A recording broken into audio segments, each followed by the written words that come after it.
you're nothing, but you wanna be something. Yeah, well, all you really need is hope. I just want you to trust me if you wanna be something. That's right. Let's go.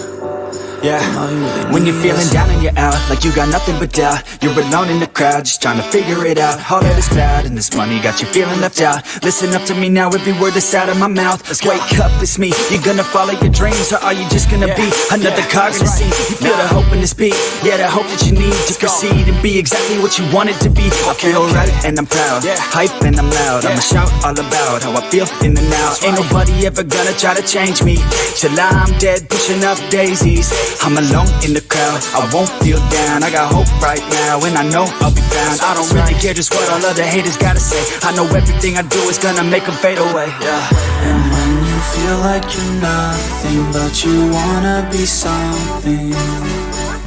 Yeah, well, all you really need is hope. I just want you to trust me if you wanna be something.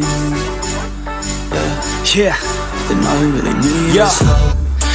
Let's go, it's what you need when you're down, need when you're out. It's what you need when you're sad and when you feel left out. You feel an energy drop and then creeps out, but with a little bit of hope you can figure it out. Keep your head high even when you're down inside. Through the pain you fight and through the painful nights you keep striving, keep trying, keep driving, rising, keep thriving, surviving. Nothing's in your way but yourself, don't need nobody's help. You can make it through this hell, take it one step at a time, one step as you climb. If you fail you'll be fine, get back up to the grind and never lose sight of your mission. Be driven, this life is a prison if you don't have vision. You're in it to win it, so get it, don't miss it. Your chances now, so be something somehow. Don't let yourself down.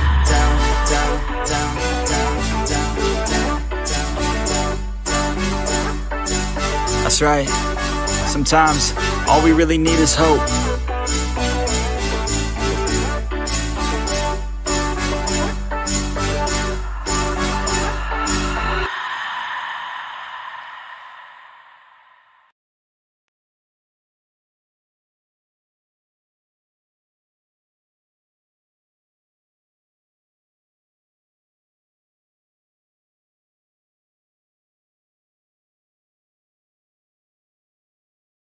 I am muted again. Oh my gosh. Guys, we have got to take the mute button, I think, off of this microphone so that every time that I unmute in StreamYard, I'm actually unmuted because, like, I consistently do that. Good morning, though, everybody. How are you guys? Hi, Music City Mom. Hi, Rexy. Hi, Leo. Good morning, Petunia. Good morning, Brandy, Roberta. Language of Horses, Mike Jetson from, like, the Jetsons. Was there a Mike Jetson? Good morning, either way. Good morning, Leo. Good morning, Lisa. Hi, Liplectomore. You're lurking today. I should be lurking today. I was just telling one of my mods. I was like, my mother-in-law came and got the girls because, they've been sick. It's been a long week for me because of them being sick. And so she came and got them for a little bit to just take them to relax at her house so that I could get caught up on some housework and different things like that. And my immediate thought was, I should do a live stream. So I'm gonna be like panic folding laundry later to like try to do it as fast as possible to be like, I did something. but but instead I'm like, I should do a live stream. So we're here. We're gonna do a live stream. Hi, Georgie. Hi, Annie Lou. Good morning. Hi, Lisa. Hi, Victoria. I know, mute mom every time, Annie Lou. I swear. Every time. Good morning, Cooter G. Hi, Tam here. Hi, Mama Four. Hi, Kelly J. Okay, so let's get right into this. Good morning, Seal. And I just wanted to say too, Red Rock, if you happen to be listening, please reach out to me. I just want to double check if you have been around, if you've been in the bushes. I know you watch from your tablet or from your TV a lot. We do miss you. And I just want to make sure that you're not like locked out of Discord or whatever. I hope that you're just on vacation. That was the thought. We thought that we remembered you saying that you were going to be away with your grandkids for a little while. I just want to make sure, we love you and we miss you if you're out there somewhere in the atmosphere listening right now. Mother and stepfather were on Fox News this morning. Interesting. I did not see that yet, Barbara Ann. We are still a few interviews behind. I'm not even going to lie, guys, because I have had a little bit of, yeah, Fox 17. I'm going to have to look for that. Dab a little pine saw behind my ears, and everyone will think I've been cleaning all day. I'm just gonna like spray Febreze and a little bit of Clorox in the bathroom, and I guess hide the laundry pile. If I might actually put the laundry pile next to me so that I can fold while I'm live, but while we're listening to these. Good morning, chicken lady, listening while cleaning. Look, you guys are all gonna make me feel guilty. I'm gonna have to look for that interview on Fox 17. I'm very interested to hear it. We are still listening to Seth's interviews. We are back on Nancy Grace whenever he was there. After this is the lab. We are going to put everything at 1.25 speed. And so if you think that they are talking abnormally fast, it is because I have it sped up. It is not because their body language or their voices or their how they're speaking is wrong or anything like that. It is because I have it sped up. The important thing to remember is that we are listening to these videos so that we can hear what is consistent between these interviews, not necessarily and find the inconsistent things and things like that, so that we can figure out what is Sebastian's reason for where he went, where he could have possibly gone, why he went, and things like that. We're listening for what are the truths behind Sebastian's life. And it's something that I'm really, I want to know and understand everything that was going on in this 15-year-old boy's mind so that we can figure out, did he run away? Would he have ran off with someone? Did he have access to even talk to someone else? Um, or is there potentially foul play? I know that there is a vast majority of you guys who think that foul play is what happened. I still continue to believe that he left on his own accord and that he has the ability to come home safe and alive. I really do truthfully feel that he has ran away and that he could even potentially be watching these videos about himself. And so, Sebastian, if you are out there, please reach out because your family does love you. Your neighbors, your community, they love you. And we just want to make sure that you're safe. So let's go ahead with these interviews though, and we will go from there. Thank you so much, Leo. Thank you also for being a member for 4 months. Good morning, Anna. You don't know if it was Fox 17 you were asking, Barbara. We will find it. That's your local Fox. Thank you so much. Good morning, Holly. Actually, BC, if you want to go ahead and try to find that interview, you're always like really great at finding things quickly. I would appreciate it. Good morning, Dynamite. Is a missing autistic teen, Sebastian Rogers. The hunt is on for this boy. Did he wander away from home entirely barefoot? This as eerie surveillance footage emerges outside Sebastian's home, purportedly of two people with flashlights.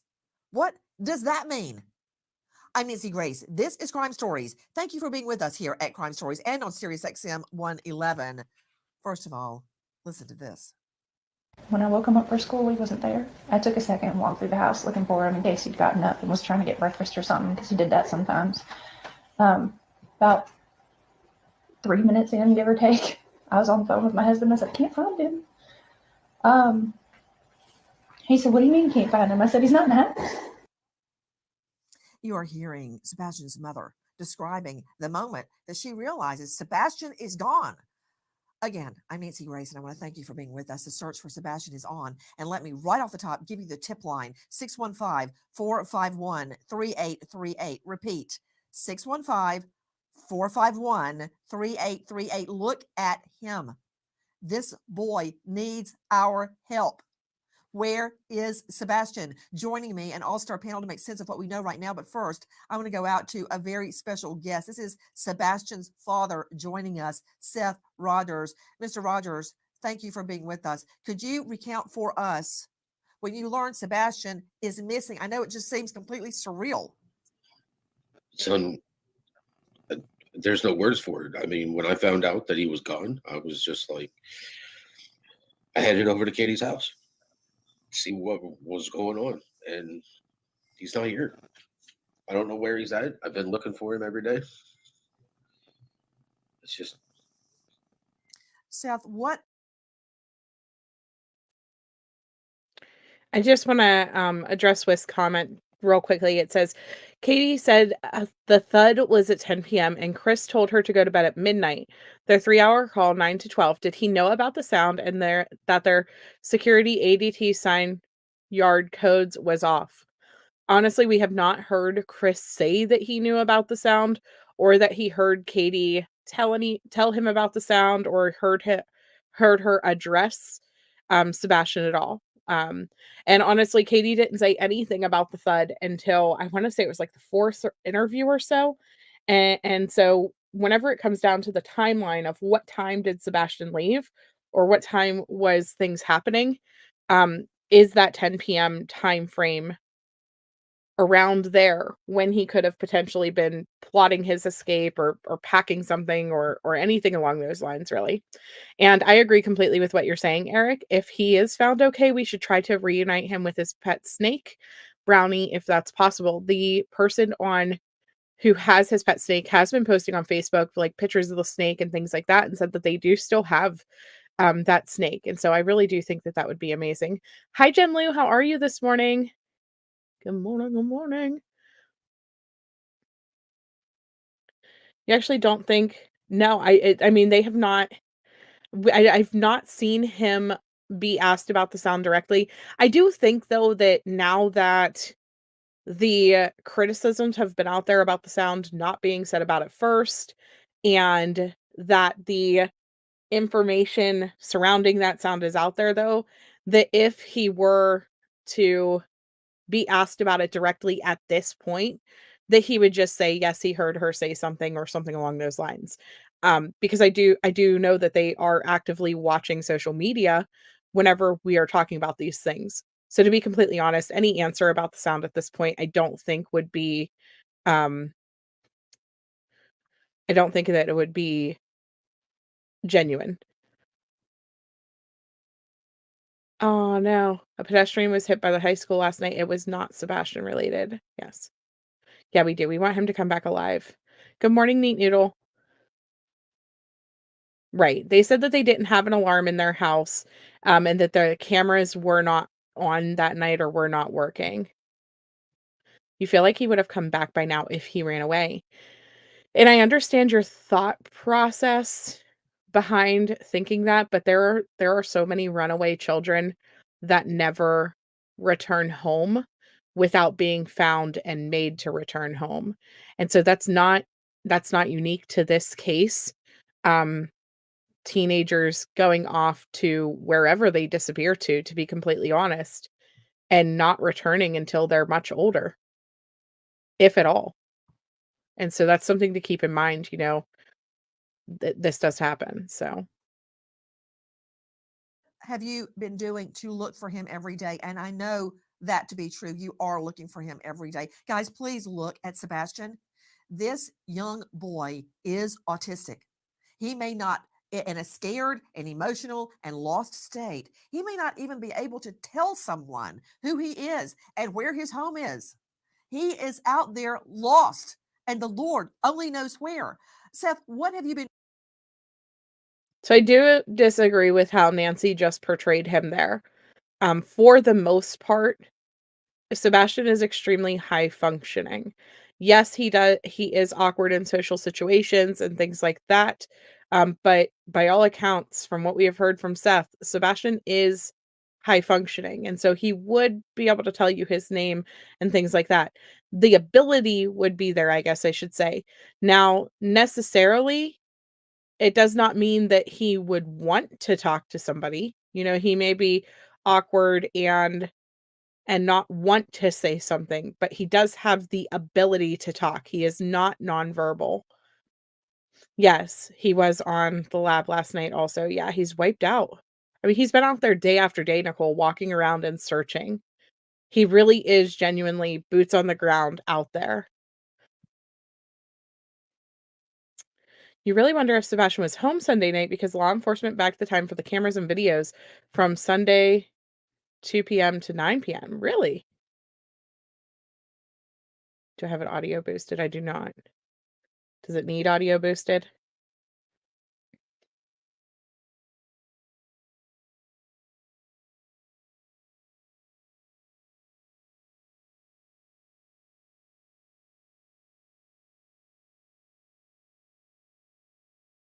I mean, do we really want to audio boost Nancy though? Are we sure about that?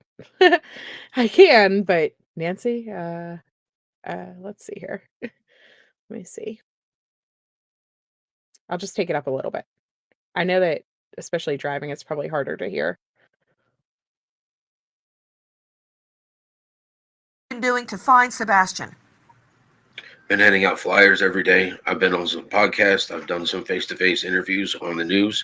I'm just anything I can. I've been to the south side of Nashville. I've been to Franklin. I've been to Bellevue. I've been through Henderson. I've been through Gallatin. I've been through Clarksville. I've been through Oak Grove, Kentucky. I mean, I'm handing out flyers, finding out. I mean, I want everybody to see my son and know that he's missing, and that if you see him, call 911. I need my son back. I'm just trying to get my mind around what you and Sebastian's mom are going through, because when I go in to wake up my twins, if they're not in the bed, which is rare, they're usually still asleep. If they're not in the bed, I immediately glance in the bathroom, and if they're not there, that's totally out of character. They're always right there in their bedroom in the morning when I wake them up. And that would be totally out of the normal if they weren't there. Tell me your understanding of what happened. Katie told me that when she woke up Monday morning that he wasn't in his room and she can't find him. And I heard that once I got there. When I got off of work, I had a text message from the stepfather, Chris, and a missed phone call. And I called him, and he told me that Sebastian was missing, and he didn't know what had happened. So I had Okay, let me ask a couple of quick questions, Seth. Number one, is there any type of a burglar alarm in the home? I don't know. I don't live there. Okay. Okay, that is not helping me. Let me see if I can find that out. I'm going to go to Aaron Cantrell on that from News Channel 5. So we don't know if there's a burglar alarm. Was a window open in Sebastian's home, in his room? Not that I'm aware of. Well, Nancy, we don't know. We do know that they did search the perimeter of the house. And I know one day when I was out there, when they were searching, they had a dive team out there. They were searching the grounds. But the area is very, some parts of it is very rural, and they're doing a lot of construction around the area. So there's a lot of construction, lots of subdivisions being built in that area. And like you mentioned earlier, the flashlights in the backyard, that was a very common area where people could potentially be walking. But it is odd at that early in the morning that there were 2 flashlights, in considering that's what detectives are saying, that they believe that Sebastian left the home barefoot with a flashlight. So that is very odd. But as you can see in these pictures here, it's a very rural area. They've called in teams from across Tennessee. I mean, they've gone as far east, as far west, bringing in different units to come search the property. They've trained ponds. They're looking everywhere. And they've searched about a 10-mile radius in thousands of miles, just going back and forth, until unfortunately they had to scale back that search. So Seth, what time did you get to the home that day? I got the message at about 7:20. I was there at about 8 o'clock. So immediately. When you got to the home, tell me about the state of the home. The home was clean. I mean, it looked like it normally did when I walked in. So were there any signs of forced entry at the front or back door or on Sebastian's window that you could observe? No, there was none. Was anything stolen from the home? Not that I was informed of. Okay. Do you know if there are burglar lights, motion sensor lights that would turn on if someone moved on the perimeter of the home? No, ma'am. Okay. I'm trying to understand his daily routine. Did Sebastian get up every morning and go to school? Yes, ma'am. What school? Beach High School. Yeah, so since this interview, we have now heard that the flashlights, as Nick Barris put it, and as Nancy just put it, they weren't necessarily flashlights. We heard that from Chris that they were floodlights that were blowing in the wind that evening, and we heard from Seth that they were garbage truck lights. So I don't know what this is, but remember, this is 7 days ago that this interview took place, and so that is why things is. Yeah, she is very combative during this interview. She just has like this extra energy that just has to come out of her voice. I'm sure that me audio voice boosting it does not help. So that's something, to think about. So how far away? I think it's like 0.6 miles. 6 miles? Did you say 6 miles? 0.6. 0.6 miles, very close to home. Did he walk or take a bus or ride a bike? He rode the bus. He rode the bus. Is he mainstreamed? He is autistic. Is he mainstreamed with other students? He's in their Why We Try program. What is that? It's for the special needs children, where they are doing the same tasks that the mainstream does, but they get a little bit extra time. You know, if they have like 30 questions, and then in the Why We Try program, they get like 20, and they get extra time to answer them. So they're still learning the same stuff. Okay, I'm trying to understand. That morning, your wife calls you, your ex calls you about 7:20 a.m. Would that have been on a school day? No, it was her husband that called me. Okay, was that at 7:20 a.m.? No, 7:20 a.m. is when I got to my vehicle, because I got off of work at 7. My shift ended at 7. By the time I found out to make sure that I didn't have to stay over or anything, then I got to my truck about 7:20, and they had texted me and tried to call me on my cell phone at around 6:20. Okay. So Lip Lock No More said that last night on the lab, Seth has said that TBI told him that it was the trash truck. And so that clarifies that.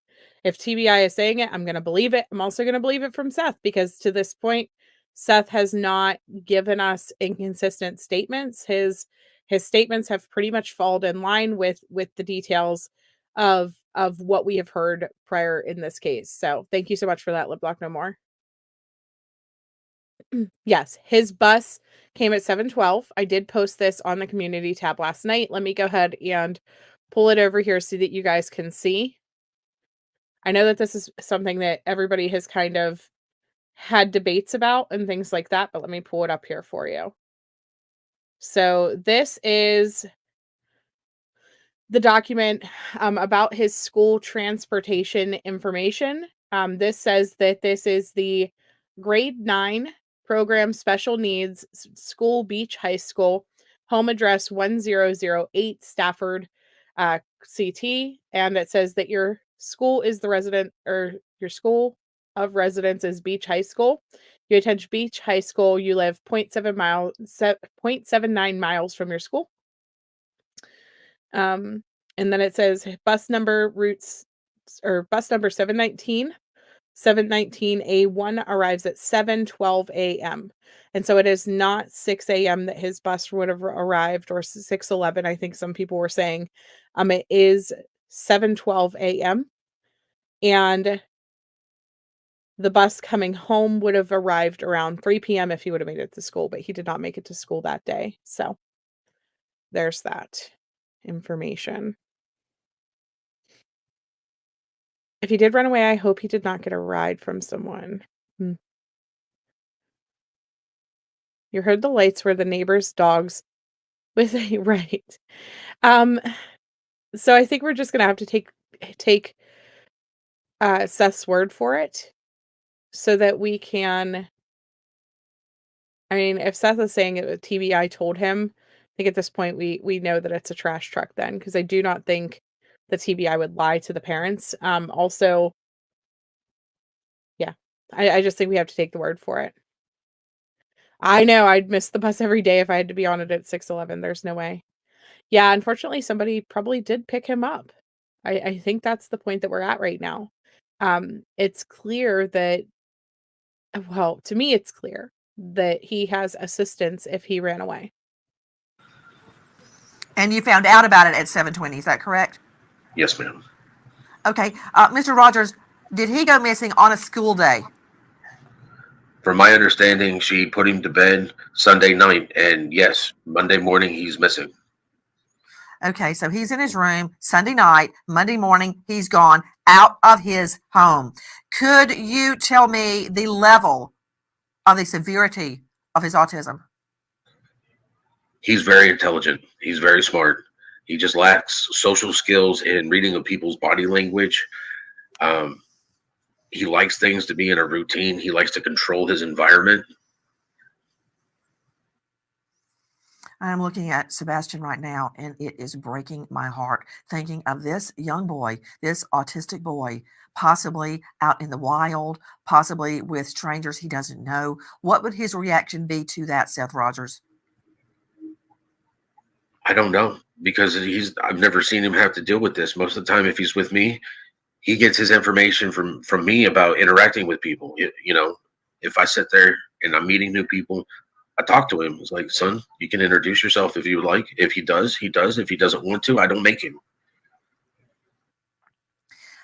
Seth, when was the last time you can verify that he was alive and well? When I talked to him on Thursday. How often do you see him? Now, keep in mind that's the last time that Seth talked to him. There are other family members that were with them. He was in public places on Sunday. And so we have to keep that in mind. You know, it might be the last time that Seth himself can verify Sebastian was alive and well, but not necessarily everybody, right?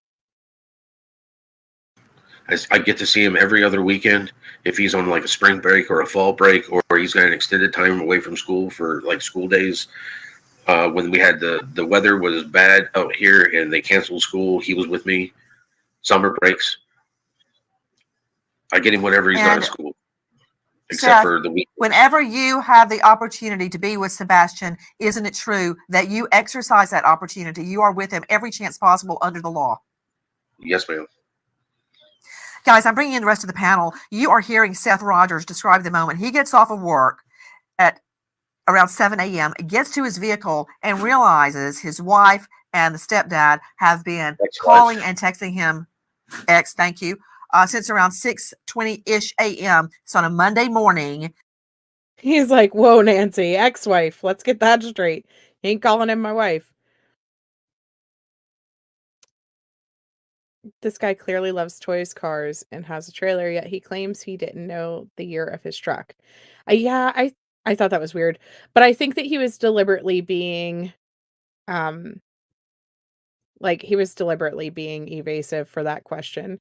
I feel like he does that on many questions that, honest to goodness, like, it just doesn't make sense, some of the stuff that he won't answer. There's no rhyme or reason behind it besides just being difficult and being able to control what he puts out and doesn't put out. That's just my opinion. You have a bit of PTSD when you watch Miss Nancy. Your son's first seizure, most traumatic. Oh, geez, was in the disappearance of Kaylee Yancey. Yeah, that's crazy. I can't imagine watching Nancy Grace the entire time you're stuck in a hospital either, though. Like, but I'm very sorry that happened. To tell him his son, an autistic boy, is missing from their home. And from what I can tell right now, you heard Aaron Cantrell jumping in earlier, and thank you for that, Aaron. Please don't hold back, Aaron. We're not having high tea at Windsor Castle. Aaron is joining us from News Channel 5 in Nashville. Aaron, thank you for being with us. I don't hear anything so far about a forced entry, about a window being open, about anything being taken from the home. I understand that the mother put him to bed at regular bedtime for school the next morning, and that around 6 to 6:20 a.m. Monday morning, she says she goes into his bedroom to wake him, and he is gone.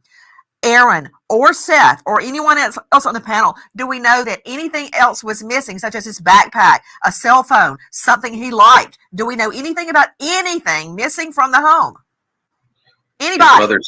His mother said that he's missing a keychain flashlight. That's it. His keychain flashlight. Interesting, Seth Rogers. When I come in, I put my driver's license and credit cards, which are in a rubber band. That's my pocketbook. All of that and my key in a certain spot in the kitchen. Rarely do I put it anywhere else. This is what I'm asking, Seth. You told me that your son, autistic boy, Sebastian, likes things in a certain way, in a routine, like many of us. Would he have had that flashlight? And I believe you said keys, flashlight and keys attached to each other? It's a keychain flashlight. It's a flashlight that would go on your keys. I bet he always put them in a certain place, didn't he? In my house, all of his stuff is in his upper drawer. When the police showed up at my house to look, upper drawer, house key, wallet, everything's in his upper drawer. Aaron Cantrell, News Channel 5 Nashville. Hold on just one moment. Joining me right now is an expert, a board-certified behavior analyst, an autism expert, chief clinical officer with Little Stars Therapy Services, Courtney Lasky. Thank you so much for being with us. Isn't it true that autistic children, like many of us, like things to be in a certain order for many, many varied reasons? If this was missing from Sebastian's home, I would venture to hypothesize he took it with him.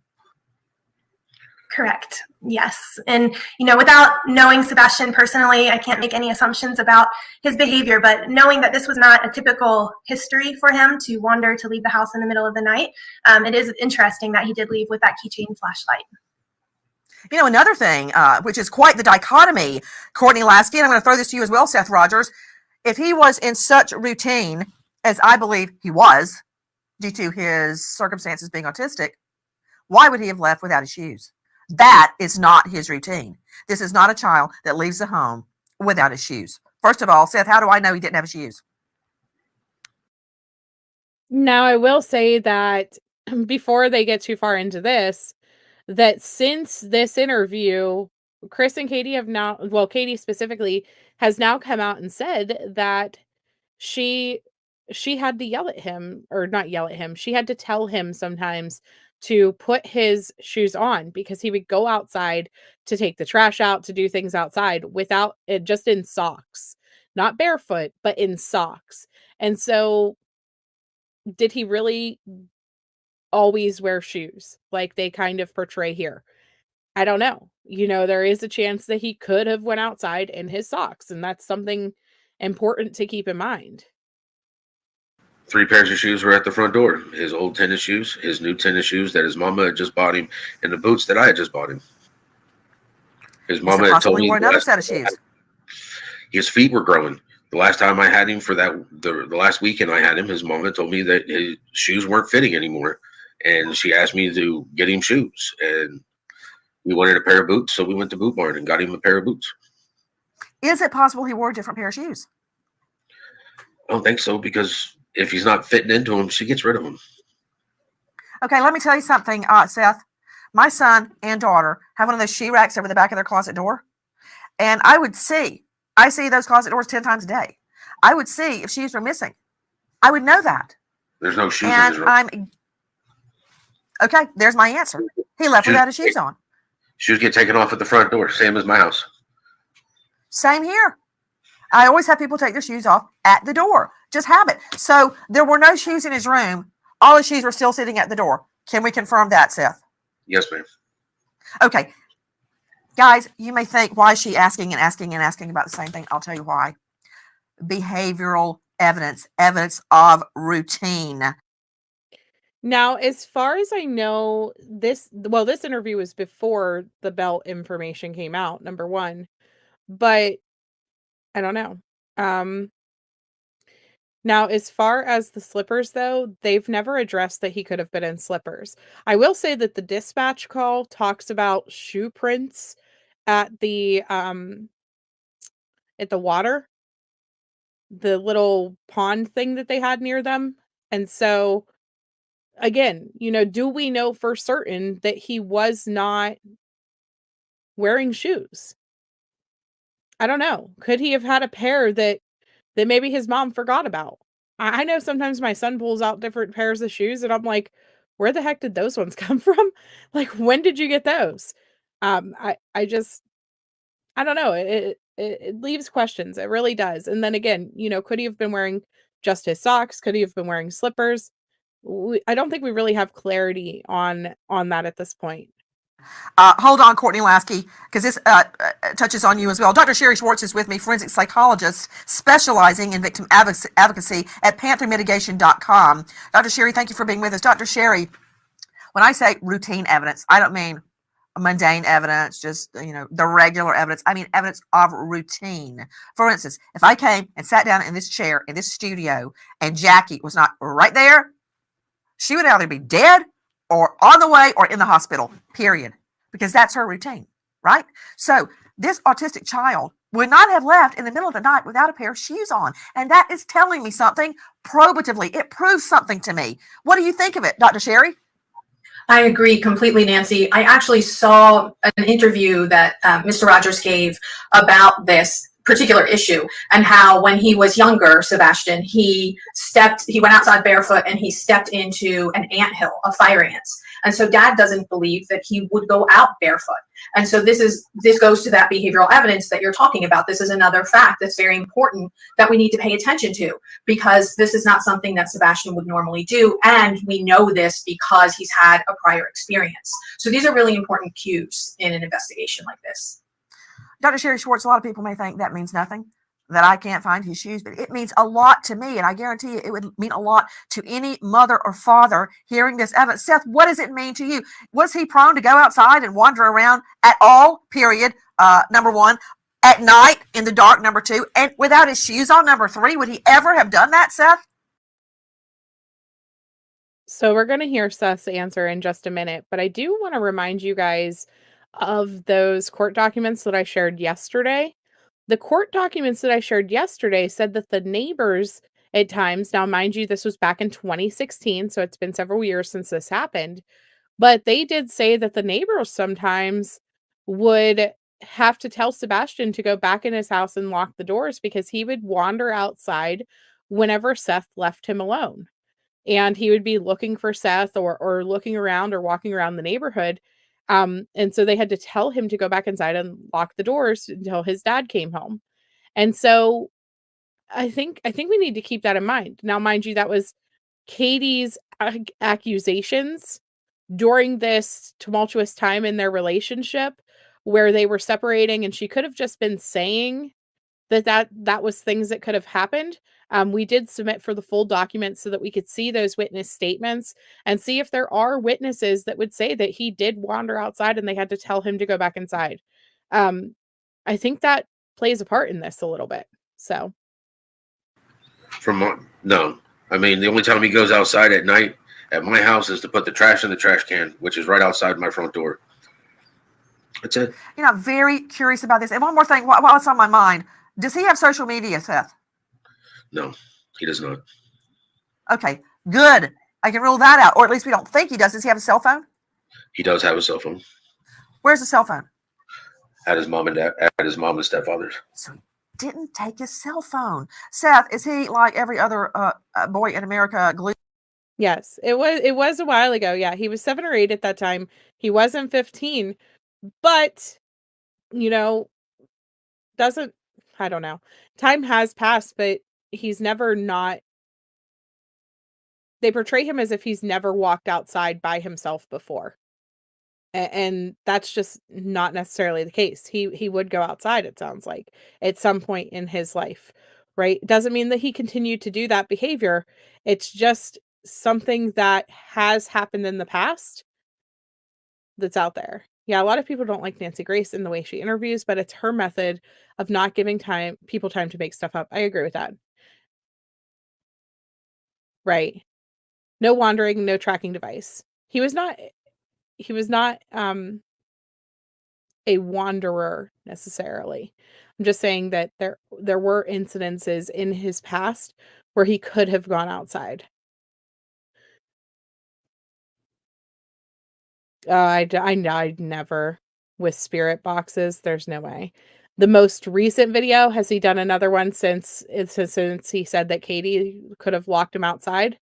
Or are you talking about the fact that Katie could have locked him outside? Right. Eloping generally decreases after 12 years old. Exactly. It's just something to keep in mind from those documents. But like Skinny said, eloping generally decreases after 12 years old.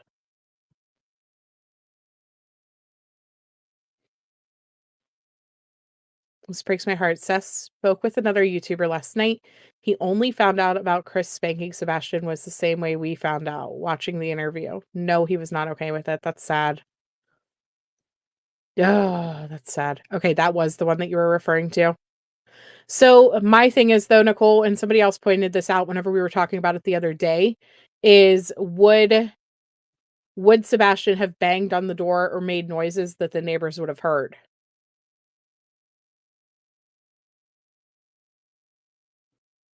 Makes sense that they had an argument fueled by Chris on that 3-hour phone call, right? Could be. Another 15-year-old girl missing, Haley Robb. Let me see if I can find her flyer. Thank you, Rhonda. Is that in Tennessee as well? He took nothing with him but his flashlight, from what we're understanding, and his glasses. Hi, True Crime Beat. It was sad to see his reaction. Ugh. Glued to his cell phone? Does When he love he his has cell access phone? to it, he What do loves you it. mean by that? When does he have access? When he has access to like YouTube and stuff like that, he is glued to his phone because he likes to watch videos about Minecraft and he likes to watch videos of people playing Minecraft. Okay, you do know that is social media because people can talk to each other on Minecraft. Did you know No, that? I didn't know that. I found what I'm out. talking about is the videos. He watches videos of people playing it on YouTube. Does he play it? I think he has it for his Switch at his mom's house, but he does not. Yeah. And he's glued to that all Okay. the time. We need a forensic search of that phone pronto, Seth, because I find it very curious if he went voluntarily that he didn't take the phone with him. Okay, because it'd be a cold day in HELL that either one of my 16-year-olds would go anywhere without their phone. And it's not just them. I mean, everybody takes their phone with them everywhere they go. It's like their magic wand. You can't be without it. So I find it interesting. Did the mom have the phone put away? Could he have taken it with him? So, Music City Mom, I see what you're saying. You don't think that you would hear neighbors pounding on the door because you live closer than your neighbors do. I will say, though, that there was a neighbor in one of the Facebook groups, or somebody who claimed to be a neighbor, who said that they would hear them like shouting and arguing. So if they could hear shouting, certainly they could have heard him banging on the door if he had been locked outside. But then again, Wanderer made a good point. Maybe he wouldn't have banged on the door if he previously got in trouble for banging on the door. But again, if he just randomly got locked outside, think about it this way. If he just randomly got locked outside, wouldn't they have found him by now? I don't think that he's in a situation where I don't think he's in a situation where he's out in this wilderness. I think he has somebody helping him. And that's where my brain has to stay, because I want him to have the ability to come home alive, to come home safe, to be able to return to his family. And pretty much anything outside of him running away or being lured away, we're looking at a foul play type situation, or we're looking at a child who succumbed to the elements outside. And so my brain has to stay until evidence shows otherwise, that he has the ability to return to his family. Yeah, he doesn't understand that you could be chatting on YouTube and possibly on the video game. But we also hear Seth in one of these interviews say that he encouraged Sebastian to give his phone number to someone. And it makes me question, could Sebastian have done that in the past or since that event with other people? He could have been just regular texting and calling with somebody that they may not know about. Now, obviously, at this point, they would have his phone records. They would be able to see that individual that he could have potentially been texting and calling with. But that's something to keep in mind also. He could have had access various ways. And then if he did have access to computer systems at school or any type of devices through his schooling, even via friends or people in his classes, things like that, there's other ways that they can get access.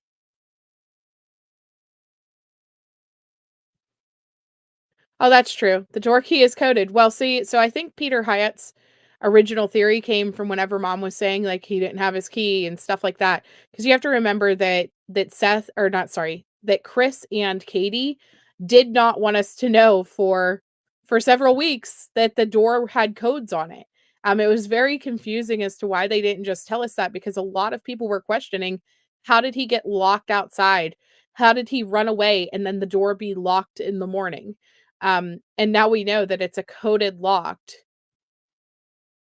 Right, yeah. The phone needs checked immediately. You don't think the police already did that? Right. The police are actively investigating, guys. They will hopefully have these answers. But I will tell you that if it is social media related, it takes a lot of time to get the warrants surrounding these apps and things. It takes a lot of time.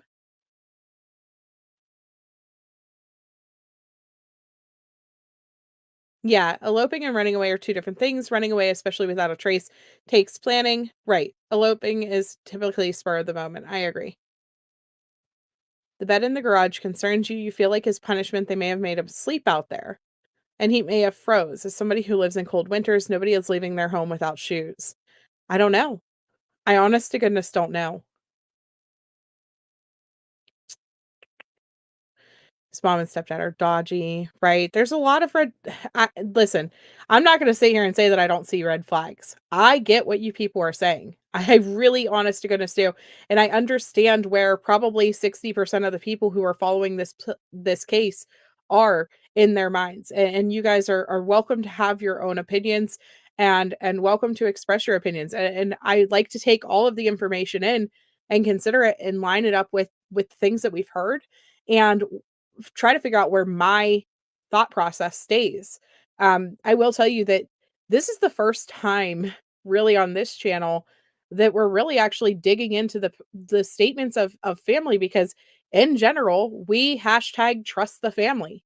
In general, we will, I go out of my way to try to make parents appear as innocent as possible in these cases, typically, because you don't want to attack the parents of a missing child. But at this point, there have been so many different things that have been said that really does raise red flags. But again, I don't think that any of the red flags, in my opinion, say that they unalived their child. I really think that this is a situation where the things that they have been inconsistent about, the lies that people perceive that they have told, is because they're in a situation where they don't want people to necessarily know that there was issues inside of their household.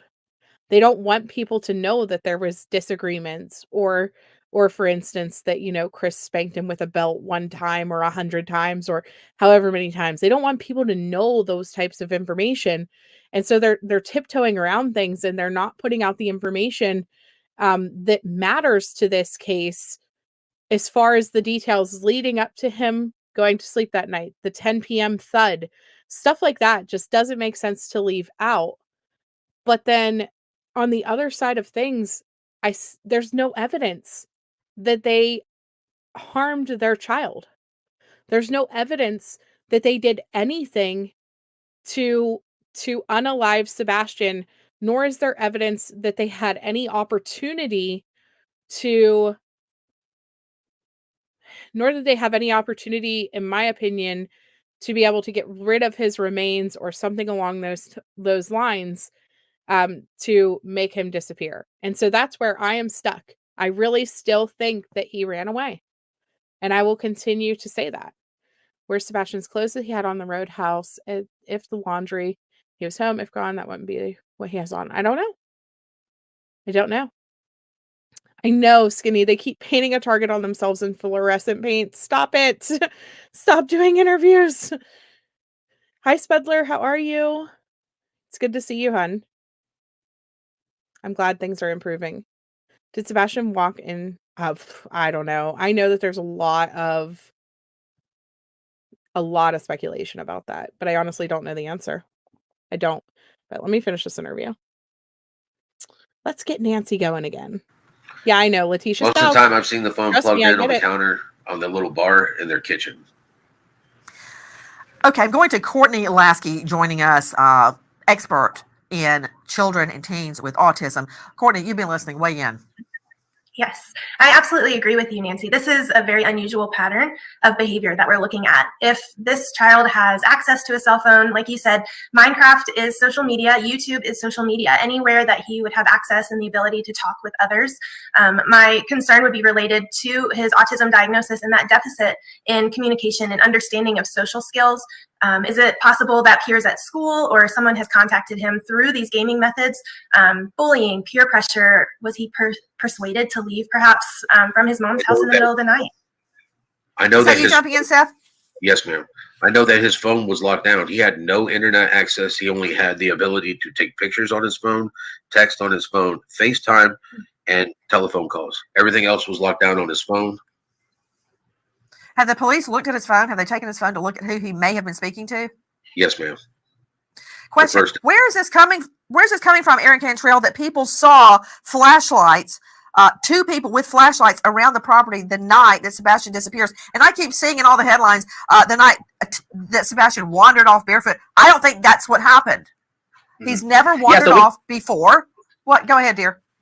Yes, ma'am. Well, we got that video a little later, so we just got that video maybe and released it within like the last week or so. But this is from just neighborhood video, like the Ring doorbell cameras. In that subdivision, from the reporting, there's not street lights there, so that's why it's so pitch black and it's so late at night. But you see those 2 flashlights. But what's interesting is where these lights are. It's almost a common area, so it wouldn't be odd if someone may have been out at that time walking their dog or something of that nature. But the fact that Sebastian did leave with a flashlight, and there are 2 flashlights seen in that video, and it is pitch black, very concerning. Put him up. Put him up. Why do you keep? So again, for anybody who has joined us since, that we know, according to Seth last night on the lab, that it was not flashlights, that it was a garbage truck. No, I appreciate that, Mo, for real. Right. Many red flags, questionable personalities, but nothing really points to nefarious or criminal acts at this point. I mean, honestly, it doesn't. And I'm going to straight up say, I do not like the person that I perceive Chris to be. There's nothing I can do to change that. I can't change the way that his personality comes off. I cannot change the fact that I personally would not choose to be besties with him, right? He seems like he is a very controlling and dominating person based off of the interviews that we have seen and the interactions that we have seen him do on Facebook groups and things like that. He's been married 5 times. I think that shouts kind of red flags about things too. But that doesn't mean that he killed him. It doesn't mean that he is responsible for his disappearance. I wish that we had more information about his alibi, because we know that he's saying that he was at work. We have confirmed that they do not work on Saturdays and Sundays. He was taking his camper out there though, and he was staying there over the weekends because of the cost of traveling back and forth. But again, we're in a situation where we don't know what he did during that day. We don't know what Chris's movements were Saturday and Sunday, considering that he was not actually working. He was just at the work location. And whenever you ask him about that, he says it's part of the investigation, which I'm sure it is. I'm sure it is part of the investigation. But he could have been sitting there in his boxers, eating bonbons, watching TV all weekend and not want people to know that. He could have been, who knows? Anything. Use your imagination. Does not mean that he was anywhere near this house or that he had anything to do with Sebastian's disappearance. Period. You think that KP is just as unwell, but in a much different way. I know. And so there are some of my mods, and I have had extremely in-depth conversations about Katie, that they think that she is actually the more, they think that she is the more unlikable party between the 2 of them. I don't see it. To me, I still see a mom who is trying to cope with the fact that her son is missing. And I really think that a lot of the red flags that we see is because they didn't want people to know that their home was as broken as it is. And so they have tiptoed around and tried to hide like the more awful details. But that's it. So I don't know. No reported timestamp on video of Sebastian taking garbage out. True. Yeah, you're convinced that Chris is an a-hole, but not that he harmed Sebastian. Right. But we'll see. I mean, time will tell. The what's in the dark always comes to light. And I could be completely and totally 1000% wrong about absolutely everything that I am thinking and feeling. Right? I could be completely wrong. But I would rather have a theory and thoughts in my brain that lead to Sebastian being alive and able to return home, to have that hope that he is out there absolutely anywhere in this world right now and the ability to come back, than to be sitting here wanting him to be dead so that my theory can be right. I can't do that. Cannot. Keep saying Sebastian did leave. Why are you saying that? Would you go out in the middle of the night and leave without your shoes on? I'm just curious. Would you, Aaron? No, you make a good point. I would not leave without my shoes. I don't think you would either. Even more so because you're hearing Courtney Lasky and Seth Rogers state this boy is autistic. He doesn't think the same way we think. We have to try to think like him. He liked everything in a particular routine. His routine was he wore shoes every time he went out after the ant bed incident. Okay? So, no. Why would he go missing? And let me ask you something else, Aaron Cantrell. Isn't it true that Emergency Management Agency Director Ken Widener has told us that the canines could not pick up a scent outdoors? Exactly. They have not been able to pick up a scent. They had a false hit, but then that did not turn out to be anything, because when Sebastian went missing, it was kind of a warm day that first day, but after the next day of the search, it went extremely cold. It was rainy, which made it even more concerning, because here you have this 15-year-old who has autism with no shoes on and, maybe a sweatshirt and sweatpants, but it is now cold. So they were concerned about hypothermia as well. So a lot of factors kind of changed the search as well, but they have not picked up a scent at all. Officials have now been able to analyze home security video from that Hendersonville neighborhood and discovered signs of what may have happened to Sebastian. 2 people near the family home, and as I recall, it was around 3:10 a.m. that Monday. 3:10 a.m. Who in the hay is walking around? 2 people, 2 flashlights at 3:10 a.m. in that neighborhood, and coincidentally, it is the same time during which Sebastian goes missing, which leads me to our guest, Douglas McGregor, geographic profiler specializing in violent crime and missing people. You can find him at the Geo Profiler. Again, though, we know now, based on what Seth said, TBI said it was a trash truck. Keep in mind, this interview was 7 days ago. Douglas, thank you so much for joining us. A lot's happening right here. No canine scent outside. No shoes, no break-in, no theft. The phone's still there. Weigh in. So if we look at each of these, the no shoes thing, there's a lot of autistic people who actually enjoy going barefoot. It connects them with the earth. They like that texture, that feel. There's a whole campaign, barefooting for autism. So I know that, and I did read the article. Let me stop you right there, Douglas. Let me stop you right there. Seth Rogers. He's right, but does that have anything to do with Sebastian? Did Sebastian go barefoot outside? Was he part of Barefoot for Autism? Do you know? No, he's got a pair of slippers that he wears, so he doesn't have to put on socks and shoes. He puts those on if he's going to go out to the trash or check the mail and doesn't want to put socks on. Have you seen him since the ant bed incident go outside barefoot? No, not at my house. Okay, all right. Back to you, Douglas McGregor. Go ahead.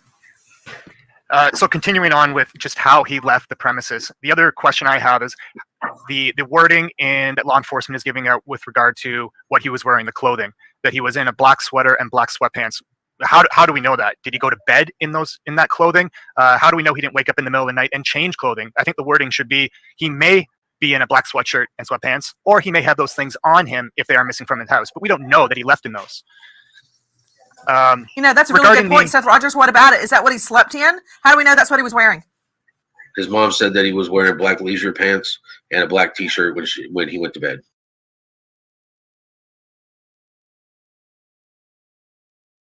Okay, so I'm just going to put this up here. It says autism and barefooting. So some of you guys are asking a little bit about this, and it says April is Autism Awareness Month. And as someone who is autistic, I have experiences each day that some people may not understand.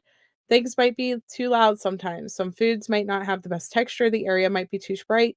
Some words, let me close this, could be interpreted wrong, or even clothing might be uncomfortable, restricting particularly shoes and socks. So what they do is they did a barefoot challenge, and what this is supposed to do is You're supposed to walk barefoot and share why you advocate for someone who's autistic. It started out originally as a way to get more actively in a barefoot running group, but the founder made me a Facebook page and it grew into something bigger. And this started this whole movement back in 2017 as far as barefooting for autism goes. It's supposed to like help them connect with the environment and make them feel more free. Let me see. Let me find another article here. This is the same one.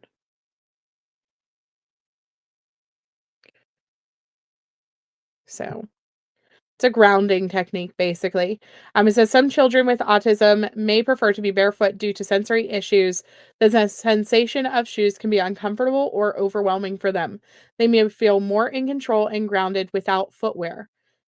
Additionally, some children with autism may have difficulty with fine motor skills, making it a challenge to put on and tie shoes. Therefore, opting for no shoes simplifies the process of getting dressed and ready to go out. However, it's important to know that going barefoot isn't always practical or safe in certain environments, so finding ways to make wearing shoes more comfortable for the child should be priority. But again, it's a way to try to help ground them and make them feel in control and things like that. And so it's just something that really it started being a thing in 2017, it looks like, where it's just the thing that people are trying. Thank you so much. Thank you, B Tim. 25 months. It's crazy to think you've been around this long. Wow. Seal 26 months. You always got to show him up. Seal joined one day before B Tim. One day, I think it was. And so she is always 1 month ahead of him. That's so funny. Lindsay Lee, thank you so much for joining our sleuth family. Welcome. I appreciate every single one of you guys who support me and help make this possible for me to be able to do this on a day-to-day basis. So welcome to our family. Thank you. Thank you. Okay. Journey takes a trip. You like being barefoot. Your son is autistic and likes being barefoot. Neither of us would go out in the middle of the night without winter without shoes on. Yeah, I can agree with that. I think that the cold adds another aspect to this. But again, we're in a situation where mom has told us in later interviews that he would go outside a lot in his socks and she would have to tell him to put on shoes. So keep that in mind. You always show him up, Seal. I'm surprised he's not like raving. All right, let's go. Guys, I want you to hear what Eric Craddock, Chief Deputy of Sumner County Sheriff's, has to say. Really wanted to come to the community and ask for your help. We need you to search your properties every day, morning and night. If there's a shed or a crawl space or up under your mobile home or a tarp that's in your yard, check it every morning and check it every night. Look for any details that something has been disturbed. If there's a shirt that was there today that wasn't there yesterday, notify us. You can really help us by searching your own property twice a day. Like I said, we're operating under the assumption that Sebastian walked off, and we really need your help to ensure that he is brought home safely. Did he? Did he walk off? If so, why are canines not picking up his scent? I can tell you this, Seth Rogers, and to you, Douglas McGregor, the best witness I ever put on the stand in all the years I tried cases, and I don't mean shopliftings, I mean felony homicides, violent crimes, was a dog. If the dog tells me the dog cannot pick up a scent, I believe the dog. So I'm having a hard time accepting what I'm hearing, that this young autistic boy just wandered out in the middle of the night without shoes on. Okay, back to you, Douglas McGregor. Tell me more of your analysis. So looking at what the canines were able to pick up, those canines should be picking up multiple scents. And it's all based on Sebastian's routine activities. Does he go to a friend's house during the week? Does he go to the corner store? Does he occasionally walk to school, even taking the bus? Those canines should be picking up all those scents from that 7 days past, because canines regularly train from scenarios where someone's gone missing from 1 hour up to 7 days, and bloodhounds can pick up even longer than 7 days. So those canines should be picking up scents. They should be tracking those scents and then ruling them out as an activity from the past. Now, I just want to say that we talked about this yesterday. We have seen multiple cases that the the dogs did not pick up scents, and then the individuals were found. For example, I go back to Riker Webb. The dogs did not follow Riker Webb's scent, and he was found 2 miles from his home in a shed. And so I do not put my full faith into these search dogs that track these cases. Yes, I think that they can be used as a tool within a certain time period, a certain window of time. But if we're in a situation where Sebastian left at 10 p.m. the night before, or 11 p.m., or sometime, further or earlier in the evening rather than in the middle of the night, would they have still tracked his scent? I mean, he allegedly took the trash out that Sunday. Why didn't they pick up his scent for that? Why didn't they have his scent anywhere outside of his home? And so I struggle to trust the animals in every case scenario. It takes time though. So, and I agree, if he was talking to someone, they will find that information, but it does take time. I brought up Kaylee Jones in the past whenever we've been talking about this. Kaylee Jones went missing from her home. The scent dogs never tracked her scent anywhere. She essentially went out of the house, got picked up by an Uber, that somebody that she had been talking to on a site called Omegle had sent to her. Now, Omegle is virtually untraceable. It took the police a very, very long time to trace the IP address and to trace the information. And actually, I think how they ended up finding her was through Uber and not through the sites themselves. I'm almost positive it was through Uber that they ended up tracking her. So, and that was the only reason that they found her. And she was with a much older man at the time who had no right to be with a young teenage girl. Yeah, Hardly Dilly was across the street from his house, stuck in that chimney, and everyone thought it was the parents, but it wasn't. You're trying to remain hopeful that he's lost, but it's hard. And the scent dogs didn't find Harley Dilly? Right. You were on a search for a girl, and between the dogs and the pets, there was way too many people already at the scene that we couldn't get a dog to track her about 20 feet into the woods. Wow. Wow, wow. If there's no 911 local for them to dispatch, I doubt an Uber is common. And the Uber may not be common. An Uber might not be common, but it doesn't say that something couldn't have happened. Thank you so much, Nicole. Thank you, thank you. Yes, green hearts for Sebastian. Absolutely. Mom refused to talk to Seth before this happened. She hates him with a passion. And here's the sad thing. They're allegedly still not speaking through this. Like they're all kind of fighting and things like that. And that's heartbreaking.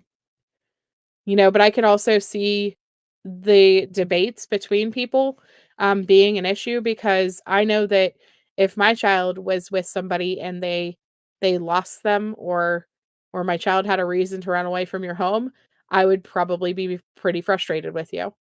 Um, you better hope the police get there first. you know, Absolutely. You've never even heard of Omegle. So Locomine and I have done a series about internet safety, and we went down through some of these apps. But yes, it's disturbing.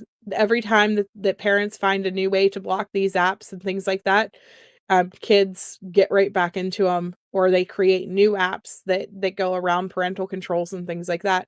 You can parental control the whole world, and these creeps are still going to find ways to access your children. That's all there is to it. You have to actively be checking your children's devices. Yes, green hearts for Sebastian.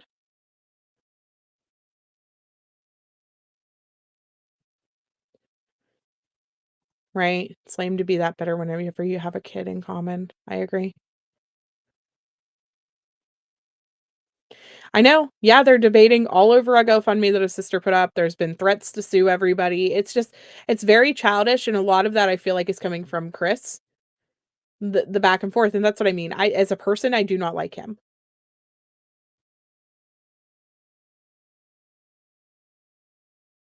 That's sick. Beat him. That's so sad. All right, let's get back to this. Past that isn't associated with him going missing on that Sunday evening. Guys, we were just showing you an aerial sketch of a landfill search. There's nothing good about that. Seth Rogers, why have you been told that authorities are searching a landfill? They told me they just wanted to make sure that there was nothing there. Aaron Cantrell joining me, News Channel 5 out of Nashville. Aaron, what can you tell me about this landfill search? Yeah, Nancy. So they had got a tip that potentially from the garbage workers that maybe the trash may have been off a little bit. So just What do you mean by that? You can't just throw a grenade into my mind palace and expect me not to follow up. What do you mean something was off? Her mind palace. So basically, the workers said they had the same garbage truck drivers that come to the house, and when they picked up the garbage can, it just felt more heavier than normal. So they just said that to the authorities. So just to follow up on that tip, they went out to the landfill to search because that's where the trash is taken. There in Sumner County, they take it out there to Kentucky. So just following up on that tip, that's what kind of led them out there because we're used to our garbage, the same garbage truck workers coming out there. They know kind of how the trash usually feels every single day, so it felt a little off for them. So that's why they told that to the authorities. So that's kind of what led them to the landfill to start looking around. Seth Rogers, have you been asked to take a polygraph? No. Would you be willing to take a polygraph? I volunteered. I'm glad to hear that. You know why? I hold every parent to the gold standard. I don't know if you've ever heard of Mark Class. His daughter Polly was kidnapped from the home. She was horribly molested and murdered. When cops came, he, like you, was separated or divorced from his wife and lived separately. You know what he said when they came at the door? He's like, take my fingerprints, search my home, search my car, search my office, do whatever you want. Find my daughter. Find who took my daughter, because it's not me. I'll take a poly. I'll do whatever you want. And they did all of that. Of course, it wasn't him, it was somebody else. But that said, has the mother and the stepfather taken a polygraph? I know the mom has. What? I said I know his mother has. So she agreed to a polygraph. What about the stepfather? I have no idea. Guys, there is a reward for information in the search for this little autistic boy. Aaron Cantrell, I want you to take a listen to what Chief Deputy Eric Craddock has to say. Listen. Last Monday morning at about 6:30, Sebastian was reported missing from his home. Since then, we've conducted an extensive and exhaustive search around the home, looking for any evidence, any trace of Sebastian. At this time, the decision's been made to scale back on the ground search operations. Let me be clear that this does not diminish our commitment to finding Sebastian. This is simply us transitioning from the ground search to the investigative side. We are still committed to finding Sebastian and bringing him home safe. We have no leads, no details to indicate that Sebastian is not alive. From what I know, I can tell you that at this juncture, the family has totally cooperated with police. I'm curious about these flashlights. Back to you, Aaron Cantrell, joining us from News Channel 5. Aaron, I'm deducing, nobody's told me this, that the flashlights of apparently two people were seen in that neighborhood. Was it on Ring Cam? Again, for anybody who has come in since I said this the last time, they were not flashlights. We know now. Seth has told us on the lab last night, and we will eventually get to that interview, that it was the garbage truck, based off of what TBI told him. Yeah, they believe it's a kind of a neighborhood kind of video, so either Ring or some version of that in the neighborhood, which I'm in a Facebook group called Finding Sebastian Rogers, and neighbors have posted in there. Like one neighbor said, if if he would have walked near their house, you have those automatic lights that sometimes come on, but that didn't come on. But in the video with the flashlights, you see 2 flashlights. That's all you can see because it's so dark. There's no street lights in the neighborhood, but you see 2 lights walking towards kind of a to the right of the video. But then you see, I think it may be into a wooded area, and then one of those both those lights disappear. But then you see one person stay away, but then some other person or thing comes back into the camera. So that's kind of odd too, because you see 2 flashlights leave, and then you see some sort of body of something of one person walk back through the camera. I'm curious, how close were the flashlights to their home, to Sebastian's home? Very close. So it's kind of right behind the home, kind of in like a common area of the neighborhood. So, like a subdivision, there may be kind of like some grassier area. Maybe people may walk their dogs, that sort of thing. So kind of a common area, but very close to Sebastian's home. So these flashlights, we think 2 people, were right behind Sebastian's home. Is that correct, Aaron? Yes. Okay. Are you also telling me that there are lights that come on automatically that are motion censored on Sebastian's home? That's what one of the neighbors alluded to in a Facebook post early on in the investigation. There was a Facebook group started, and right now it's flooded with a lot of individuals. In the beginning, it was definitely more just family and neighbors. And one neighbor did mention that if he was to have walked by their home, their motion lights would have come on if he walked on the side of their home. So that was kind of odd too, because that's why the neighbor said that was suspicious to her, because her light normally comes on if anybody walks past the home. And Aaron, those lights, the motion activated lights on Sebastian and the neighbor's home did not come on. No, which is in the video when you see the flashlights. That's why all you can see are the 2 dots of the flashlight. You can't really see anything else. Aaron, this Ring doorbell camera or something similar, did it ever show those outdoor light sensors coming on that night? Not in that particular video. So that's the only video that we've been able to get our hands on. Authorities have said they've received several videos and things of that nature sent into them. But all they could confirm for us with that video was that was one of the pieces of evidence that they are looking at, and they are aware of that video. But authorities could have other videos that they're looking at, but that's the one that we've been able to get our hands on, which is just very odd considering, again, Sebastian, they have said that he had that flashlight with him. Douglas McGregor. It grows curiouser and curiouser, to coin a phrase, because if he had walked out of that house, those motion sensor lights would have come on. But from what we can deduce, they didn't. So I'm pretty sure that while Chris and Katie are on with Nancy, which we'll see in a little bit here, that they were not motion lights. She said that they have solar lights, and then Chris said that they have lights above their garage that stay on at all time, but they were not motion censored. And so again, this interview was 7 days ago. It is an older interview, and so some of this stuff has been corrected or put out in different ways. At this point, we are just running behind on this channel because I do this YouTube channel in between working and having kids and all the things, aka sleuth mom. I am a mom, so I cannot go live for as many interviews as they are talking in real time, unfortunately. So keep that in mind. I do want to ask you guys, there are 656 of you guys in here. Can you please take a second to hit the like button? I know that we only have 169 likes right now, and it really does help the channel if you're able to do that and boost those likes up. I know a lot of you guys watch on tablets and on TV based off of my things, but just take a second to hit that like button for me. Yeah, exactly. And I've seen the video, and my first question would be, let's just set aside the motion sensor lights for a moment. Who would he leave that house with if it wasn't one of the 3 parents? Who would it be? And those, that would be the next step in the investigation at that point, looking at that video. And Seth, who can verify his last conversation other than the mom and the stepdad? He was at school on Friday. You spoke to him Thursday night. He was at school on Friday, correct? Yes, ma'am. So I know he was alive and well, say at 3:30 on Friday afternoon. Who saw him other than the parents from that afternoon, 3:30-ish, till we find out he's missing on Monday morning? I don't know who else. Seth.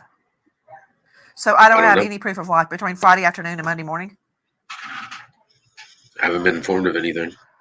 My only proof of life would be Katie, his mom. Okay, who is cooperating with police? Guys, I want to give you the tip line again. 615-451-3838. Repeat.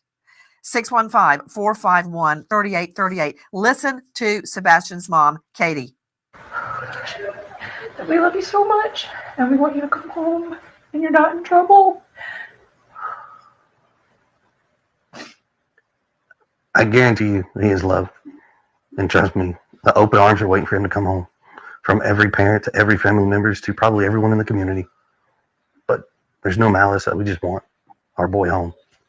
Bad.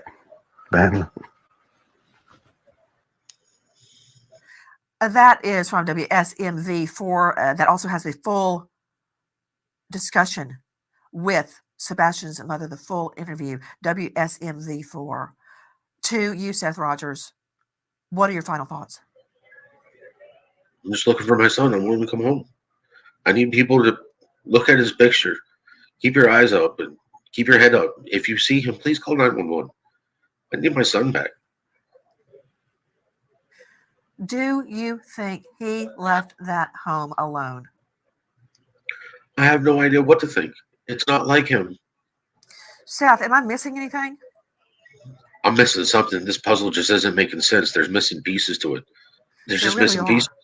I've been following the search, and law enforcement has done a thorough job of using different assets at their disposal.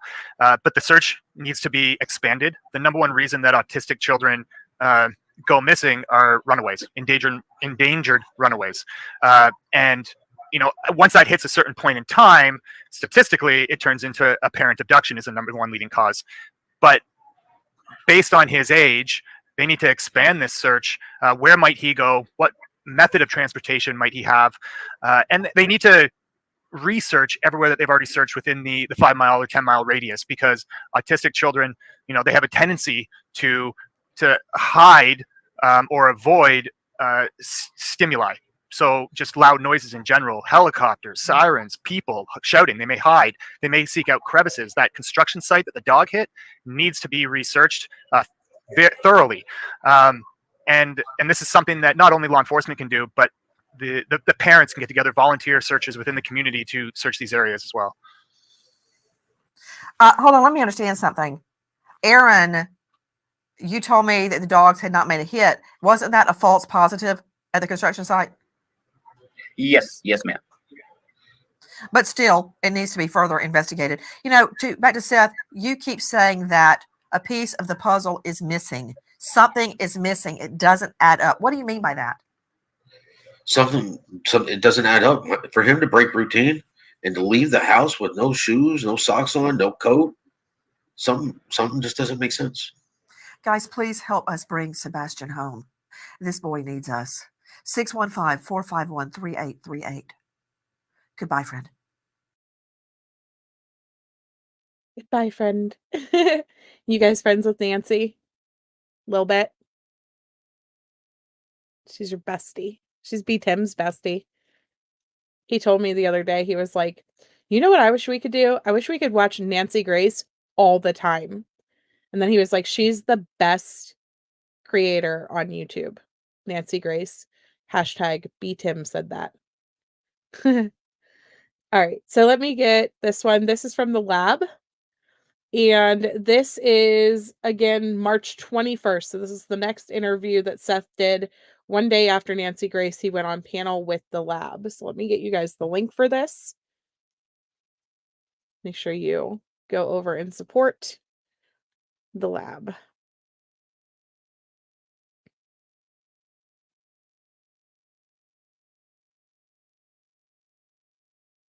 Ooh. What am I doing?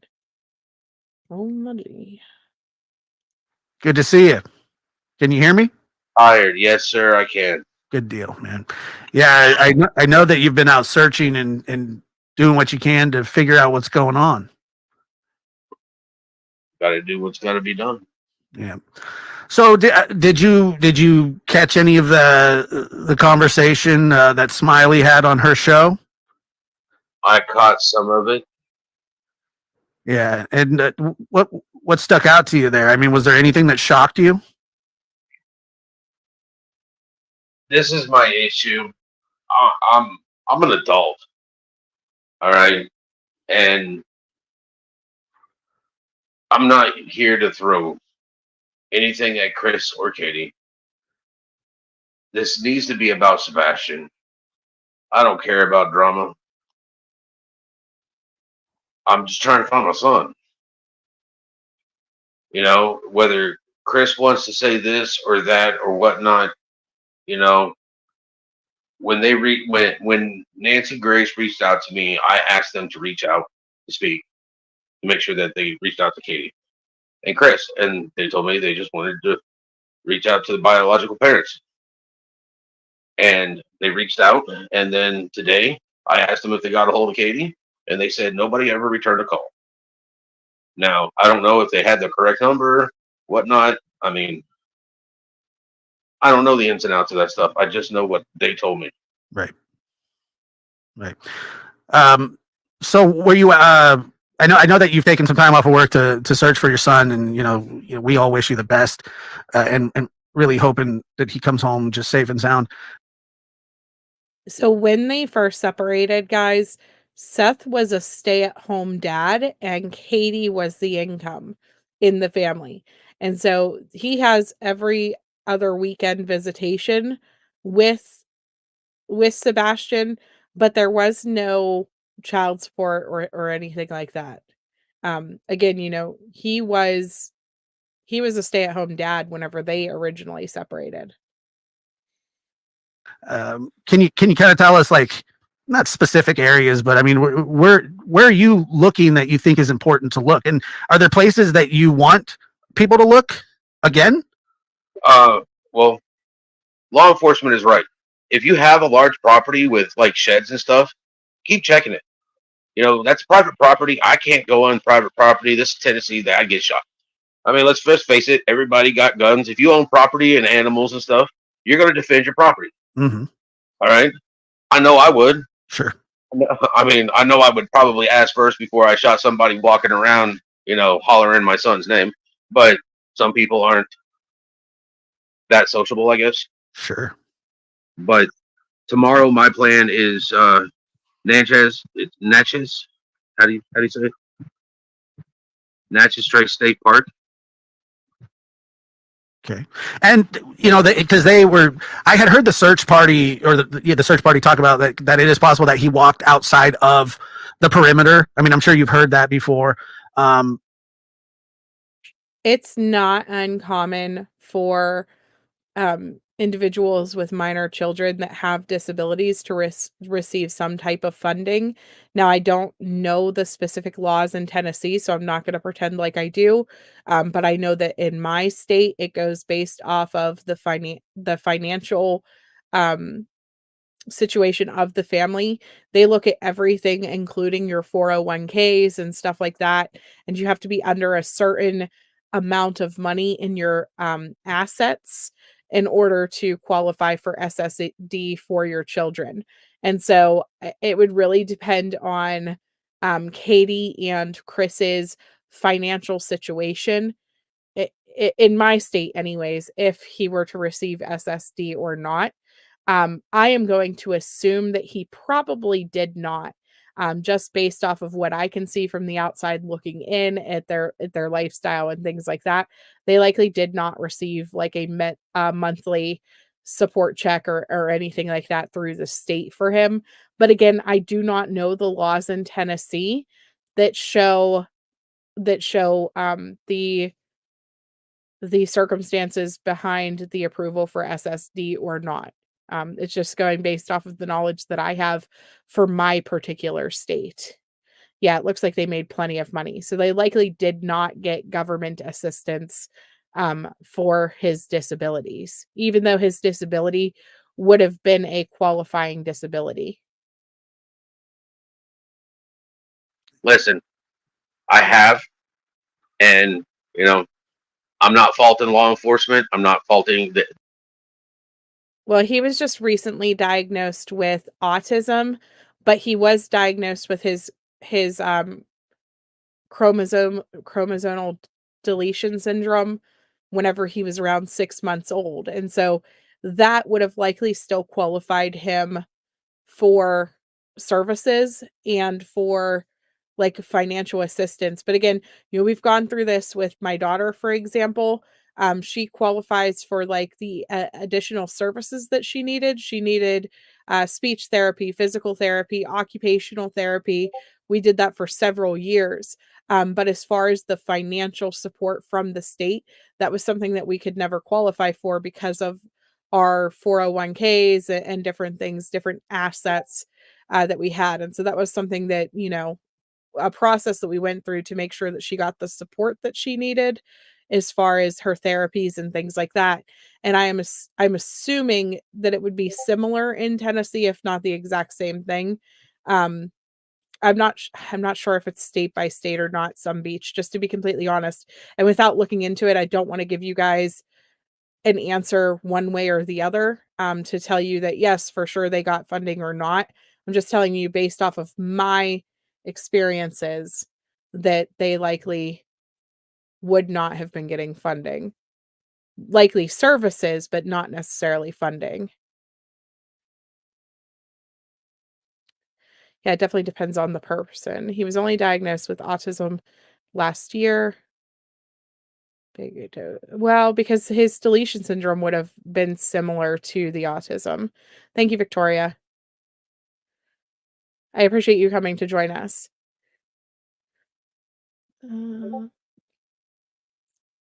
Both SSI and SSDI is through Social Security, which is federal. Okay. Yeah, and ADHD if he had it.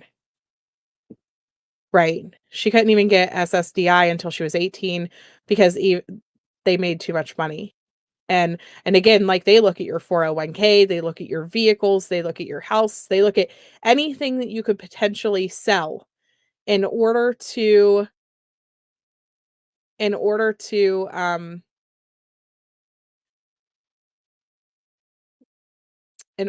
provide for your situation. Absolutely anything that you could sell is what they would take into account as far as assets go. So they did a wonderful job. They got so many agencies in. They had horses. Lord, they had more horses than I've seen in a long time. I know that they brought in like 12 dogs. I mean, people were out there looking for my son, and I appreciate it. But at the same time, one second. Mm-hmm. Yeah. I'm operating 2 phones right now. No problem. All right. We're low key.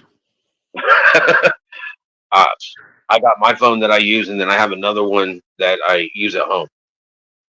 Okay. Yeah, gotcha. And by the way, I want to say this really fast. I'm not trying to pit you against them. I promise. That's not the point of this. I just found some of the stuff that he said tonight interesting, and kind of troubling in a way. But that I can't prove anything. I can't say anything for sure of anything. Right. She was in the military, so she may get benefits with her going to college as well. Right. It just goes based on dependence as well. It does. There's a lot of things that play into it. Bruce brought up Caleb Harris. Guys, we were live on the Local My Life last night, and I'm going to drop her link right now talking about Caleb Harris. Every Wednesday we do panel lives. Last night we were on Locos. I really do suggest you guys going to watch that video. Very, very disturbing case that honestly is just as mysterious as this one. Doesn't make no sense. He ordered DoorDash and disappeared.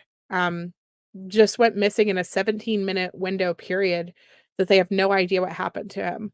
And so it's very disturbing, but go and check out her channel and hopefully look into Caleb Harris as well, because he is missing and we still do not know where he is either. Depends on he filed once. Yeah. Right. Seth said he wasn't going to ask for child support. I don't know. I don't think this is financially related. In my opinion, I don't think it's financially related. So a lot of people were saying about like the oh gosh, they were saying about the life insurance policies and things like that, and I was like, I don't think that a life insurance policy would be worth the risk of going to jail, especially not a Gerber life insurance policy, like, that's very small, and then the policies that you get even through the military and things like that for children, they're not gonna make you financially rich enough to make it worth putting your child missing status and waiting for a payout in 7 years or something along those lines. I just don't think that if something did happen, if the possibility that he is no longer with us, I don't think that there's a realm of possibility that it was because of financial motivations. Um, but again, I still believe that he ran away. So I promise you, I'm not trying to pit you against them. Whatever Chris said, he's already said. Sure. Whatever I said, I've already said. It's in the past. Mhm. And, you know, tomorrow's another day. I want people out there looking for my son. I went on Nancy Grace because I know it's national. I know that they're going to be on the same channel as, what's that guy's name? Dr. Phil. You know, so it's national. It's hitting coast to coast, anybody that's going to watch it. I want everybody to know who my son is. So if they see him, they can call 911. There was just this week, thing came in off of Facebook. My sister turned around and sent it to me, and it was over in Lebanon, Tennessee. Somebody saw somebody that looked like Sebastian. I turned around and called their PD because she stated she called 911. I called them. They had no clue who my son was. And this is another police department. If the police departments aren't communicating or they're not seeing who's on the Amber Alert, then how do I know that my next door neighbor even knows? Sure. No, I get that. There's a lot of people that don't pay attention to the news and stuff. We see that with so many missing children. In Cody Bigsby's case, they were going door to door, knocking on the doors and passing out flyers and things like that. Even with this huge police presence outside of his apartment, and even with all of the searching and things like that that were publicly done, the way that it blew up on YouTube and locally on Facebook and things like that, they were still encountering people. And Nancy Strickland, We Are Cody's Voice, can attest to this. They were still encountering so many people who had no idea that Cody was missing, let alone that there was this time frame that they were looking for, or camera footage. There was so much information that was not known. And so that's so important. You know, if there is a missing child in your area, do your part to share. Do your part to pass out flyers. You know, if you see your neighbor at the mailbox or at the bus stop or whatever, you know, make sure you're saying, "Hey, did you notice that 7-year-old that's missing from our area, or that 15-year-old? Did you guys see that? Did you know that there's a little boy who's missing from here and they're looking for camera footage?" It's so important just to have those small conversations, even at the grocery store while you're at the checkout line. You know, ask your cashier, "Hey, do you have any clue that Sebastian Rogers is missing? Did you hear about that? What do you think happened?" You know, just strike up a conversation instead of asking them what the weather is, or you know, small talk like that. Make Sebastian be your small talk. Make some of these missing children. Again, these are 3 other missing children that are missing in Tennessee that have no awareness and just have a paragraph on their flyers. And so, you know, have you guys heard that Abdella is missing, or Calvin, or Magdalena? Did you guys see that? Like, just do your part to share out these missing children, if you're following this case and other cases, because you just honestly have no clue. So many people stay off of social media. So many people stay off. I mean, gosh, nobody watches the news anymore. I mean, unless you have intentions for watching the news, like, it's just not something that happens. So many people just watch apps now, and just the spread of information is just not there. So it's just something to keep in mind. But law enforcement should. I mean, you would think, obviously. I mean, I'm just as guilty as the rest of them. I don't even watch TV. I don't have social media. You know, if I don't hear it on the radio between I leave my house to I show up at work, I work 12-hour days. That's what I was going to ask. You work those 12-hour shifts. Yeah, those are long. You know, between 12 and 16 hours, because sometimes you got to stay over because we're short-handed. You know, if anybody's looking for a job and you got a clean record, apply. Believe me, it's for everybody. Right. Right. So tomorrow you're going to search the national park. Have you found anything that indicates of anything of substance? I mean, you don't have to tell us what it is, but I mean, are your searches yielding anything right now? No. Yeah. It's not. But my search isn't going to yield anything until I find my son. Sure. Why I won't stop. Look, man, I've followed this from kind of the beginning, and I have no doubt that you will find your son and that you'll be the reason. I truly think that. I mean,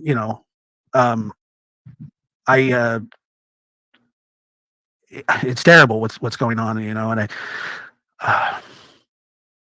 tell me about him coming to live with you. I mean, so this was just a mutually agreed thing, and he was aware that it was happening. I mean, did he talk about it a lot with you?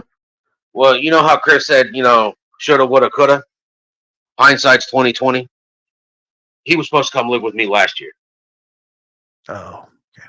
But I gave my son another chance to straighten his behavior up and actually apply himself at school, which he is fully capable of. But and he has. He's straightened up some, but he's still. So that's interesting because it sounds like him going to live with Seth is almost a punishment.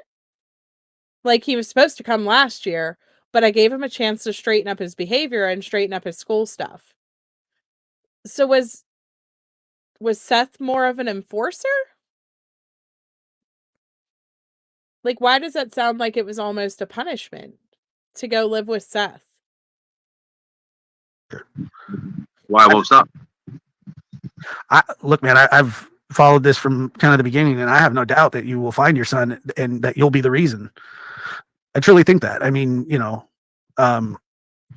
Hey, Beaver. It's terrible what's going on, and tell me about him coming to live with you. I mean, so this was just a mutually agreed thing, and he was aware that it was happening. I mean, did he talk about it a lot with you? Well, you know how Chris said, shoulda, woulda, coulda. Hindsight's 2020. He was supposed to come live with me last year. Oh, okay. But I gave my son another chance to straighten his behavior up and actually apply himself at school, which he is fully capable of.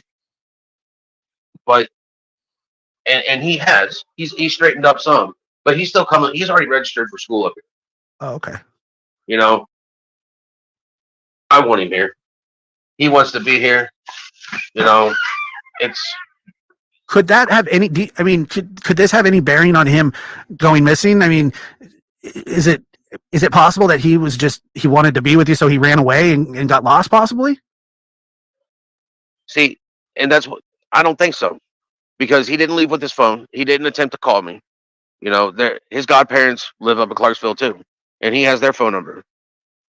He could have called them. He could have called and reached out for me, but he also knows that on the weekends that he's with his mom, I'm at work. Because those are the days I work Friday, Saturday, and Sunday. And forgive me, if I don't ask the question properly, because I don't know Sebastian, but there was said that he had his own money, phone, glasses. Would he have known to take all that stuff if he was leaving? I mean, he wouldn't have left. Would he? I don't want to say he wouldn't have. Would he have left barefoot under any circumstances that you can think of? Not that I can think of. Yeah. If he was running away, he probably would have taken his backpack. He would have taken his Switch. He would have taken his games because he likes to play video games. He would have taken toys because his toys are, they're his. Now, I will say that in previous runaway cases, we have seen some of these creeps that lure these teenagers out of their homes, that they will stress to them not to bring anything with them. They will tell them, don't bring any of your devices, don't bring anything that can be tracked, just come, or they'll tell them, to factory reset sometimes their devices and things like that before they leave. It really just depends on if he was lured out of the home or if somebody else was involved in this, what type of instructions that he may have been given. And so that's something to keep in mind too. all of these perceptions about what he would or wouldn't have done, you have to keep in mind that if he was instructed to leave his home, he may not be following what he would have normally done, but following the instructions of what somebody else could have told him to be doing, right? But somebody else pointed out, he might not have wanted to switch schools. Maybe that's why he wanted another chance. That's possible too. Maybe it wasn't punishment, but maybe he didn't necessarily want to go to a different school. But again, the second chance thing, like that just kind of rubbed me the wrong way. And I think that we have to keep in mind that Sebastian, if he chose to leave for a reason. If he chose not to reach out to Chris, he chose not to reach out to Chris or his family for a reason. Could it have been because he couldn't reach out? Maybe if he left with somebody, they're instructing him not to reach out or not allowing him to reach out.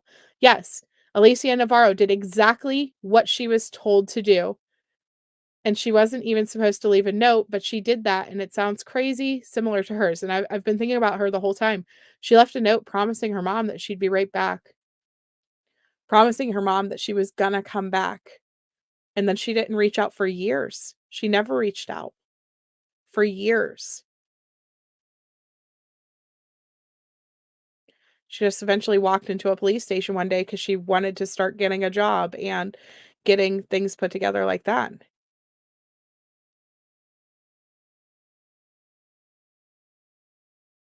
Good morning, Mystic Firefly.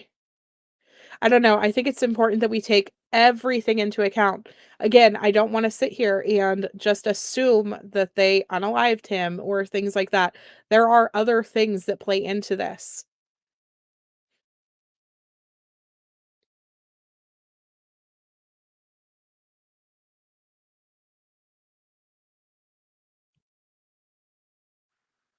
Sure. He probably would have taken his phone too. And he could dial his phone to you right away. He could take his phone and call you. There was a direct line there. Yeah, at any point in time when I called. This was March 21st. So this is 7 days ago. We are behind watching interviews on this channel because we are trying to watch them and discuss them and things like that. And again, I do this in between on my free time. I am a mom and I do work. So we are a little bit behind some of the other channels rewatching stuff, but that's okay. Taking it at our pace, taking it slow. It's like somebody. No, Seal, this was not last night. This is 7 days ago. Mentioned that I had to call Chris to talk to Sebastian. No. Okay. I've called Sebastian's phone. If he doesn't answer, then I will call. Because sometimes you got to rush out the door. He doesn't have his phone on him. Yeah, right. Yeah. Hey, I need to go to the store. Come on, let's go. Get to the truck. You're like, you got your phone on you? No. You're supposed to have it on you. Here it's go get your phone then. Yeah. Or if I'm just running to the store to pick up some stuff, a gallon of milk or whatever I'm picking up, it's like, don't worry about it. I have my phone. Was he able to stay home alone? He was responsible enough. He stayed home alone during break. Yeah, he's 15. I mean, yeah. 15, physically, mentally, not so much. Yeah. What would you say? Because obviously you know him as well, better than anybody. I've heard conflicting reports, so that's why it's really nice to talk to you. And I appreciate you taking the time to talk to us. Yeah, because this is cutting into my sleep. I bet it is, and I'm sorry about that. And you're welcome to bounce out anytime. I know I have to get some sleep if I'm gonna. That tomorrow, that's a big. We don't want to interrupt that, honestly. That's a big part. So if anybody wants to come help me, my goal is to be up probably by 5 and be out there. It's about an hour and a half from where I live. So, so in what park again was that? Natchez Trace State Park. And if there's anybody out there watching this, and this will reach a few thousand people before morning, and we do have a Tennessee audience, in the house for sure. If you guys can help, if you're able to go and help, please do. That's really the best thing is if you can help search, please do. And so you don't think that he would have ran away? Had he ever talked about running away? No. Never passing, never been upset. Go, yeah, I wish I want, or I wish I, no, nothing. Wow. Okay. I mean, I can tell you things, but those are personal. I You know, understand. he is a child. All right, he is 15. He is not an adult. He's got a good another 10 years till, I would classify him as what's the word I'm looking for? Scientifically mature. Sure. Mm-hmm. Brain finished developing around 24 to 26 for males. So, he's got a while to go. I know how it was for me. I mean, everything that my mom and dad told me, when I hit 24, 25, things started clicking really, like, oh, that's why they said not to do this. Oh, that's why they said to do this. Like, I kick myself every day for not listening to my parents when I was younger. Right. But again, that's hindsight's 2020. Right. And he's your only child, correct? Yes, sir. So at any point, so is it, I did find this a little odd, and maybe you can clear this up for us as well. Did you find it strange that you just got a text message saying call me 911 or something like that? Or is it because you were at work that they didn't know that they could get a hold of you? Because there could be a rational explanation for that, I guess. Everybody take a second. Throw a wrench at Heather Bratt. No, I'm just kidding. Good morning, Heather Bratt. How are you? Yes. We did go through those papers yesterday, Peanut. I don't know so much that the papers actually match up. The statements that Seth answers in his side of the paperwork does not match up with the statements that Katie says. And so we have submitted for the full documents. We are waiting on snail mail, unfortunately, but we did submit for everything so that we can see the witness statements, so that we can see the actual filed documents and things like that. And so we can get the whole scope of everything that happened and then take a look at that. So that's something to keep in mind. We are waiting for the full paperwork to come in and not just the little bits that were shared by a random anonymous person who may or may not have had good intentions for putting that information out there, just to be honest. Let's see what the rest of it says. Yeah, Seth says his house keys were in a drawer. Throw a wrench with me. I know. See, this is why you stay ahead and so mom is so mean to you. I'm sorry, Heather Bratt. I know, but now we know, like Seth has cleared that up too, that it was actually a coded lock. So again, no keys. He didn't need a key, I guess I should say.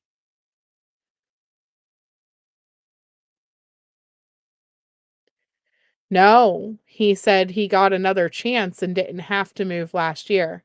This was not for a reward for being good. This was a almost, it sounded like a punishment type of situation. Hi, Mama Kay. Yes, dogs do give false alerts. They miss things, they give false alerts. Like, there's a lot of reasons that they would not have hit. Yeah, the way he said it was that if he didn't start doing better, then he'd have to come. Right. So how could he be locked out? And again, I think we didn't know whenever we were saying that as a theory that the door was code locked. I don't think Peter Hyatt knew that as well. Again, everybody was talking about his keys, the fact that he didn't have his keys and things like that. And then it came out that there wasn't even, it was a coded locked. That's what I mean. They are annoyingly not clear about some of these details that are vital, very important details. And they just, I don't know.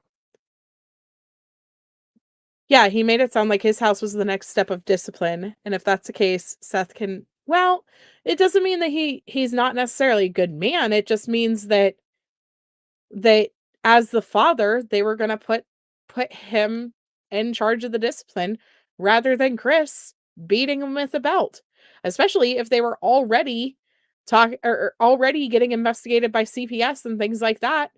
I mean, I could see why they would want to move Sebastian out of that house to Seth's house, where he may have respected and listened to Seth, instead of being stuck with somebody who's going to hit him with a belt. Right? Again, we don't know if the paperwork that I read yesterday was accurate or not. That was during a tumultuous time in their relationship, and those documents may or may not be true. People lie a lot in divorce documents. And so all of that you have to keep in mind. We're going he said, she said statements back and forth. He said, she said statements again and again and again. And so it's a constant back and forth. And so that's the point. We're watching all of it, all of the words, so that we can see what is consistent inside of this story. What parts do make sense, what parts do add up, and what is the same, because it changes a lot. It changes a lot. I told them that they could call and speak to my captain at any point in time, because when I'm in jail, I can't have my cell phone. They know this. Oh, okay. But I got you. Was call and ask to speak to either the lieutenant or the captain on duty, or even the sergeant's office. They would came and got me. That, I mean, that's family, and a lot of my sergeants are pro family. I mean, I took a leave of absence, and they granted. Was there a delay in getting a hold of you because of that? I disagree. The belt thing was when he was 7. It's a non-issue. I disagree. Abuse has no expiration date. No expiration date. And you will never, ever hear me say that somebody abusing their child at any point in their life is appropriate or okay. Period.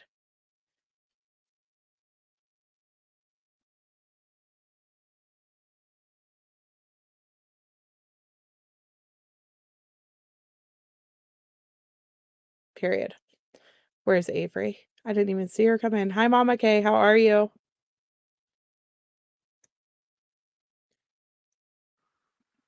Nobody knew anything. So I didn't get that message till I got to my truck. So at about 7:20 is when I got to my truck, and I saw the missed call and a text message, and I immediately called Chris back. And under the okay. We don't live in a perfect world. No, It's we not don't. what it would have been, but it's the way it is. It's the way that it is. I mean, there's no changing it now. His glasses. How dependent on those is he? He puts them on as soon as he gets up out of bed. Jeez, yeah, okay, yeah. I mean, look at Dad. Look, man, I'm supposed to wear them too. I got mine right here, but I don't know. I got the stigmatism. You know what I mean? Yeah, I got to get that close for this to be clear, dude. Without my glasses. Oh, okay.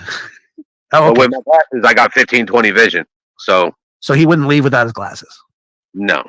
And he didn't leave with his glasses, correct? Is that what we're being told? I thought he left with his glasses. I thought he had his glasses on. If that's something new, then I didn't know about it. Trevor. Yes. Tell me about the glasses. Did he have the glasses? It's been reported since the beginning that he did have his glasses, yeah. And he did, okay. No shoes, but yes to the glasses. Okay, and so he's very dependent on his glasses.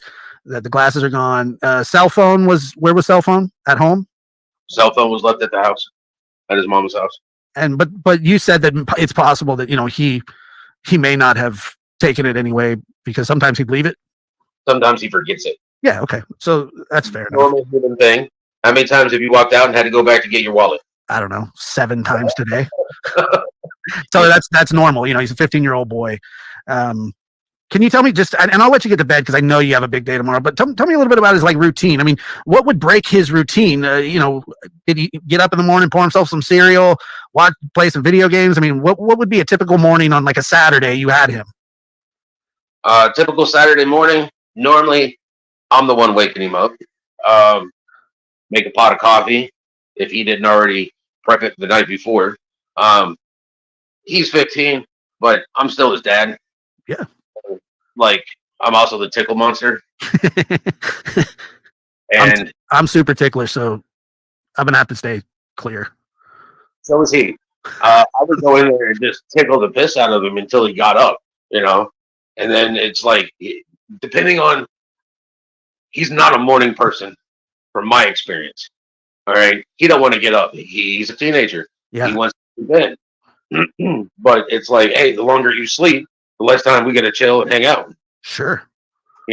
And that was, he would start, and then I'd tickle the shit out of him. Yeah. No, I 1000% agree with you, Mama Bear. And that's why I sent for the full documents, because I want to know the whole scope of everything.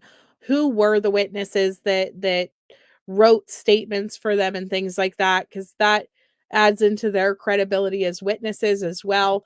Was it just their family members? Was it strangers? All of those things. I want to know the full scope of the documents, because there are so many bitter divorces and people who do just blatantly lie against other people in those types of documents.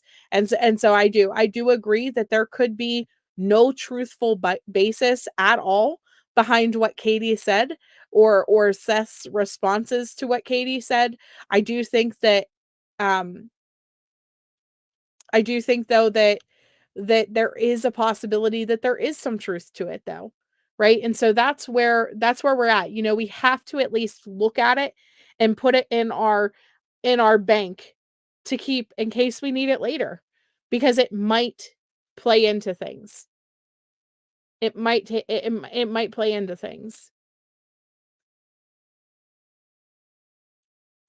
Right. You'd like to know way more on those documents before you believe them. Agreed. Again, it's just putting that information out there, because one of the things that I've heard over and over and over and over and over again is that Sebastian had to have been killed by Katie and Chris, and that he's dead because if he was alive, he would have reached out to Seth. And in my opinion, those documents show us another side of a story where he might not have necessarily reached out to Seth if he was having turmoil in that relationship as well, if he was being disciplined in that relationship, and that's what he would have been running from, right? It's just something to keep in mind, that just because he left his home, if he left his home on his own accord, does not necessarily mean that he would have reached out to Seth if there was something else going on there too.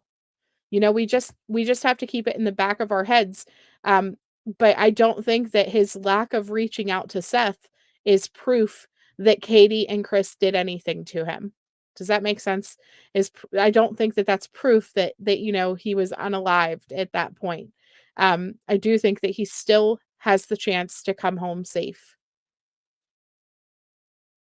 2016, Jennifer. Right. Well, right. Yeah, they definitely have not been consistent. I mean, they definitely have been, I don't know. Discipline is not abuse. There's a difference between beating a child and swats to the behind. There's a difference between spanking and using weapons to hit your children.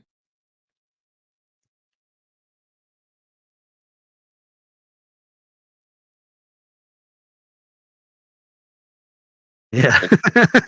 I used to do that to my oldest son because when he got really tall, his feet started to hang off the bed a little bit. I actually had to get custom beds made for them at one point because they're both so tall, but in the morning I'd tickle his feet. I mean, he would just kick like a mule, man. And he got me one time real good. I had it coming, to be fair. So I get it. That makes him up. Yeah. I mean, I'd tickle him until he got up, and if he was giving me any type of grief or I want to sleep in, I'd be like, smell that? And most of the time he'd be like, Dad, why'd you do that? And I'm like, I'm talking about the coffee, son. Not crop dusting him. Yeah, pretty much. You know, no dust up this morning. I'm trying to wake you up, not pass you out. Okay, come on. You know, and I mean, get up, and then it's like I've started with teaching him how to cook. So most of the time it's, what do you want for breakfast? You know, and he's like, I don't know. And I'm like, you want wind put in rabbit tracks? No, Dad, nothing. I do want, yes, please post Seth's GoFundMe in the chat, please. We 100% support what he's doing. So we're gonna do that for you, because I think you need all the help you can get right now, my friend. I appreciate it. I mean, the only thing I ask, I mean, my sister's in charge of that. I don't even look at it. I don't even have the link. I don't even have Facebook. I mean, come on. No, totally. No, I understand. So I believe they do have the link, and they're going to put it up. Amy just asked, so they're going to do that. And so, what you guys, bacon or eggs? Were you teaching them how to cook bacon and eggs? Hey, thank you, Avery. I got up to go get a drink, and you joined and gifted memberships. Thank you so much. I appreciate that. Welcome everybody to the Sleuth family. Those of you who got the gifted memberships, make sure that you say thank you to Avery. That's awesome. Thank you. Thank you. He's a staple. Well, bacon is a staple. Yep. Eggs is a staple, but his favorite, I mean, he loves bacon. The boy loves bacon. The boy loves eggs. His favorite thing in the world, last time I knew, was a toasted peanut butter and jelly sandwich. Fire. That's fire. You know, I love PB&J, and I like it with the soft bread, but coffee and a toasted peanut butter and jelly sandwich. I mean, that was my Aunt Sharon's favorite thing. She's the one that turned me on to that when I was like 10, 11, and I turned my son onto it. But bacon, he likes sausage, gravy, and biscuits. Oh yeah, big time. I was born and raised in, several places, but I'm Southern at heart, and there's nothing like sweet tea and coffee in the morning and sausage, biscuits, and gravy. Biscuits and gravy is an absolute winner on every front. So I don't blame the young man, because I look, I'm a chunk. I'll just admit it. I love, hey, there's nothing wrong. No shame. You can't fat shame me. People have tried. It's never worked. It's like I got a pillow. All right. I said I got a pillow. This is a six pack. This is a keg. Yep. All right. I come for the party. All right. Oh man, yeah. So I cook. So, and the reason I've got this is because I eat what I cook. I don't have a woman in my life cooking for me. My mom would slap me for that one, but but it is. I mean, I cook. That boy, it's like trying to put weight on him is like me trying to lose weight. Well, it's funny, because he was pretty active, right? I mean, I saw some of the videos that you put up of him, and as they eat, it's just fuel to. What grade was he in? He was in 10th. 10th grade. Yeah, so he's got a ninth grade. He's going into 10th grade. So summertime from a freshman to a sophomore is when kids, boys especially, have a growth spurt. They have one between 7th and 8th grade, and then 10th or 9th and 10th grade. I've noticed because I have two boys. What's that? That boy would grow. He came over here for a week, and he grew 2 inches, I think. Oh yeah, no question. His feet keep growing. Had to buy him new shoes. That's how we knew what shoes were. What he has is because his feet had grown and his shoes were no longer fitting him. So it's one of those things. Like right now, with your feet growing, you don't want to spend a lot of money on shoes because next month you may not be able to fit into those. Mm-hmm. That's my opinion. No doubt. I buy a pair of boots, my feet ain't growing no more. I'm good. I used to tell my boys that all the time, and they're basketball players, so they always was like, I have to have the LeBrons, and it's like, oh my god, you're gonna grow out of them in 3 weeks, dude. You want them, you don't have to have them. Yeah, exactly. It's called keeping up with the Joneses. You mentioned your mom, and I know that she's been a little vocal on social media. How is she doing? Is she hanging in there? I'm sure you're in constant contact with her. Is she doing as good as possible? I would assume. It's affecting her. It's her only grandson, just like it's my only son. Wow. So. Chemistry Queen, thank you so much for gifting memberships. Welcome everybody. Who got them? I'm curious. Let's see. Make sure you guys tell Chemistry Queen thank you so much. Kimberly Wells, Gillian, Grammy H, Queen of Kings. Welcome to the family, you guys. It's awesome. That's 1, 2, 3, 4. Who got number 5? I don't even see a number 5, but welcome to the new members. Thank you guys all so much.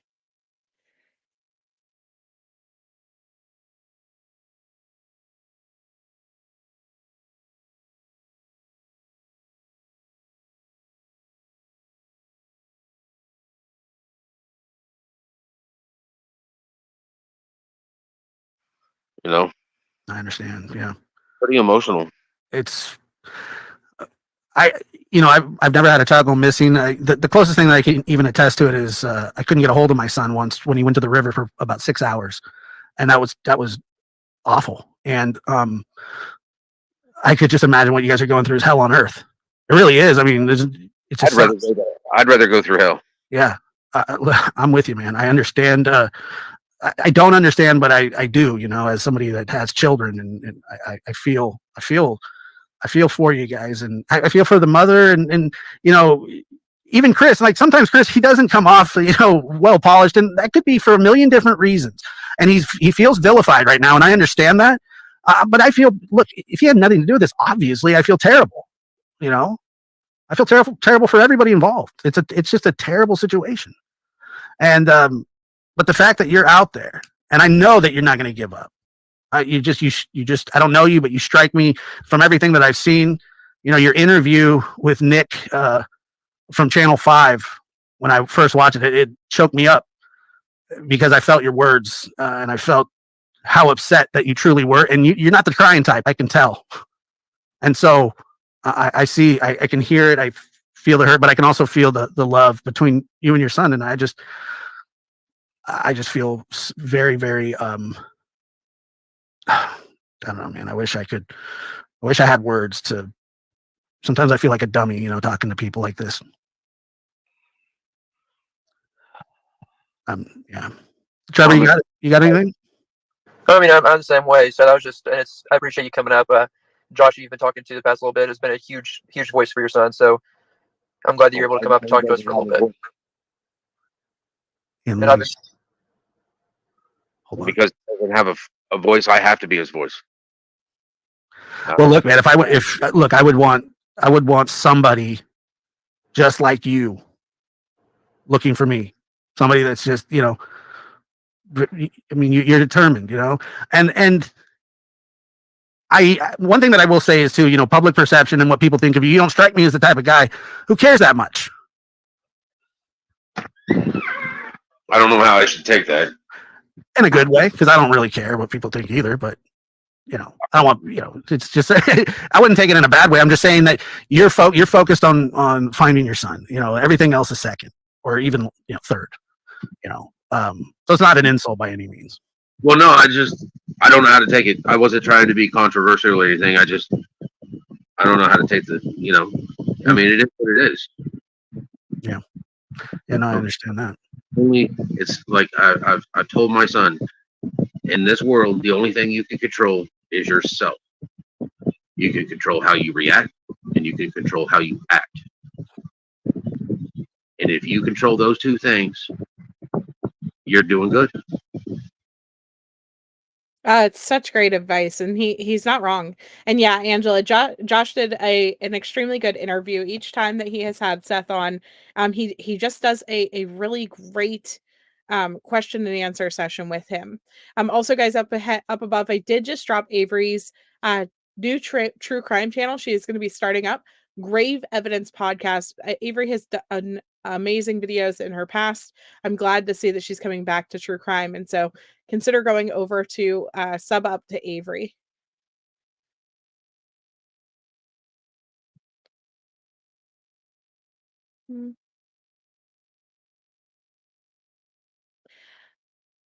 It's profoundly devastating when you lose a parent and you are an orphan. When you lose a spouse, you're a widow. But there's no word for losing a child. No word can describe such a profound loss. Veloma, actually, if you have ever heard of Veloma Unstuck, you know, she talks about the grief of losing a child and things like that. And the word Veloma is something that can be used to describe it.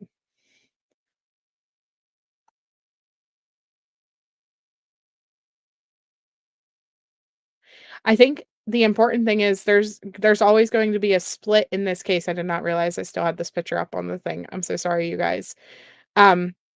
There is going to be a split in this case until TBI and until the police actually start giving us information that can tell us what happened, that can tell us that information, and they're going to keep it close to the vest until they have the answers, and until, if an arrest needs to be made, they make that arrest, or until they find him. They may keep their mouth shut the entire time, and we may never hear an update that tells us what happened. Hi, Jordan Olive. Good to see you. Hi, Chopper. And so it's going to continue to be split. There's always going to be about 300 of you in this chat right now that think that Chris and Katie unalived this child and that something nefarious happened. And then there will always be about 300 of us that think that it's the other way, and that he could have ran away, and that he has the ability to come home. There's nothing that I can do to change your mind about that. I can just tell you my thoughts and my opinions. That's my job. Not here to control what you think. I'm just here to tell you what I think, right? Because I I enjoy putting my thoughts and theories out there. That's why I have a channel. So that's all there is to it. Yeah, there's no other pain in this world like losing a child. Absolutely not. The CPS cases on Chris were for his daughter and ex-wife. No. I mean, some of them, but there was a CPS investigation into Sebastian as well. I mean, he even says that the caseworker came and talked to Sebastian and called Sebastian a liar and then apologized to him, which I don't ever picture a caseworker doing. I thought that was the most ridiculous thing I've ever heard somebody say, just to be completely honest. You're okay. I can't spell and I'm not brain damaged at all, so you're good. And half the time I can't read. I do have dyslexia. Those of you guys who are doing this channel, anytime that I am reading, especially if it's something new, there's a pretty good chance that I'm gonna mess it up at some point. So just is what it is. We don't judge reading capabilities or spelling capabilities unless you're like a annoying troll. Then I might make fun of you. Yeah, you're gonna say you have no idea. I know there are some of us that are back and forth. Listen, even my mod team is split. Exactly. It's fine to have opinions. Just be respectful. That's all I ask. Be respectful to each other in the chat. If you're going to disagree, just have a conversation about it. Why do you feel the way that you do? What evidence or what facts do you have that point to why you feel the way that you do? Somebody being a liar does not mean that they are a child murderer, right? But I will say that I have already stated that I understand the personality traits that you guys see in Chris specifically that make you think that he could potentially be behind this. But TBI will know where he was and know his location far more than we do. And they'll know if there's any chance that he was behind this or if he helped clean up or whatever. You know, they're going to have that information. Chances of Sebastian being unalived in his home and there being no evidence are very, very small, especially if it was an unplanned event. So I got to tell you that it for a change, it has been nice to hear about Sebastian and his habits and the things that he does when he's with you. And I'm glad that when you came up here, we were able to talk about him and kind of forego, other things, because the fact of the matter is he's missing, and pointing fingers isn't doing anything. It's just not. I was always told when you point a finger, there's 3 others pointing at you. Yeah, you're right. I had to count. It was 3. I did. I was like, what? I was trying to figure out which way the thumb goes, but you're right. So it goes forward too. It goes forward too. I mean, unless you're. Okay, Josh has 6 toes on one foot. That's true. I tried to amputate one once. It didn't go so good. I'm going to let you get to bed. I know that you're tired. It's late, and that you have a search tomorrow. I have a search until I find it. This poor guy, like Josh has been telling him for like 20 minutes that he's going to let him get to bed, but it actually does happen this time. I just think it's funny because he's like, I'm going to let you get to bed. It does. It doesn't end until he's found. And like I said, I truly do feel that you're going to find him and you're going to bring him home and he's going to come live with you and you're going to put weight on him and you're going to eat biscuits and gravy. And a hug, And then when I come stay in Trevor's home, we're going to come hang out with you guys and we're going to play some Call of Duty mobile. There we go. I'm legit. I'll tell you what, Sebastian's godfather won't play because I've done a screenshot and showed it to him. I had 147 kills in one match. Well, then I'm not that legit. Saying. But I play. I like Call of Duty Mobile. Well, I call Seth on my team if that's what we're doing here. Oh God, yeah. Sebastian's as good as I am, so What's that? Sebastian's as good as I am. I was going to ask you about that really quick. How good is he at video games? Like the games that he loves? Is he just phenomenal? He is. Yeah. He is. I've literally tried to get him to take this phone that I'm using talking to you right now. I was like, I told him, I was like, son, I'll wipe it. I'll do a reset. We'll take your Gmail account that you have and we'll hook it up here. And we'll let you have your own Call of Duty mobile account. That's dope. I don't want it, Dad. I just want to play on yours. Oh. Okay. So, because I keep trying to tell you, you have your own account, then I'll have mine, and we could be on the same team. But he would rather play or watch me play. So. Yeah. Wow. Seth, I got to ask you that trophy, that picture of that trophy looks like it's taller than me. I got to ask, what was that for? That It was Sebastian picture with? that he was playing at the school. Awesome. I was gonna say, yeah, that trophy's at least as tall as I am. He's got to have done something for that. He was in school. He was playing Plinko chips, I believe, or something. But it was a game show at school, and that's what he got. I don't think he got to bring it home though. I think he just got to take his picture with it, and that was it. I gotcha. So somebody asked me yesterday about that trophy. So now we know it was because he won a game show at the school. Well, when he comes home and when you find him and he comes and lives with you, I'm sure he will feel different about it then, because I remember my children would say the same thing. I don't need my own account. And then it was like, don't even touch my account anymore, Dad. Don't even click on my profile. It was like, I have a game saved. It'll mess everything up. There was kind of the little snotty, kid thing, because I suck at most video games, and except PUBG and a little bit of Call of Duty. I'm good at that. Okay, I'm not 140 whatever kills. It's good, but that's a lot. I was down. It was a really good game for me. I mean, on average, one game multiplayer about 5 to 7 minutes, and 25 kills is what I average. Can somebody post that again? I didn't see it. Are mods not able to pin a comment to the top if you can? Because I would like to pin that comment. The GoFundMe? Yes. What's that?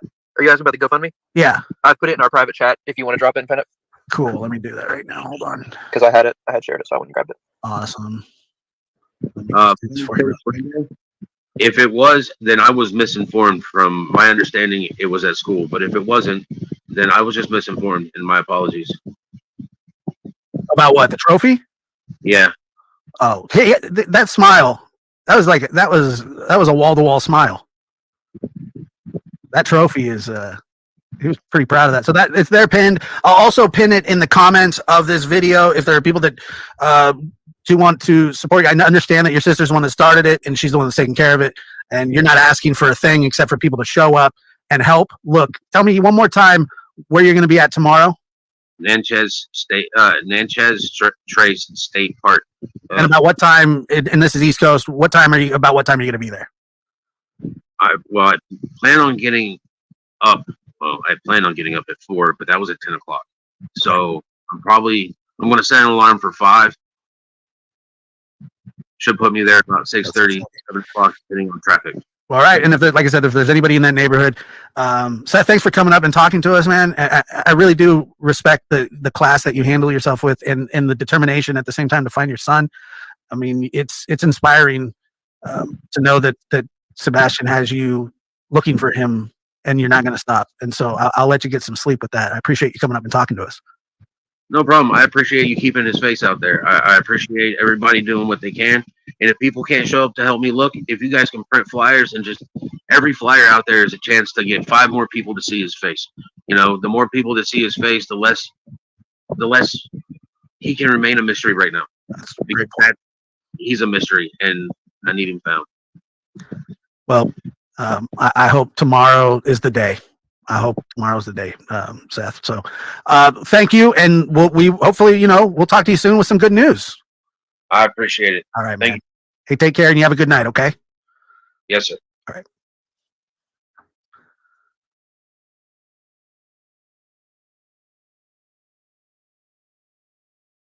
Okay. So again, that was Josh from the lab. Here's that link one more time to that specific interview. The lab has had him on a few times. Trev Time has been going on with the lab and talking about the different things going on. The game show trophy was when CP's sister was being rude and humiliated him. That's awful, Gina. Mr. Chris, yeah.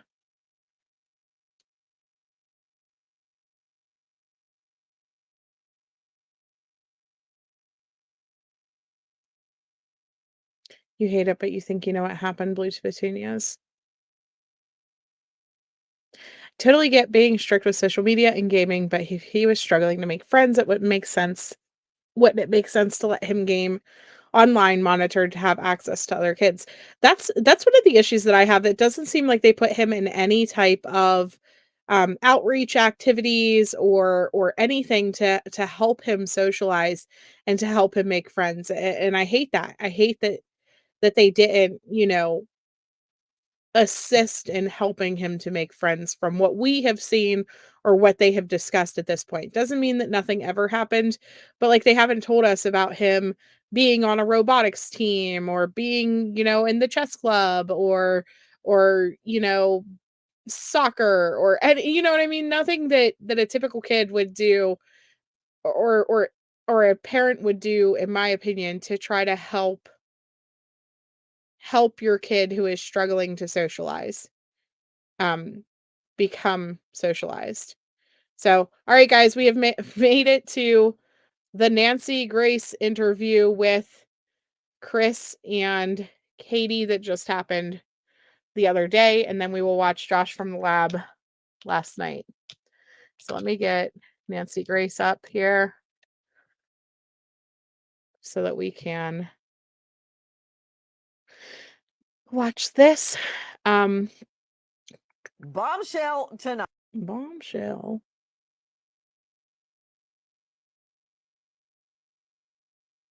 So this is February.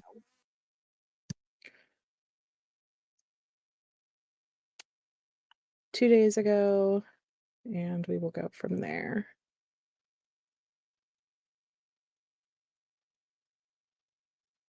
There's a video of it out there. Jeez. At this point, you don't believe a word they say. Their story has changed with every single interview they have done. First interview, she said he walked out. Now he's been abducted. Right. I mean, but here's the thing you have to consider too, though.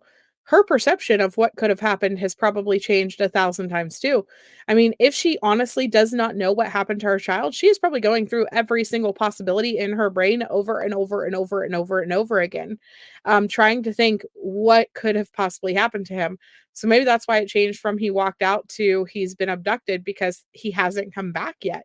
And in her mind, she thinks that he would have come back. And so, but I agree. I mean, everybody who is saying that mom and stepdad are sus, I get it.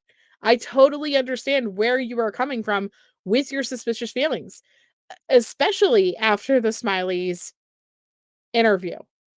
I mean, especially after Smiley's interview, because Chris oh my gosh, I can't. I mean, that did not help them. It did not help them at all.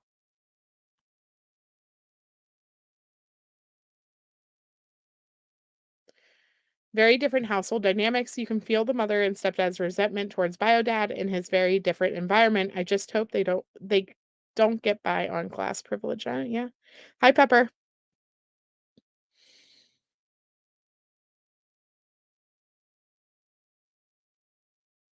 Yeah, they're not helping each other by coming on to the internet.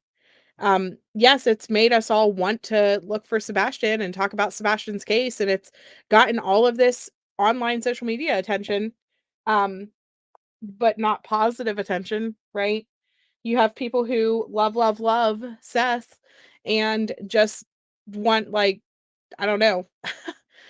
I don't even know what people want to do to Chris and Katie, but they just didn't. I don't know. I will never say that. Never mind. I'm just gonna shut up. You took it as Sebastian wasn't allowed to move in with his dad unless he improved his behavior. It's like a reward, just showing how differently we all perceive information. See, to me, it was like he has one last chance to straighten up, or else he's gonna have to come here.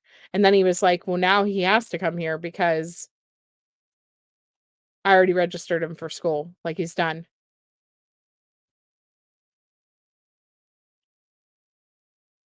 Yes, we're gonna watch that one too. I'm just trying to go in order.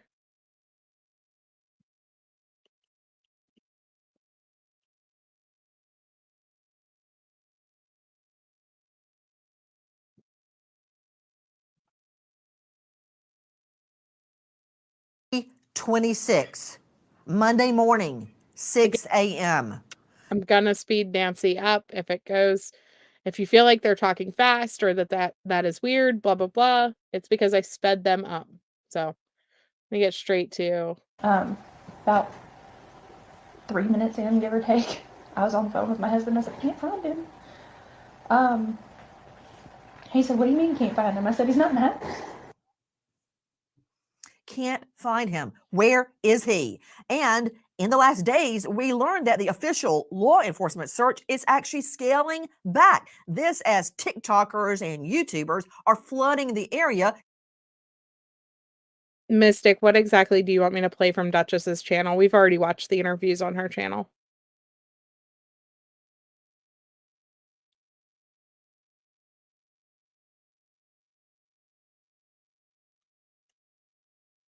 Yeah, Victoria, we will get to that. It's probably going to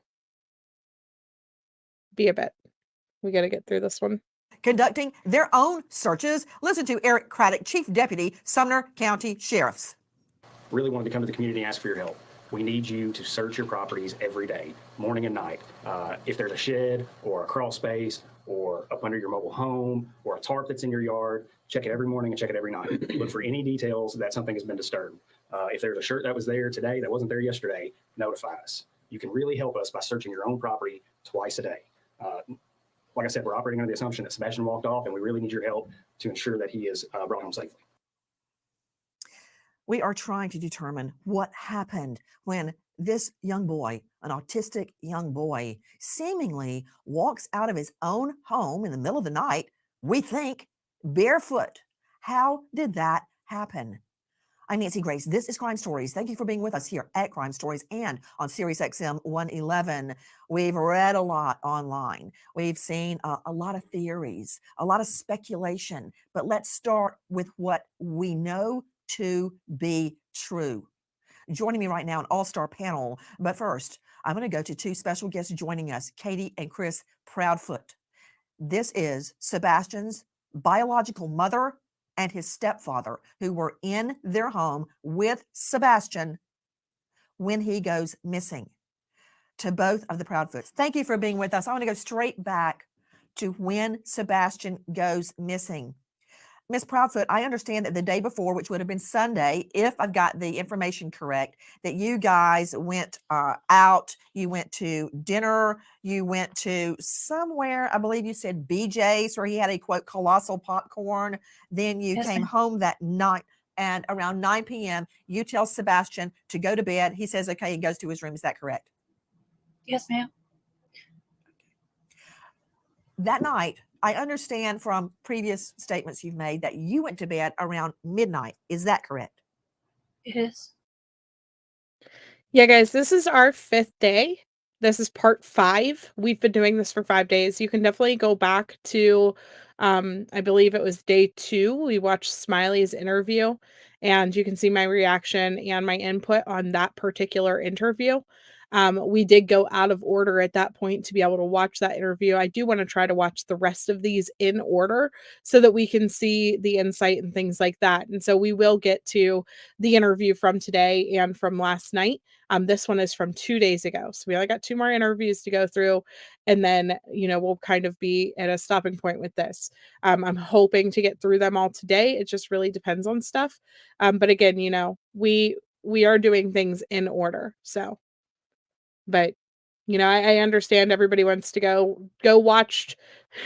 Let's go watch Smiley's interview so that we can see Sleuth Mom get angry about how ridiculous Chris is again. But, that's not, it doesn't help.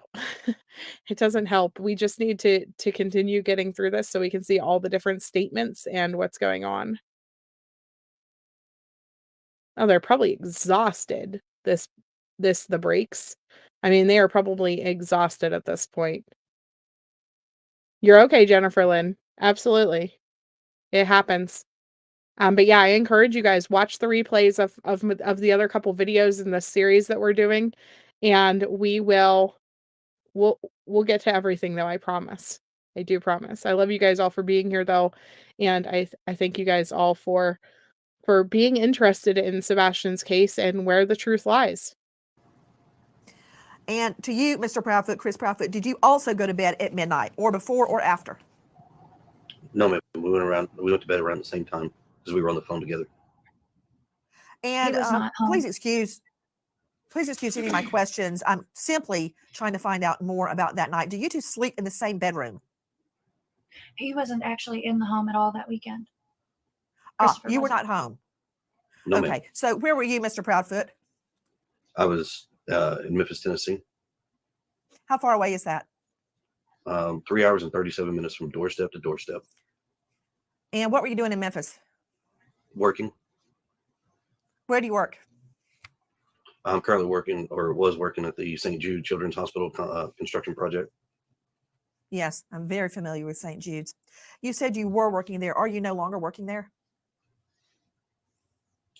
Right now, that's up in the air. Well, you've been gone ever since Sebastian went missing, so I understand. When you are home, do you two sleep in the same bedroom? Yes, ma'am. Yes, ma'am. Is this a 3-bedroom home? Yes, ma'am. Where is your room as it relates to Sebastian's room? It's on the opposite end of the house. The master bedroom's on one side, and the other 2 bedrooms are on the other side of the house. Okay, so your master bedroom is on one side of the house and Sebastian's room is on the other side of the house. Is that correct? Yes, ma'am. Okay. Now, you have a 3rd bedroom that I believe you keep for your other daughter. Is that correct? Yes, ma'am. Is that Faith? Is your other daughter named Faith? Yes, ma'am. Okay. So where is Faith's bedroom as it relates to Sebastian's bedroom? It's in the back side of the house. Sebastian's bedroom is on the front side of the house. Okay. So his bedroom is away from Faith's bedroom and away from your master bedroom. Is that correct? Yes, ma'am. Is Sebastian's room on a top floor or a ground level? We have a ranch style house. It's a 1.5 story. So everything's flat, and then you have the bonus room above the garage. Okay. So his is on ground floor, right? Yes, ma'am. Yes, ma'am. Okay. That morning, was there any sign of a break-in through a window, a front door, a back door, a sliding glass door, anything at all? No, ma'am. Okay. No sign of forced entry. Was anything taken from the home at all? Not that we could find anything. We couldn't find anything missing. I want to circle back to Sebastian's shoes regarding if anything was missing. Do you have a burglar alarm? No, ma'am. I still think it's funny that whenever Nancy asked what she was doing, she says she's an installation technician. Do you think that Nancy would have dug into why she doesn't have a burglar alarm more? If Nancy would have realized that she installs burglar alarms for a living? Typically, I would think they probably offered discounts and things like that, but maybe they just didn't have it activated, or maybe she just didn't want a burglar alarm. I thought that was interesting that, that they don't have one, that they didn't have security cameras, just based off of what her line of work is. Again, does not make them guilty of absolutely anything. It's just one of those details that it's like, really? Like, you don't? Do you have a Ring doorbell cam? No, ma'am. I honestly, and I just want to say too, that I believe that every single person, like, get cameras on the outside of your house, whether it's a Ring doorbell camera, whether it's, a set from Walmart for $200 that you can put up and have like a DVR box or something to record. You absolutely never know when somebody in your neighborhood or yourself could need your footage. I mean, gosh, could you imagine if somebody, had some type of crime occur and they're looking door to door for camera footage?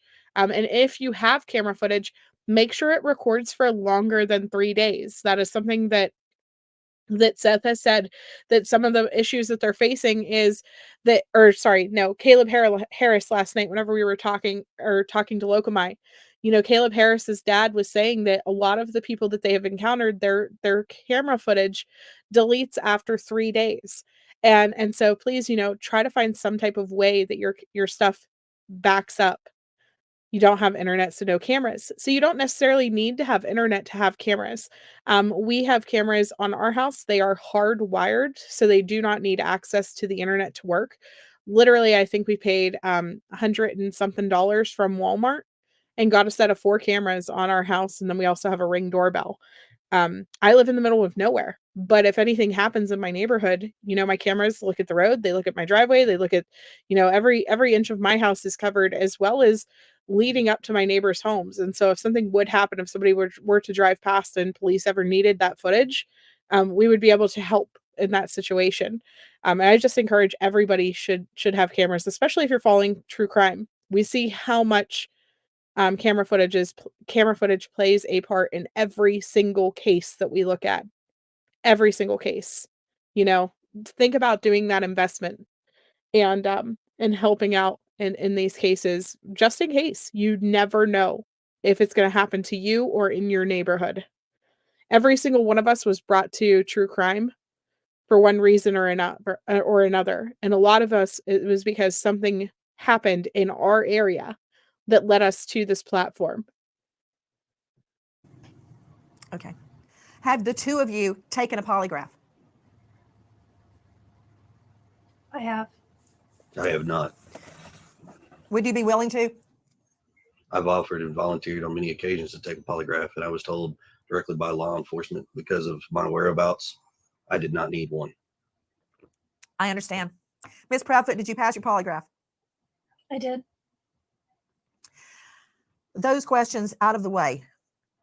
Was Faith in the home when Sebastian went missing? No. No, ma'am. Does anyone else have a key to your home beside your immediate family? No. No, ma'am. That night, Miss Proudfoot, at midnight when you went to bed, what did you do until midnight? I had been reading a chapter that I needed to, and I had been talking to my husband on the phone. I was falling asleep on him, so that's when he told me it was around midnight. He told me to go ahead and put the dogs up and go to bed, and that's what I did. I got up, put the dogs where they sleep, and then I myself went to bed. Where do they sleep? They have a big pen. A pen, is it inside or outside? Inside. Inside. That reminds me of another question. Do you guys have a motion sensor light or lights on the outside of your house? Yes, we do have lights on the outside of our house. Did they activate that night? They're not motion censored. We have lights. Were they on that night? No, Okay. ma'am. Were they on that night? So the lights were out the whole night? Yes, ma'am. We don't typically turn the floodlights on. Were there any lights outside the house on at all? Just my little solar lights that we have in the garden. There's two lights on the side of the house above the garage that are on at all times. Oh, yeah, those are on. Oh, there's a light above the garage that's on at all times? There's two. Yes, ma'am. Okay. So those lights were on? Yes, ma'am. Okay. The reason I'm asking is because I heard you say earlier, Mr. Proudfoot, that your neighbors have been very, very forthcoming with their Ring camera info. And I was trying to determine if any lights were on, what, if anything, they may have caught. But I understand from your previous interviews that nothing of any evidentiary value was caught. And also, in another statement you gave, I understand that the video of the 2 flashlights, and I'm saying that with air quotes, that's not exactly what that was at all. We now don't believe that 2 flashlights were observed around your home. Is that correct? Yes. You're very correct. Okay. And so again, we talked about this. Josh from the lab had an interview with Seth last night, and Seth has told us that TBI said that it was a trash truck in the area at the time. Yeah, he did. He danced around the lie detector until Nancy got a hold of him. He posted on Facebook. He tiptoed around it in other interviews. He tiptoed around it on Duchess, on Smiley. He has said that they passed, we passed, we passed. That has been his statement. And then we find out that he didn't even take one. But again, why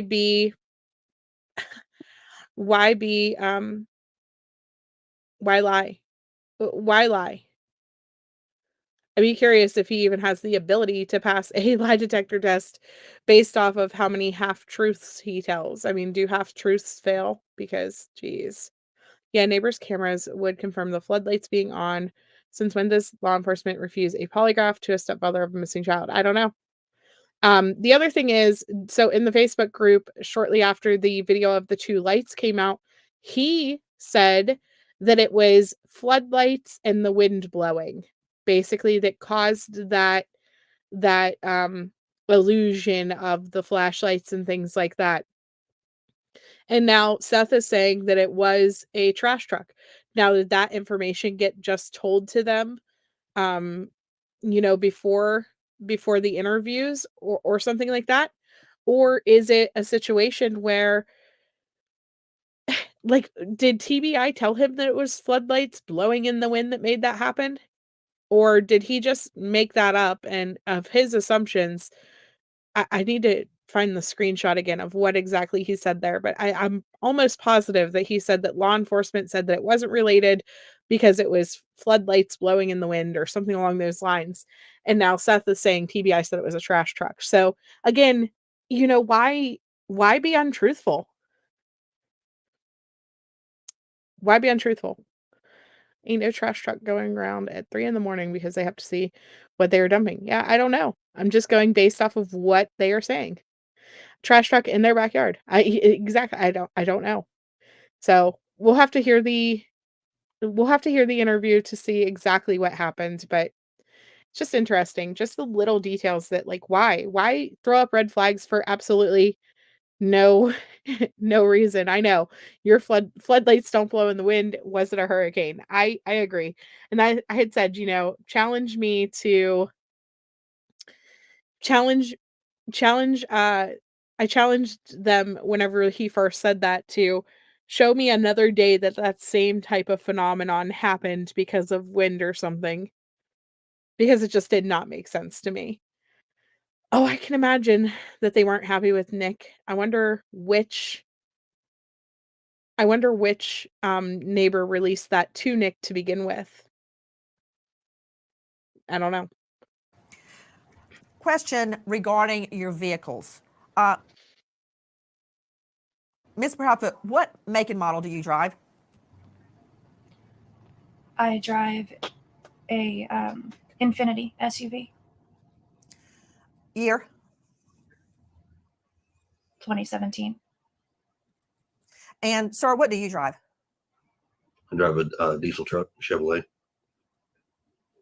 Year? I don't remember off the top of my head. I think it's a 2021, I think. So your Infinity SUV was parked in the garage or outside the garage that night, Ms. Proudfoot? In the garage.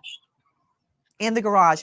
And Mr. Proudfoot, your vehicle was on location in Memphis. Is that correct? Correct. Okay. So there's only one car at the home. Is that right? There was actually a work vehicle in the driveway at the time as well, but it hasn't moved.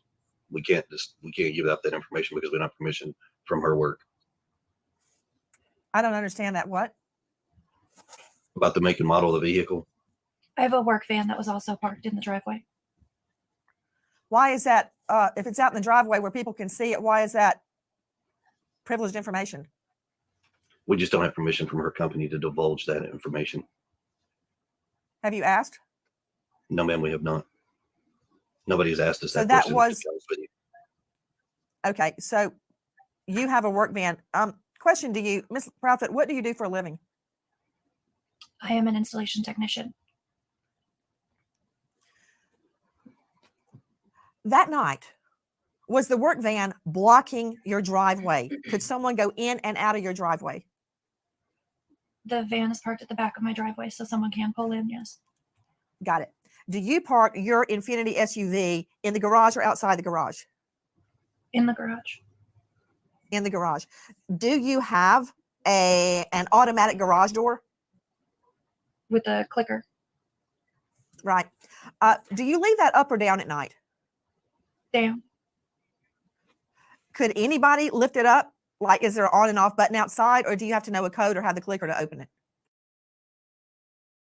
So again, we see the situation where the vehicles are. He doesn't want to say what year his car is. He doesn't want to say about her work vehicle. Like, yeah, he's like trying to push his control onto things. I just I I don't know.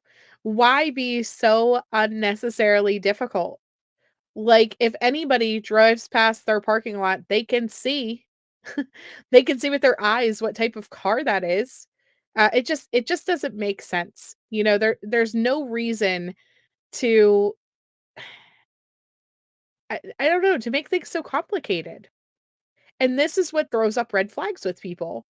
I mean, like I said, I've said probably how many times, like a couple hundred times during this live, that I think that Sebastian ran away. I do not think that they killed him. I do not think that. But he's just so exhausting. The way that he is just nonstop, like he is just overly challenging during all of these interviews, and he is just, I don't know, for no reason. Just difficult for no reason.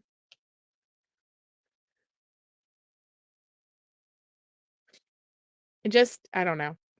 I can't even. He's just being obtuse for no reason. Something is up with the cars. Yeah, it's a 2021 Chevy Diesel and a 2017 Infiniti. Hi, Justice Jane.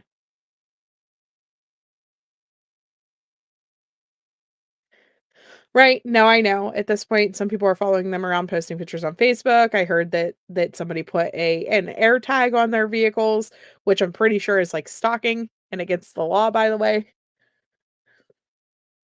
Are they afraid to be judged for not having brand new vehicles? Why would you be afraid of that? Whenever you have a missing child, who cares? Who cares what their vehicles are? I don't understand why be difficult about such simple questions.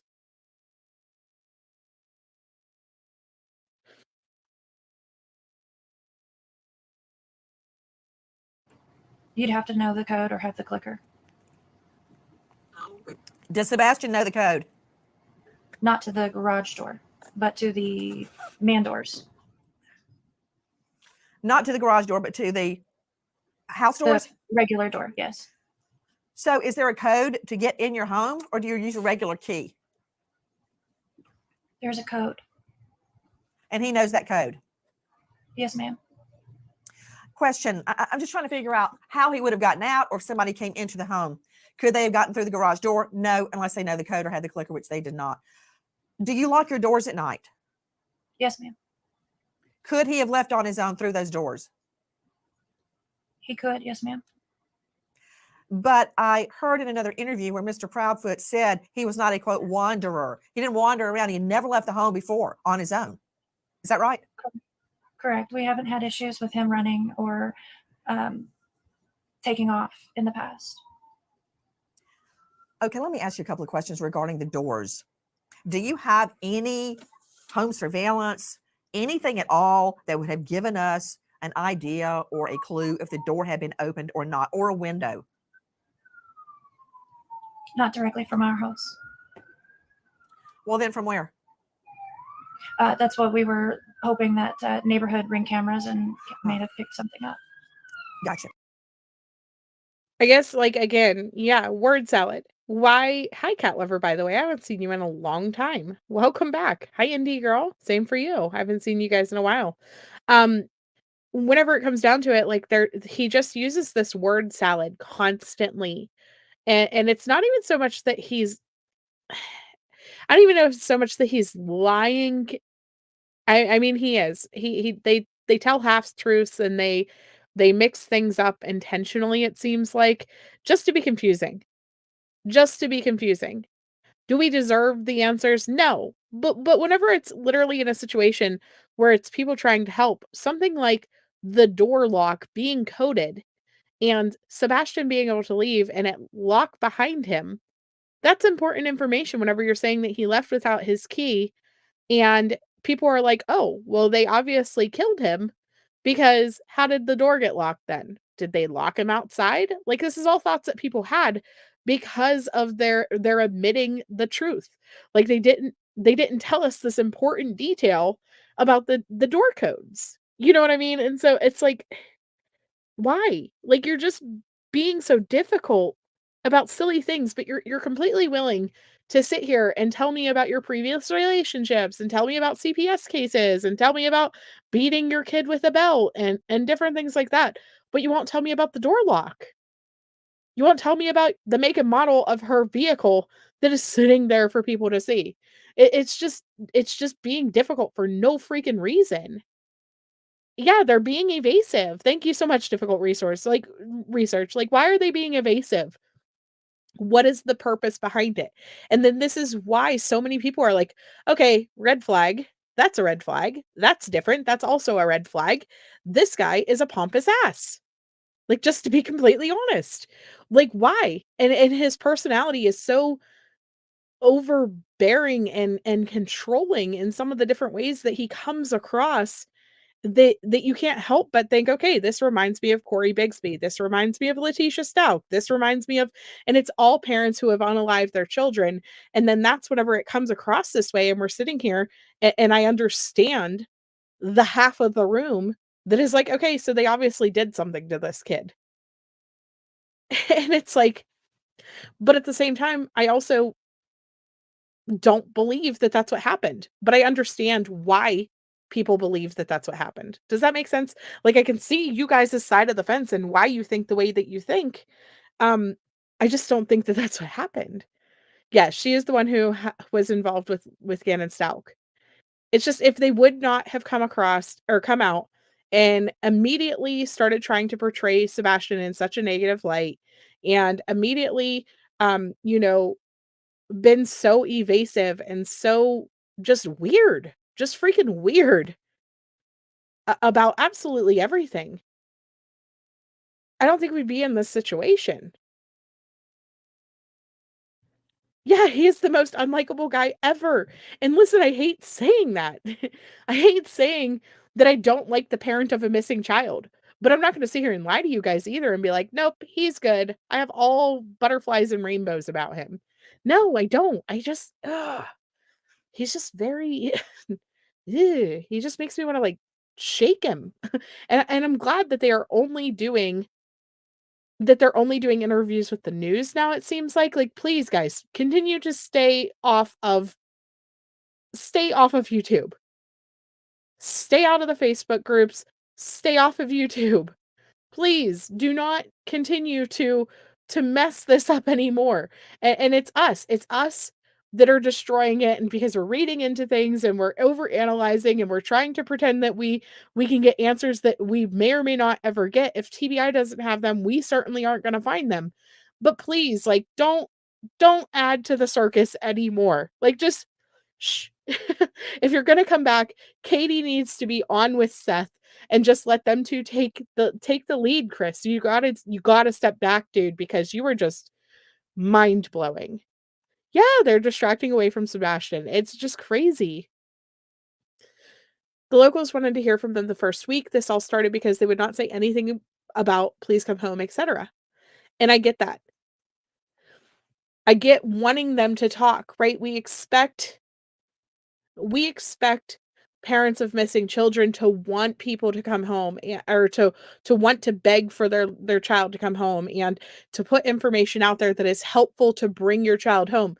But every single interview that Chris has done has not been about Sebastian. It's been about Chris, or how his appearance is, or trying to defend how things are perceived or how things look and stuff like that. And it's not what's important. It's not what's important in all of this. Yeah, you should use mainstream media as a tool to help locate your child. And again, I understand coming to this platform to put out pertinent, important information about your child. I do not think that what Duchess did was wrong by bringing them to this platform and doing an interview with them. I don't. But she can't control how things come across. She can't control like how many different stories they have, and the different types of details um that they have put out there. It's really difficult to get people to care about your missing loved one. And that sounds horrible, but every single missing person that we cover starts out like this. They're just a flyer. They're just a flyer on social media that we choose to share or don't share. Do you take the time to stop and read that flyer? What helps your child's case stand out from the next missing child whenever there's like 600,000 kids that go missing every year? A lot of them return home safely. But how do you make them stand out? We need that personal conversation, that personal information that tells us about your missing loved one, that puts that information out there. And so I do understand the importance of interviews, but there are some details that should never make it to this platform. There are some things that should be held back. And then there are other things that there's no freaking reason that you can't just answer that the door lock is a coded lock. There's no reason for that. Why can't you just tell us that simple information that has to do about that? And so that's my issue. Like he's just so, I don't know. I just can't stand him. and I hate that. And I really do. But to get your kid noticed, you have to do something different. There's so many. So many. Yeah, look at Riley's mom. She begged. You can come though and separate your child from the masses without turning it into a circus. You have to be truthful. You have to be honest, and you have to put out positive details.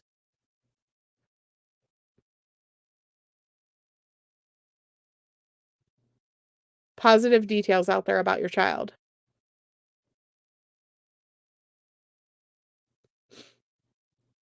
Yeah, seeing the way they are makes you think that Sebastian left to get away from them. You think that's what made them feel comfortable to do an interview with the media? What, coming to social media first?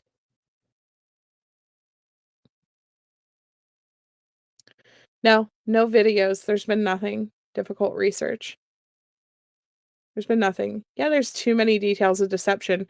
And again, this goes back to the fact that they very well could have been worried about this lifestyle, the actual reality that was going on behind closed doors, not wanting the actual reality of what Sebastian's life could have potentially been like to come out to the public. And that's why that deception could have been there. They didn't want people to know about the CPS cases. They didn't want people to know that Sebastian was always in trouble. There's a reason that they mention trouble in almost every interview.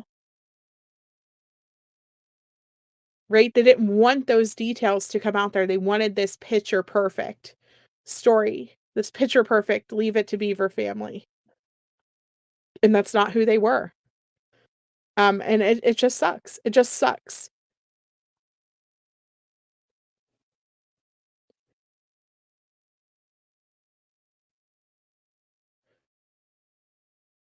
I want to go back to that night. You said you were up till midnight. You were reading something. What were you reading? A chapter for school. A chapter for school. Are you in school? I was, yes, ma'am. I've since dropped my classes for the time. What are you studying? Business administration. Gotcha. Where do you go to school? DeVry. So that night you go to bed at midnight after you've been talking to Mr. Proudfoot on the phone. You put the dogs away in a cage, a crate inside the home, and you go to bed. Did you check on Sebastian at that time? I did not. Okay. Do you normally? Not typically. Since he's gotten older, I've not been checking on him as frequently throughout the night because normally he's good to go in his room once he goes to bed. Earlier you had stated you heard a noise in his room before you. You heard one of their interviews with a YouTuber. They were talking about as if a random stranger could do more than a powerful media group. Is it true that we, the people, are more powerful than them? Are you talking about coming to YouTube as opposed to going to the news? Because I'm going to tell you something. Yes. Coming to YouTube, Facebook, Twitter sometimes can be so much more powerful than just getting an interview on the news. I can't tell you how many missing individuals that we have covered. Rio, for example, her family has gone to the news. Her friends have gone to the news. They have done interviews with the news. Have you ever seen her case go viral? Put a 1 in the chat if you know who Rio Boyd is. Put a 1 in the chat if you've ever heard about her case outside of this channel. Put a 3 if you have no idea who Rio Boyd is, and outside of my intro videos, that is all you've seen. 1 if you've seen her case and know who she is. 3 if you've never seen her outside of my intro videos. I'm just curious. Sale, you don't count. You helped me research. That doesn't count.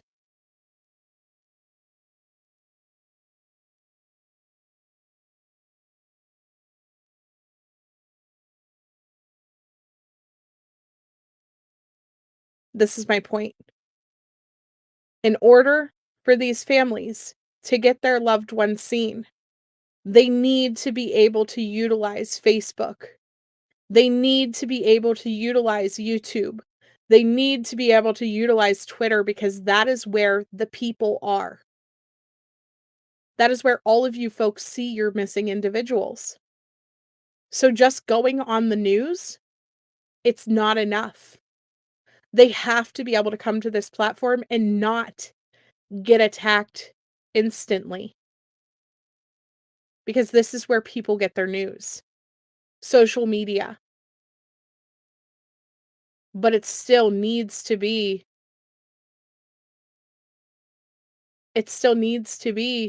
appropriate, helpful information that comes to this platform. It needs to be people who are firsthand at the situation. You know, Chris has told every detail to us about these days and the events and things like that. And he wasn't even there. Have a good day, Victoria. Right? And so that's why social media is so important in these cases, you guys. We have the power. We have the power to make a case viral or not. Not us as the creators, but us as the viewers. The 433 people in this room right now. You are what make cases go viral. What you choose to click on or not click on is so important. It's so important. What you choose to retweet or not retweet, it's so important. Facebook, Twitter, Instagram, TikTok, YouTube. That's the news. The news outlets are trying now to speculate and trying to be, ridiculous in order to keep up with all of these social media platforms. But you have to be responsible and careful with a family if you choose to bring them to this platform. That's why groups like Missing in America and oh goodness, my brain, it just went completely blank. That's why groups like Missing in America, though, and True Crime Replay and stuff like that, they're so important. Because they help these families get their names out there, make flyers, get things circulating on social media and stuff like that. I used to do interviews all the time for Missing in America. They would send families to me to talk to me because they knew that I would take care of their families while they were here.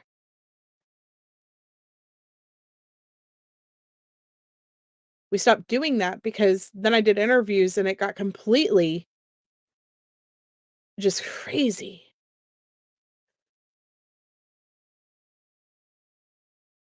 You guys are so important as far as getting stuff out there, getting the information out there.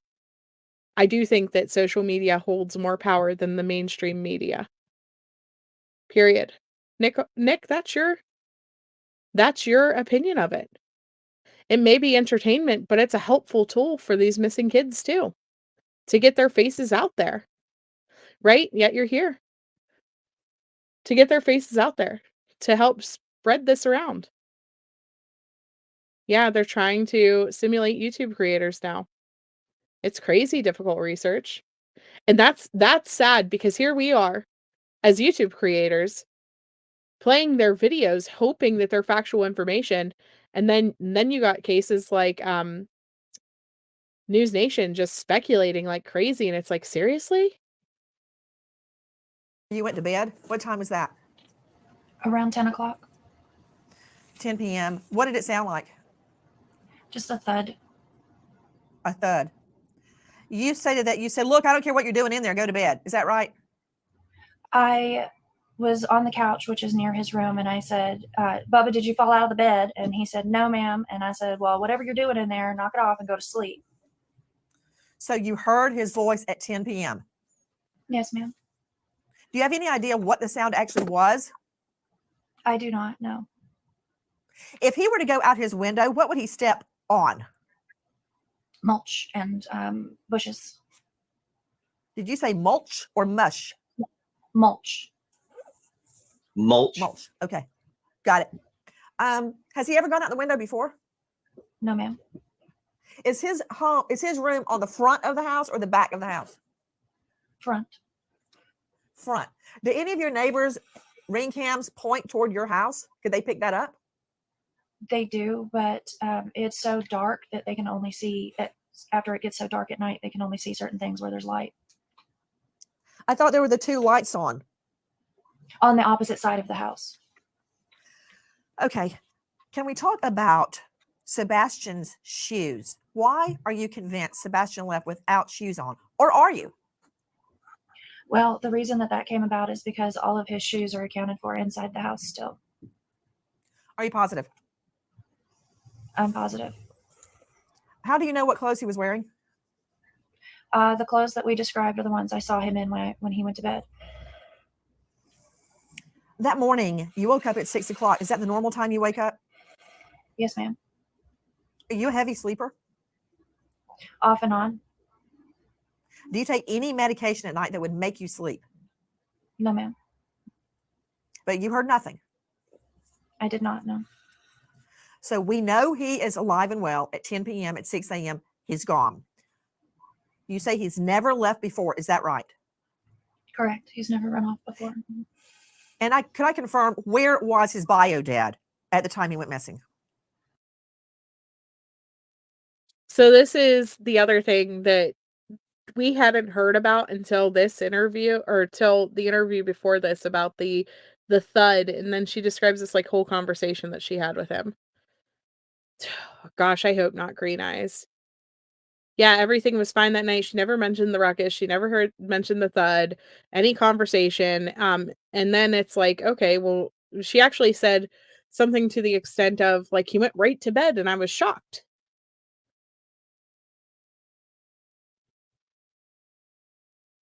And now there was a thud and there was all this information.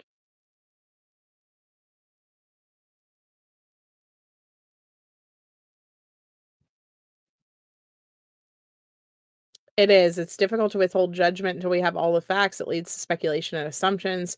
You try to wait to form opinions until we see evidence. Pepper, the problem is I don't think we're going to see evidence.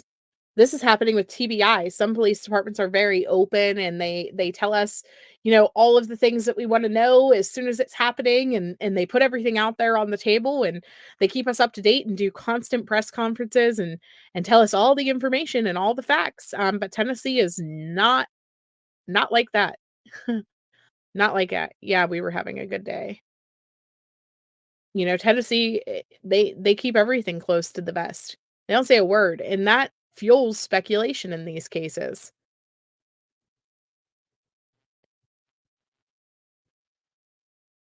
I believe he was at work in Nashville. Had there been any family argument or altercation prior to him going missing? No, ma'am. And Mr. Prophet, when did you leave town? Early February. So you had been gone for days before he went missing. Is that correct? Correct, ma'am.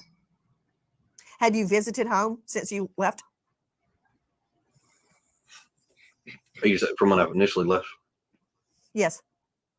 Yes, ma'am. I came home February 26th. The morning I was told that he was missing. From the time that you left for the job in Memphis to February 26th, did you visit the home?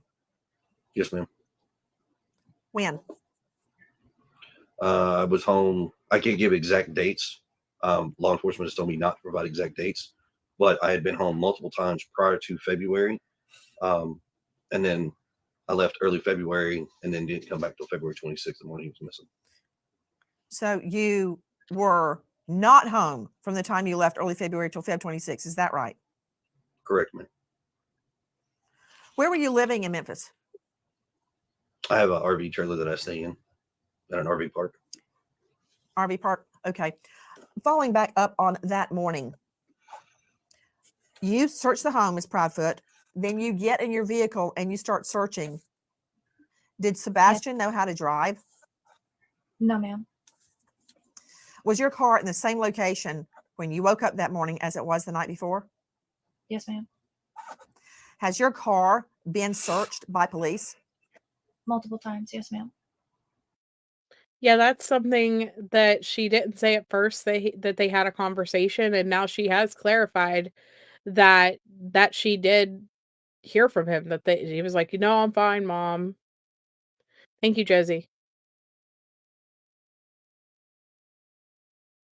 When one experiences a traumatic event such as this, we are really good at remembering the details in and around said events, details that seem to be missing and sketchy with these two, mainly Mom. Yeah, I mean, it seems like each interview that they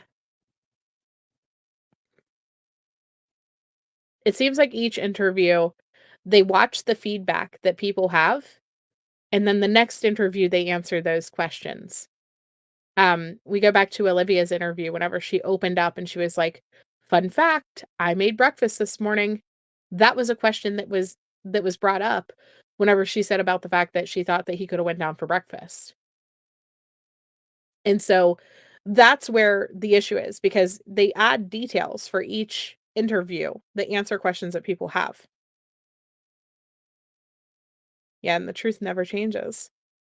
Thank you so much, Annie Lou, for being here. I appreciate you so much. Yeah, bingo. And that's the type of stuff that, like, I'm trying to pull out of these. Because where is the truth? What didn't change? You can say you remember every little detail when your son had his accident. Yeah, fun fact. He also said that law enforcement told them that they didn't need to dust for fingerprints. It wasn't necessary.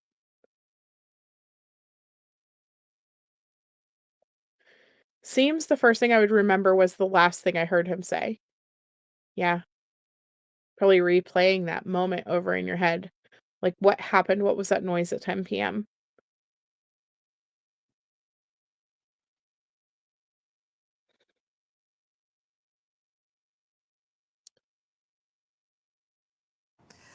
Have scent dogs looked at your car? Yes, ma'am. So your car's in the same place. You get in the car, you start looking in the neighborhood for him. Is that right? Yes, ma'am. Then you call Mr. Proudfoot, right? I believe I was already on the phone with him at that point. Okay. Question: who called 911? I did. You did. Yes, What ma'am. time?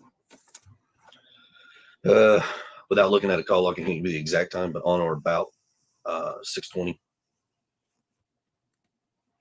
And had you guys been talking on the phone before 6 a.m. or did you initially call Mr. Proudfoot at the time you realized Sebastian was gone? I called him when I realized Sebastian was gone. Have you guys been out looking for Sebastian? Yes, ma'am. Yes, ma'am. We were given information that you guys have left the home. Is that true? Yes, ma'am. Why? I'm going back to work. You're going back to work. What about you, Ms. Proudfoot? And I'm not going back to work. Not yet, at least. Did you leave the home also, Ms. Proudfoot? Yes, ma'am. Why? to accompany my husband going back to work, and then I'm coming back. Okay. When will you be back? Do you know yet? No, not yet. Are you concerned about being away while the search is ongoing? Absolutely, I am. Then why are you going? Because my son could be anywhere, and we're looking everywhere and anywhere.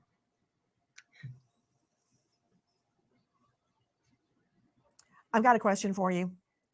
Yes, I want to find out about Mr. Proudfoot hitting Sebastian with a belt. What happened? That was actually several years ago, and it To was Mr. Proudfoot. one- To Mr. Proudfoot. To Mr. Proudfoot. Yes, Mr. ma'am. Proudfoot, what happened? Oh, I'm sorry. I misunderstood. I thought you were asking Katie. Sebastian had gotten in trouble. He got caught lying. And I had asked him, I said, hey, you got to have a punishment for this. He says, yes, sir. And I said, okay. So I gave him a swat with a belt on his buttocks on the outside of his clothes, one swat.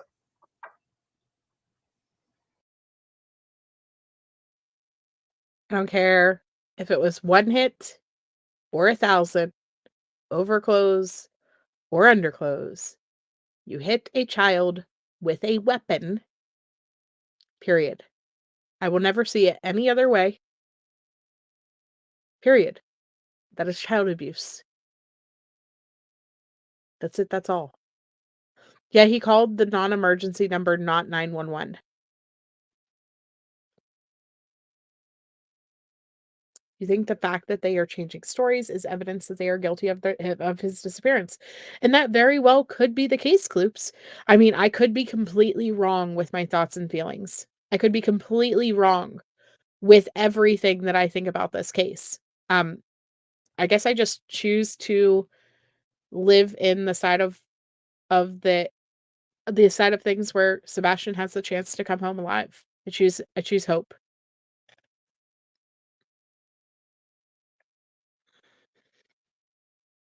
What did he lie about? Honestly, I don't remember at the time, but it was probably something dealing with school because that's majority where his issues lie. Did he have other issues at school? Some behavioral stuff, but nothing too crazy. What kind of behavioral stuff? He has a hard time. He's like awkwardly socially like blending in with students, so it's a little. He's trying to figure out how to do it, but respecting people's space. He gets a little too close, and then kids don't really accept that too much, so it kind of causes an issue. But he'll not stop, and he continues on. So then it causes an issue, and instead of being honest about it, he'll lie like, "No, I didn't." Okay, Sebastian. We're lying about doing Was what? that the first time? Was that the first time you had ever hit him with a belt? Yes, ma'am. The one and only time, actually. When was this? Years ago, ma'am. Any idea how many? 3, 10, 1? It probably at least 3 years ago. I don't understand how that turned into a CPS or Child Protective Services complaint. How were they alerted that you hit him with a belt? That did not turn into a CPS service call. There were other CPS reports, right? Were they regarding your other child? There is one in regards to my daughter that I know of out in New Mexico with my ex-wife and myself. What happened? At the time, my ex-wife had fled to New Mexico with my daughter. We were going through a custody and a divorce case at that time. And at the time, when I'd call and try to check in on my daughter, I could never reach my ex-wife at that time. So a welfare check was requested. Law enforcement told me to call CPS if I had concerns.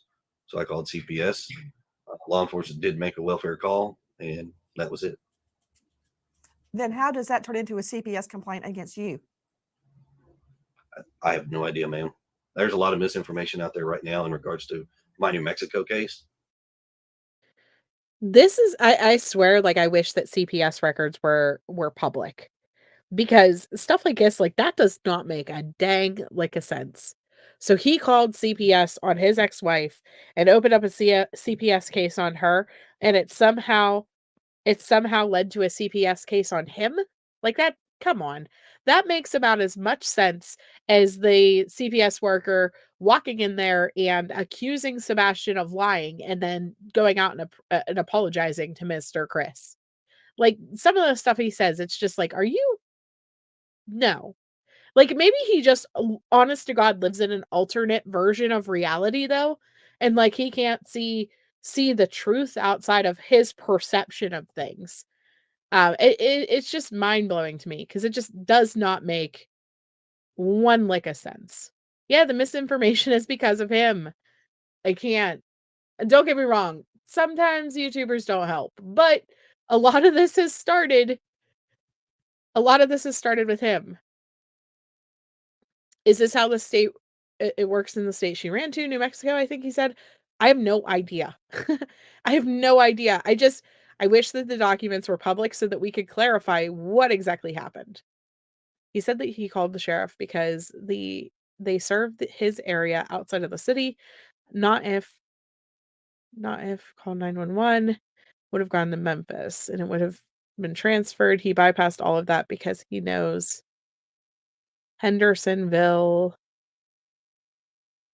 I know he was like saying that it rerouted and things like that. That's one of the things that Ringo and I were talking about in Discord the other day. Ringo actually pointed out that he probably did it the faster way because it would have taken time to reroute through dispatch.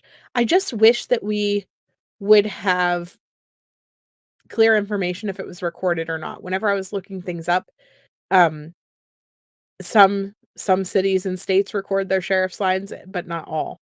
So I need to do more research into that, maybe even reach out to Hendersonville and just straight up ask them, is there a chance that we could get this 911 call? Is there a chance that it was recorded?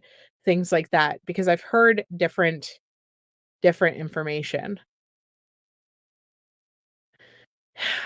Yeah, he said she fled, but seems she was legally leaving. I don't know. Yeah, or if we could hear from his ex-wife. Do not come to this platform, ex-wife. Do not come out and start clarifying things. Any of you ex-wives, oh my God, could you imagine? Could you imagine some of these answers? Like, it would be interesting to have, and I have the curiosity and I want to know the answer. Do not subject yourself to this platform, please, ex-wives. I don't care what your reasoning is. It will not help find Sebastian. It's not even important, in my opinion. But yes, the curiosity is there. Don't get me wrong. It is. It's all word salad and mental gymnastics. Dispatch calls are not 911 calls. A dispatch call is the police discussing with each other. A 911 call is the actual person talking to the dispatcher. So there's a difference. So the sheriff line in that area is not recorded, so I couldn't get a straight answer, and I wanted to find out. Yeah, could you imagine if all 4 of them would come out and speak? No, no, no.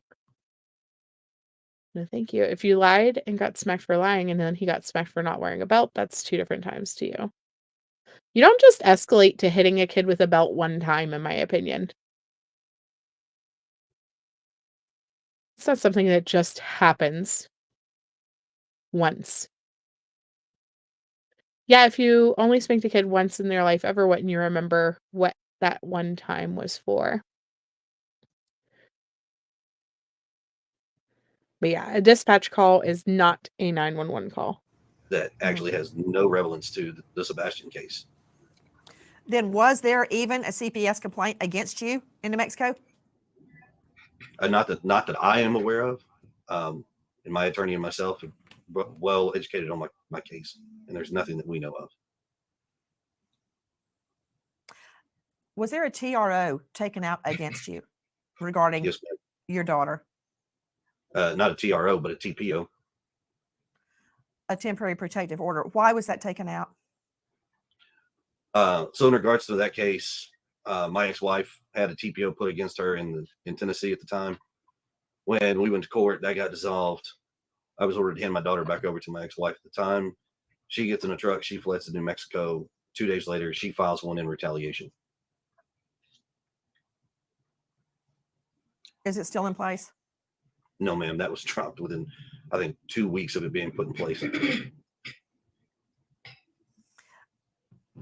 I've got a question about the belt incident. You're telling me that was the only time that you ever hit Sebastian with a belt? Yes, ma'am. And you're also telling me that did not make it to CPS? No, ma'am, that did not. Question. Whenever Nancy does that deep breath in like that, to me, I think it's because she knows that's not consistent with what he said. Like, she's like, okay, that's your story and you're sticking to it. Whatever, let's go to the next thing. Because that's completely opposite what he said in Smiley's. Like, he said that then the caseworker talked to Sebastian and called Sebastian a liar and told him what would happen to him if he continued to lie, basically, and then went out and apologized to Mr. Chris. And so it's like, come on.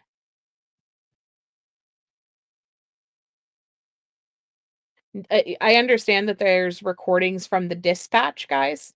That's recordings between the dispatcher and the police or something along those lines. That is not Chris actually calling in to the police department. It's not hearing his voice, it's hearing what the dispatcher says in between people. She's not it's not the actual 911 call. It's just the dispatch audio of the dispatcher sending the police and things like that. And so they are two different things. It's very different. Yeah, the dispatch is the police scanner information. It is not a 911 call. Yeah, you love when she says, "Gotcha." She's like, "Okay, putting that in my memory bank for in case we have 4 interviews later where I gotta pull that back out and be like, 'But didn't you say?'" Yes, ma'am. Regarding Faith's furniture. Yes, a few ma'am. days after Sebastian goes missing, did you replace furniture in Faith's room? No, ma'am, I have not replaced any furniture in my daughter's room. Is there any new furniture in the home? Yes, ma'am. There's a bed that was given to me and it's currently in my garage. Has anything been taken out of the home? No, ma'am. Do you guys think that there was, like, issues in their relationship with the fact that he hadn't come home for, like, a month? Like, it was several weeks that he was staying away at a time, and then there's a bed in the garage? Like, don't get me wrong, they could have just been switching mattresses or switching beds and things like that, but was this dude, like, sleeping in the garage whenever he would come home? I'm just curious, like, what I don't know. To me, being 3 hours away, it's not too far of a hop, skip, and a jump to come home every weekend whenever your employer does not work you on the weekends. I can understand gas prices and things like that, but then again, like, that's a long time to stay gone. I wonder if he made the police department call instead of 911 because he knew it wouldn't be recorded. I don't know. You think she threw him out? Who knows? Yeah, no idea if they're guilty of anything to do with the disappearance, but they're definitely guilty of pretending they're better parents than they are. And I mean, I'm sure to a certain extent, all of us are. You're not going to want to come out to a live stream and be like, listen, we have issues all the time. We constantly fight. And, we treat Sebastian like crap. You're not going to come on a live stream and necessarily say that.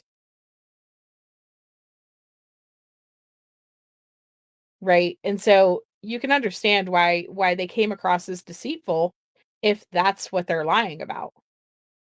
If it is because there was issues in the home. But again, is it our business? To a point, because it plays into why Sebastian could have wanted to run away. But again, nobody's going to come out and just say that on a live stream. I don't recommend you do if you are having issues like that. Don't tell YouTube. I was curious about a statement that Miss Proudfoot made earlier. Don't tell YouTube, and definitely don't tell Nancy Grace. That canine dogs hit on the barn around the home and near a retention pond. Did that happen? I'm not sure about the barn, but the retention pond, yes. Because law enforcement says the dogs did not hit. But Miss Proudfoot says they did hit around the retention pond. So there's been a lot of miscommunication in regards to what is and what is not. To help clear that up, law enforcement has actually spoken directly with me, showed me a few things. What I can tell you is from day one, there was 5 dogs that started the scent for the search. And then after that, from the next 8 days out from that, there have been dogs from all over the country that have come in and done searches and had scent hits in various locations. But I would say a certain percentage of them tend to go toward the same spot, which would have been a retention pond. So the law enforcement dogs did not hit on the retention pond. Is that what you're saying? No, I'm saying they did. There was at least 3 that I know for a fact that did hit on the retention pond. And the pond has been drained, correct? And there was nothing there. Yes, ma'am. They have walked it, drained it, and there's nothing. The retention pond was only knee deep anyways. On one occasion, Mr. Proudfoot, you stated that you and Mrs. Proudfoot have been, quote, vetted and cleared of foul play. That was stated on Chronicles of Olivia. Is that true? What do you mean by that? Yes. So after working with law enforcement of all agencies, they have actually told us that there is no foul play, no nefarious issues. We've been cleared of all wrongdoing. We are working extremely cooperative with all law enforcement agencies at any point in time that they've called, come to the house, anything. So this is something that, yes, we did clarify that his company does not operate on Saturdays or Sundays. We were curious about Sundays because of the actual noise regulations and things like that says that companies cannot do construction on Sundays in Memphis. But so we did get full clarity that their company does not have people working on Saturdays or Sundays. So he would have been off both days during the weekend. Yeah, he lost your trust in the first lie. It's so hard to get that back too. It's so hard to get that back. Was Sebastian angry or upset before he disappeared? No, ma'am. Not to my knowledge. What is your theory about where is Sebastian? I wish I knew where he was, to be honest. Your theory. I think it's possible that someone has my son. Why? Because I feel like if he had been close to the house or had walked off, that we would found him by now with as many people as we had searching. Have you checked his social media? He doesn't have social media. Have you checked his phone? His phone has been thoroughly checked, yes, ma'am. Yeah, law enforcement will not tell you, "Oh yeah, no problem. We're not investigating you anymore. You're cleared." Like that's just not the way it works. And they might get that feeling that they're cleared and that they're not being investigated and things like that. And law enforcement very well may not suspect it. They may suspect that there is somebody who could have lured him out or something along those lines, and maybe they're talking to them about that information, and so they perceived themselves to be cleared. But that's just not the way things work. Law enforcement don't look at you and be like, "Hey, you're not a suspect." Not without telling the public anyways. They would tell the public, "Hey, these parents," especially seeing the fact that this is turning into a circus. If they had information to say that the parents were cleared, I feel like TBI would come out or Sumner County would come out and be like, "At this point, the parents are not a person of interest in this situation, and we do not suspect foul play," or yada yada yada. Insert police statement there. Have you handed your phones to police, both of you? Yes, ma'am. Yes, ma'am, we have. Has police searched all of your devices, your laptop, your iPad, everything? Everything. Yes, ma'am. Other than you, Ms. Proudfoot, who is the last person that saw or heard Sebastian alive the Sunday before he went missing? 2 of his aunts, a cousin, and the staff where we had dinner. And that was at BJ's the night before or the bowling alley? So BJ's, and then we went to the bowling alley, and then after the bowling alley, we went to dinner before coming home. I want to follow up again on the dogs hitting. Earlier, Ms. Proudfoot had stated the dogs hit around the house, the barn, and at the retention pond. Is that correct? I don't know about the barn, but I do know that they did track to the pond, yes. Did the dogs also hit around the house? Yes, ma'am. On the outside of the house? Yes, ma'am. Were they scent dogs or cadaver dogs? They brought in both cadaver and tracking dogs. Which dog hit, a cadaver dog or a scent dog? Scent dog. It's all been scent dogs that have hit. The cadaver dogs have not hit on anything that we know of. What do you believe Sebastian was wearing when he disappeared? And would that have been what he slept in? Yes. So the clothes, the black sweatpants with the white stripes and the long sleeve black shirt, that is what he went to bed in. And the reason that I believe he was still wearing those clothes is because when we searched, I did not find those clothes in the house. So I have to assume that that's what he was still wearing. I'm sorry, I couldn't hear you. Did you say that's what he wore when he went to bed? Yes, ma'am. Joining us right now, in addition to Katie Proudfoot and Chris Proudfoot, the bio mom and stepdad of Sebastian, an all-star panel. First to Brian Trasher joining us. So the scent at the pond has been said a couple different times, but they've also said that the scent at the pond is a false hit and that it wasn't his scent. And so it just really depends on which interview you look at.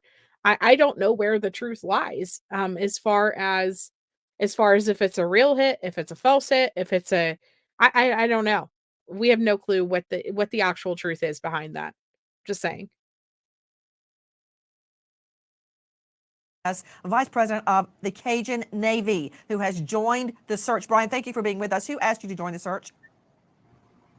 Well, we had deployed a team up to Nashville, Tennessee last week in response to the missing college student, Riley Strain. And we stayed up there until he was found. While we were in the area, we had a lot of people reaching out to us on social media saying that there was a young boy who had been missing for several weeks that was only about 20 miles away from where we were. So we talked to a few people, got some information, and decided to deploy part of our team that was already up there to Sumter County to investigate and see what we could do to help out. You went on your own. Were you asked to join?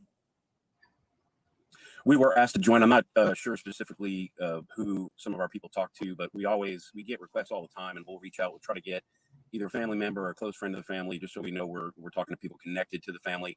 And somebody had reached out and asked us to join since we already had assets so close to Sumter County. Tell me what you have been doing, Brian Trasher. Everyone with me, the VP of the Cajun Navy, who has joined in the search. You can find them at CajunNavyRelief.com. Brian, tell me what you guys have been doing. Just we're the United Cajun Navy. We're the original group that everybody hears about. There's other groups that use the Cajun Navy name to try to fundraise off of our efforts. Cajun Navy Relief is not affiliated with us at all. We are www.unitedcajunnavy.org. We're the original. We're the real ones. Okay, we played Chasing Tracy and True Crime, Chasing Truth. We played her little 5-minute clip. She did show that they are, in fact, a 5013C. There are actually 3 different Cajun navies that have 5013C information. This is one of them. Now, I will not say any more details about like they're searching or not searching. I know that there has been a lot of frustration behind all of it. What I do know is that Seth came out on the news yesterday and he is begging for people who can go out there and help search. He doesn't care who it is, show up and help search. That's it. Again, what exactly have you been doing on the search?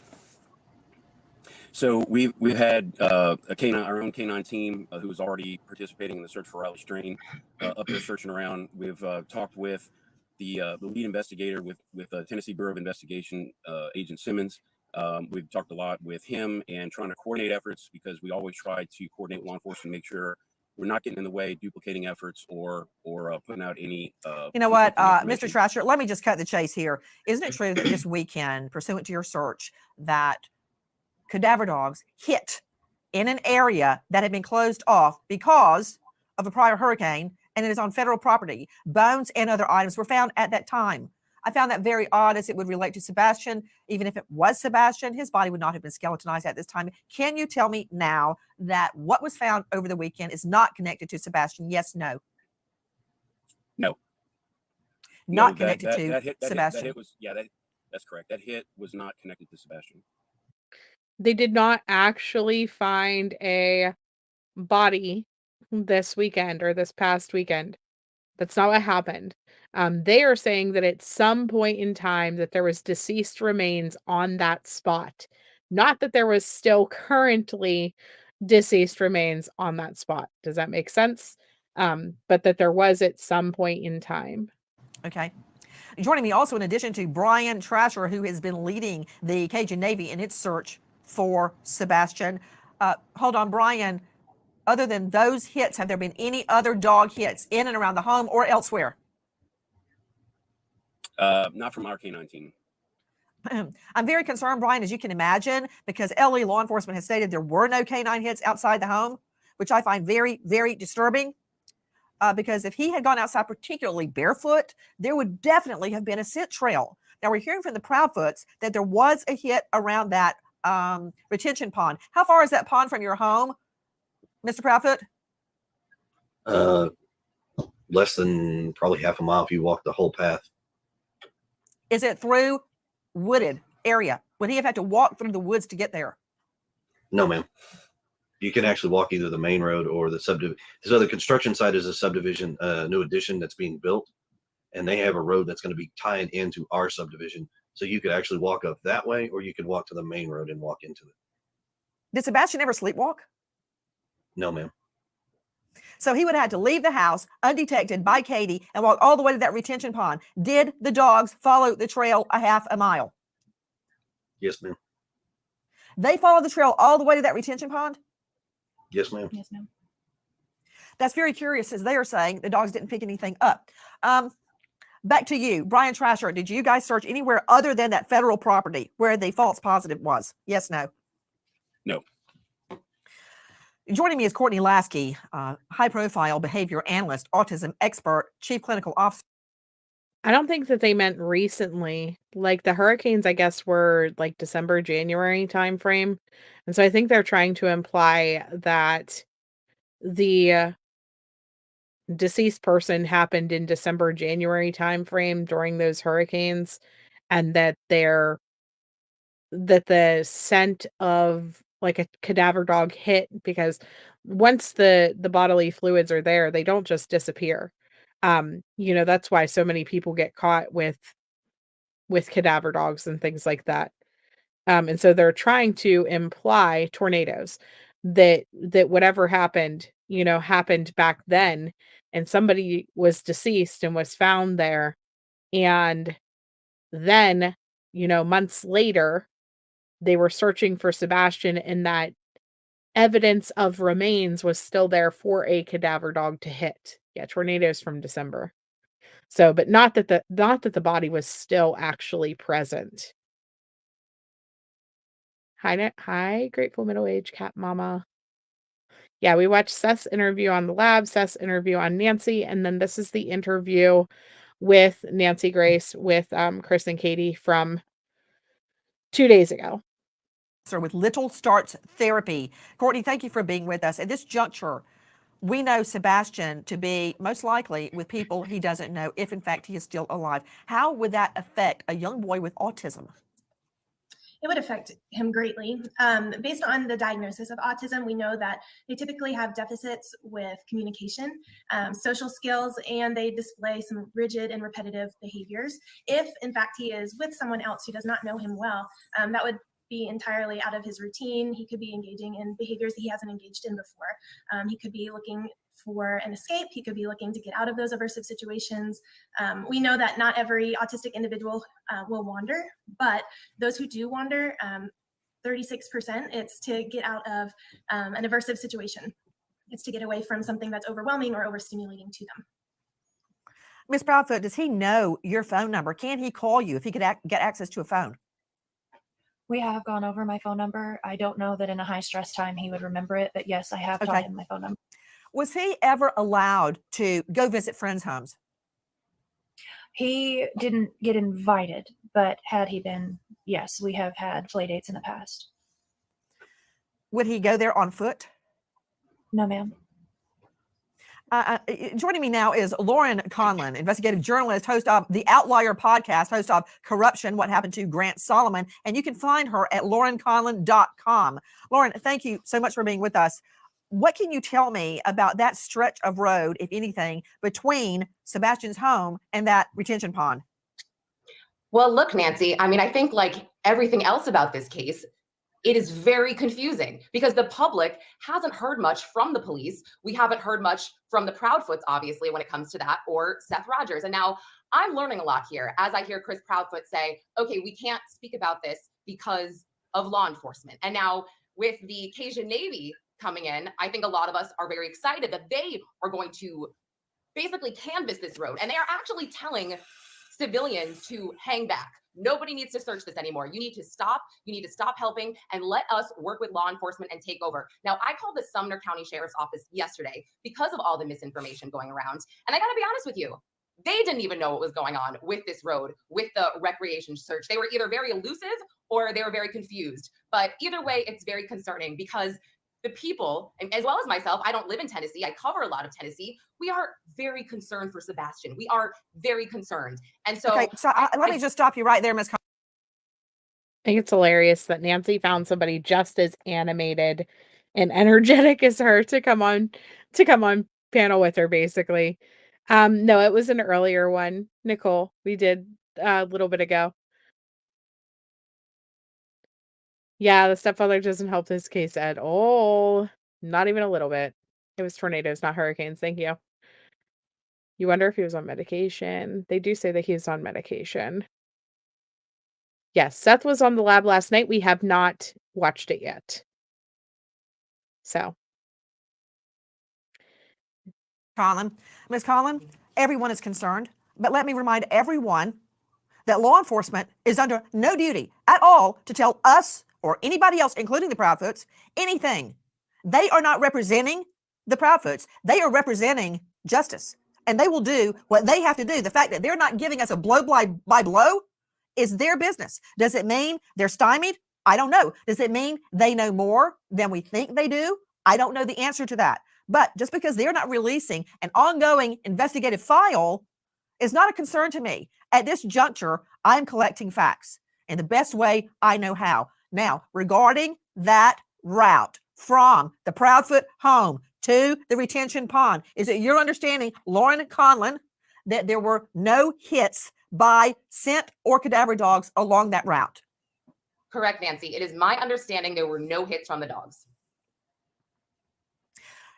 It is very confusing. It's confusing. You know, sometimes it is very confusing. I agree. Yeah. There's no hits, or there was hits, or they were false hits, or there was a trail that led from their house to the retention pond. Like, why is everything so confusing? Please, please, please. I'm begging you, Sumner County. I'm begging you, TBI. Please list a list of factual information surrounding this case. I'm begging you. Please do like an Idaho 4 style website that we can access and see rumors that have been disproven and actual factual information in this case before everybody loses their dang minds and this gets worse than what it is. I know it's possible to do it. I have seen hundreds of cases that are active that the police just tell us what's going on. I understand that there are some things that you have to keep close to your vest and that you cannot tell us. But please, please, just give us information that is truthful. Footprints, though. So I'm hearing that the footprints were shoe prints, though, BC. And so if it's shoe prints, that doesn't make sense because he's barefoot. Right? So that's what I mean. Like, it's just too much. I'm just begging for the truth, some way, shape, or form. Times, Lauren, when we try to put together a puzzle, but we're missing a few pieces and we don't know what piece we're missing, you can't put the puzzle together. We're missing things from this puzzle. And right now, I'm on a fact-finding mission. I am pointing the finger at no. Her hair's starting to get crazy. It's starting to wave. She's bobbing her head. She is on a fact-finding mission. Get him, Nancy. Get him. One, because I want to find Sebastian. I want to go to Dr. Jory Clausen joining me.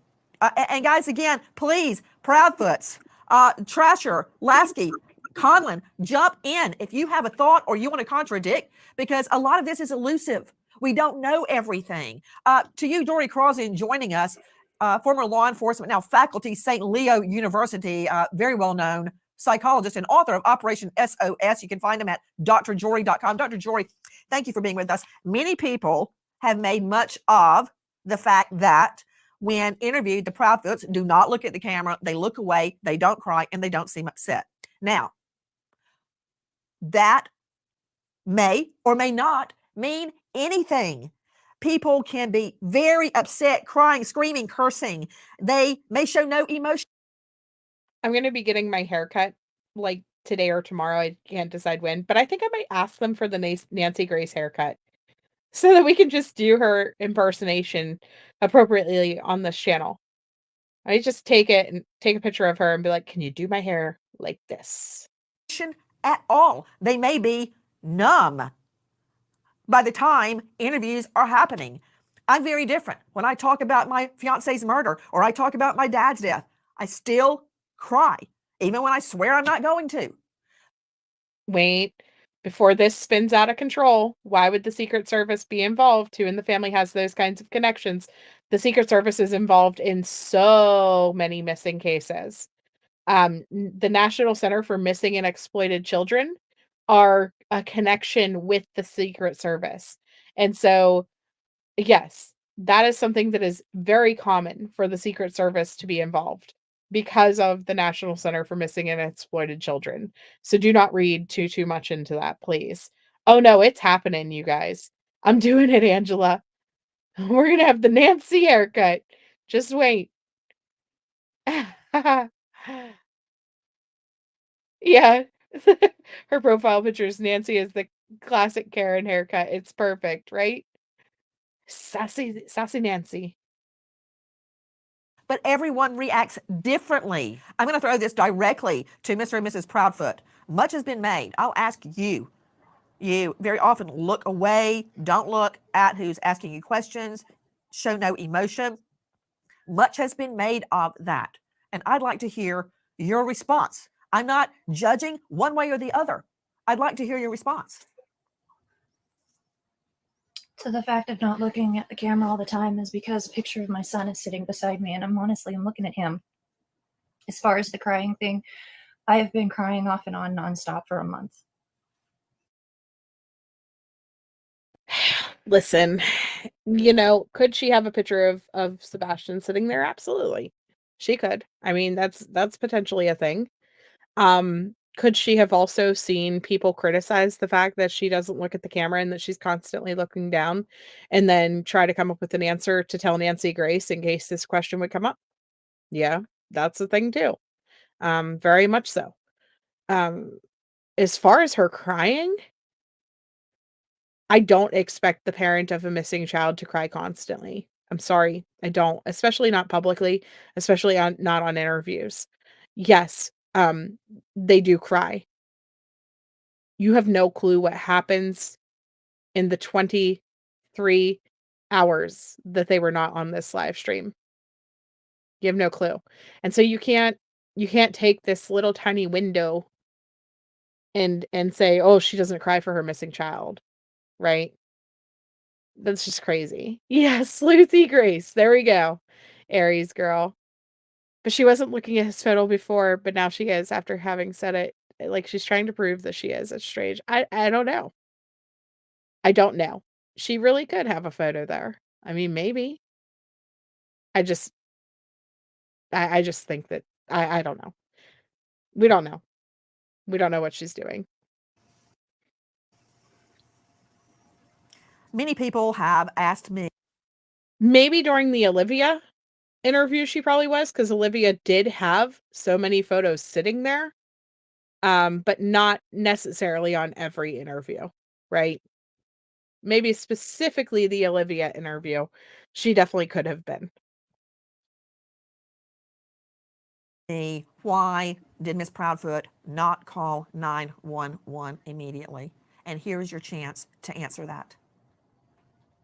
Because by the time I realized my son was missing and I called my husband, at that point I was hysterical. I was at the point where I couldn't even form words anymore, and my husband is the one who remained calm enough to call them. Hey, to be honest with you, Miss Grace.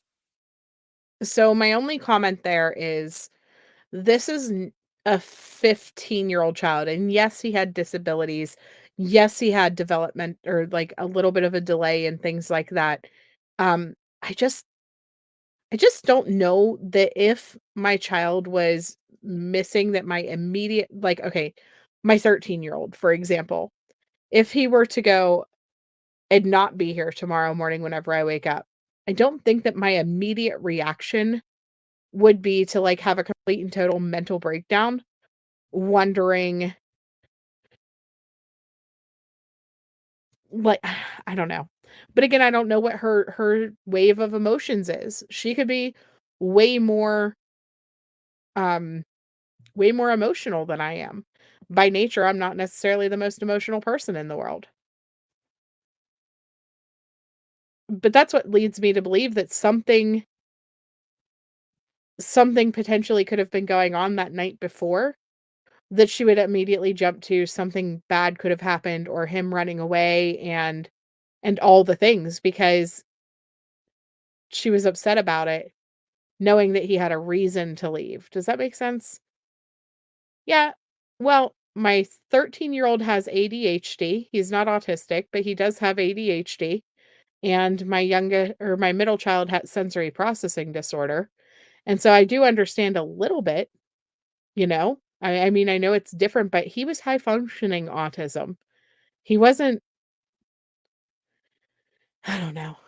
Yeah, I'd call for help within minutes. I wouldn't be too hysterical to talk to police, I guess, unless there was something else behind it. Did she try to call his cell? I don't know. We don't know any of that. We don't know. I think part of the issue is too, like, at first, she never told us that she drove around the neighborhood, just that she looked around the house and then panicked. But now she tells us that she looked around the house, she looked outside, she drove up and down the streets. We don't know how that morning actually played out. We have no clue. You said this, and one of the chatters tore you a new one for finding Katie's behavior that morning odd, given Sebastian's age and the small time frame. Yeah. I mean, and this doesn't mean that I think they killed them though, right? I still don't think that they killed him. I just think that it's odd that they didn't have that she immediately had such a crazy reaction and was hysterical instantly unless there was a reason that she thought Sebastian ran away. Unless there was a reason that she had to think that he was gonna be gone for some reason. Like, the fact that they this part added with, "He's not gonna be in trouble, he wasn't even in trouble," all these things, it makes me think that Sebastian was likely in trouble that night, or something along those lines.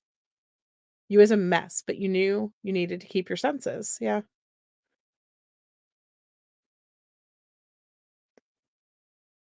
You don't like to show emotions in front of other people, you hide my emotions most times. Right. And I've no idea what her emotions are like on a normal day, on a day-to-day basis. Um, but she does have, like, military training. And so to me, it seems that she should be able to keep a reasonable head, but that's just my assumptions based off of my perception, I guess, of people who have that type of training, right? Again, I'm making assumptions and saying my opinions. Doesn't mean that they're truthful. Doesn't mean that she's not a highly emotional person. She could be, I don't know, she could be extremely emotional and it's just not coming out across that way. You don't think it's unreasonable to look for a 15-year-old kid 30 minutes before calling the cops to help look, unless there are obvious signs of foul play. I agree. I don't think it's unreasonable either. And the longer that she was looking, the more nervous she could have become and be unable to call police, the more upset realizing that he's gone. That could be a thing, right? But I don't think that a half hour is too long either, just because of his age.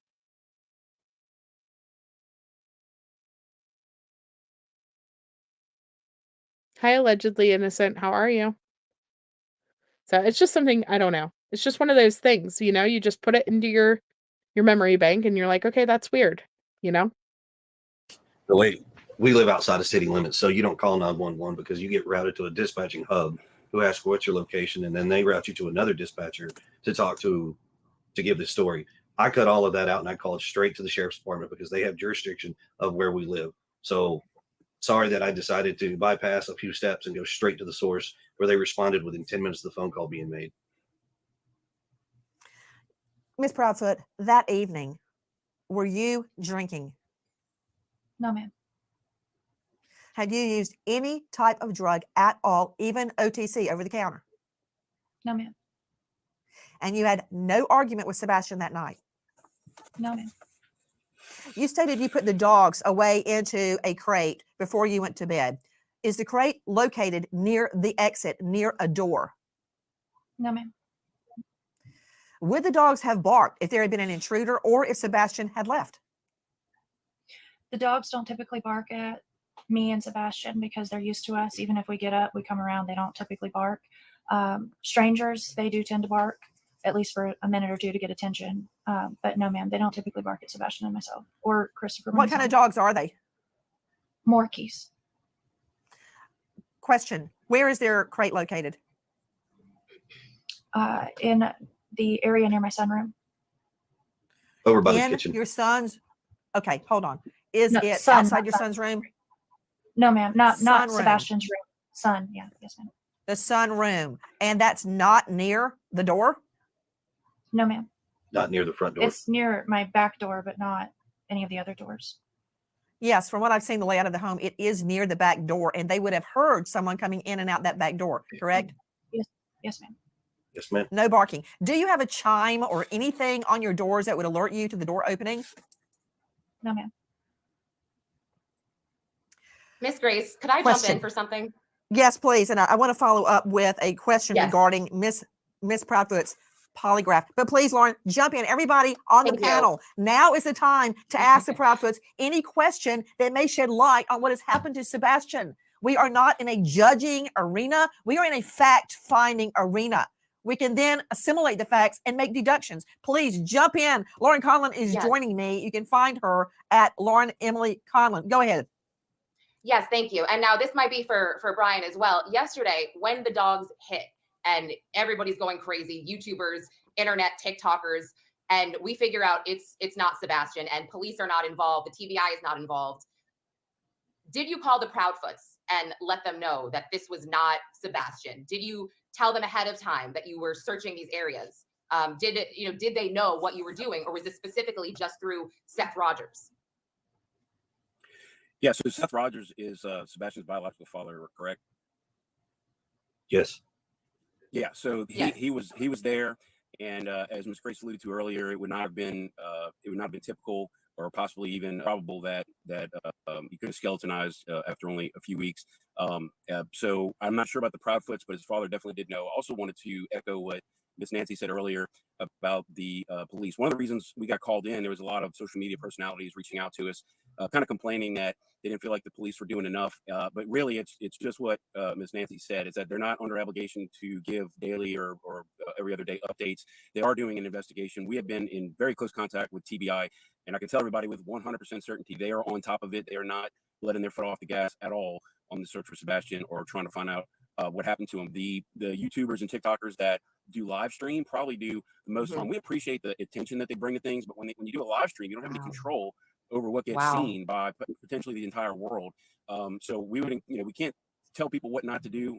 They have free speech. It's their own accounts they're using. Not helpful to do live streams during searches like that. If you want to do it, do a video that you can potentially edit later, so that we cut down on the amount of misinformation. That's why social media is not necessarily our house. We go in and do search and rescue. You have to trust the process, like we do. We trust law enforcement is going to have this wrapped up probably very soon. Brian, however, I want to make sure that you are not encouraging citizen sleuths to stop looking, because I've had many cases where we put out the warning and they actually spot a missing person. I mean, I only have to point to Gabby Petito, whose remains were found in dispersed camping way out west by a citizen who had heard about the case. So, yeah, sometimes their information is wrong, but there is no way in HELL that I would ask them to stop. And I know that's not where you're headed. Yeah. No, we don't want them to stop. Matter of fact, it was 2 citizen sleuths that found Riley String's bank card up by the bank of the Cumberland River in Nashville. So, like I said, they do provide service. My only suggestion was maybe not doing live stream, maybe just video, and then you can edit and post later. Just a suggestion. Hey guys, I don't want to see anything edited. I want to see the whole thing. No edits, no airbrushing, the real deal. But that's just me. I want to go back to. And I'm not going to lie, I agree with Nancy on this. Like, I do not want to see edited either. I mean, you're going to show me an edited video of a search. I'm not going to watch it. Because why? Like, the whole allure of live streaming the searches and things like that is because that way people at home can actively feel like they are there helping and like quote unquote helping, right? The only time I could see like edited footage is if it's like not edited, but uploading footage or something like that is if it's like drone footage. For example, the Monsters Under Our Bed, Chris, Mob Crew. I think he goes by Mob Crew now. He went out for the search for Aiden Clune and for Dylan Rounds, and he flew his drones. And he would upload the drone footage once he got back so that everybody could watch the drone footage together and see if there was anything to be spotted, just in case somebody's eyes might catch something that somebody else's didn't, or whatever. You don't think that nobody needs to be live streaming a search? That's absurd. Now, I don't necessarily agree with being right up front during stuff like that, because if, God forbid, they find a body or something along those lines, you don't want the parents finding out via a live stream. You don't want people to see remains.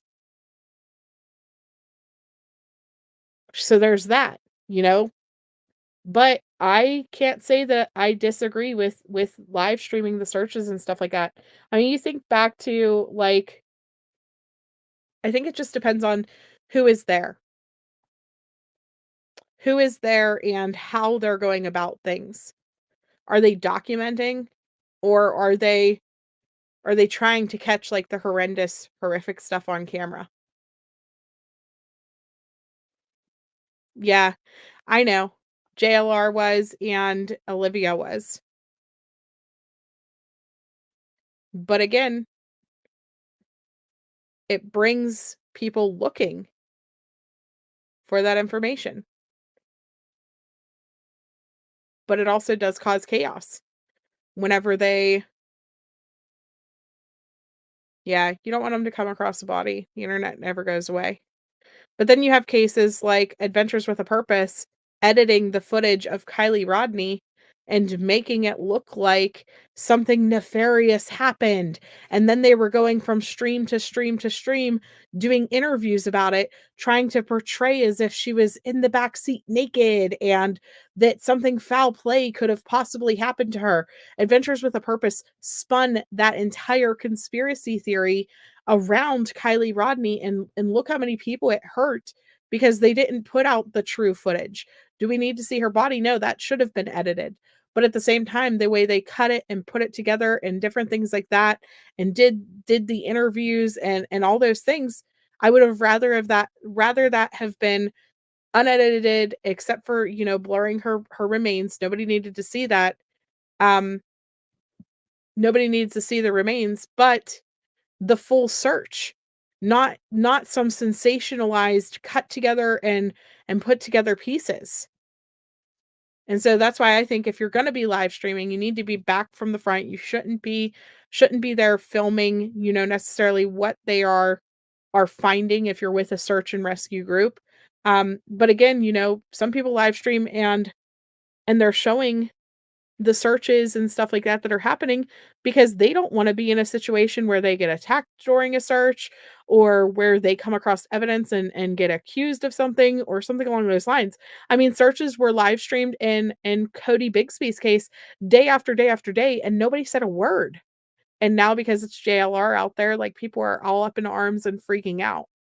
I think it just depends on who the case is and who's out there and how people feel about it. But this is one of those things where my opinion might be different than your opinion, but it doesn't make either one of us right or wrong. Does that make sense? Because it's no different than Democrat versus Republican. The YouTube streets will continue to be completely divided on how people should do things on their specific channels, or how things should be done. And there will never be an agreement between anyone.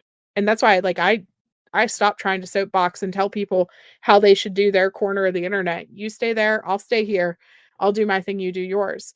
But we need respect for the family, and victims should be more important than clicks. But keep in mind, Seth asked him to stream. So he wasn't going against the family. He was not going against the family with what he was doing. Had nothing to do with clicks.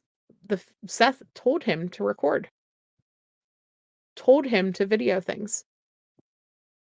So you got to keep that in mind.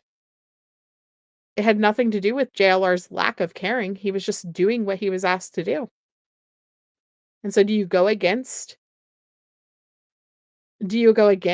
what the family asks you to do? See? Like, that's what I mean. Like, we will never agree on some things, and that's okay. We can have different opinions.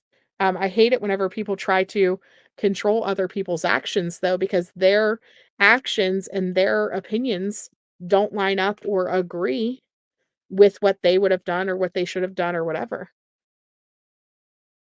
YouTube needs to do better with what they allow. What did JLR post that was not something that would be within YouTube's terms of service? Trees and twigs and grass. That's all there was.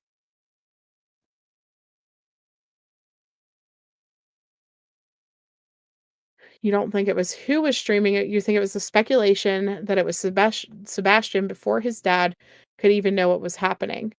Did anybody say it was Sebastian, though? I didn't hear anybody say that. Oh, yeah. You mean showing the world a victim, that portion should be done. I thought JLR was very respectful with what he did. He even actually said that he could not confirm that it was Sebastian, that they had hit on something. They had no clue what was going on. They were being asked to back up. He said that they didn't know what was found.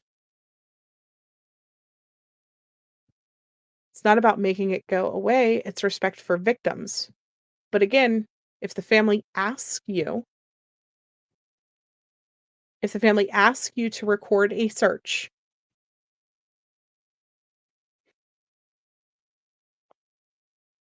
right? If the family asks you to do that and you do that, how does that make you bad?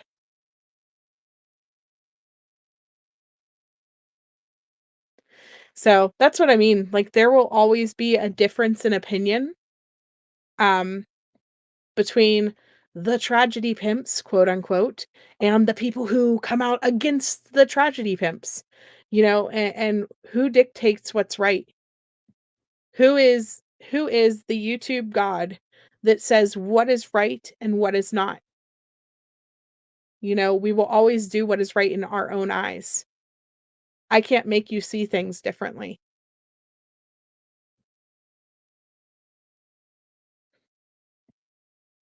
I can't make anybody see things a different way than what you perceive it to be.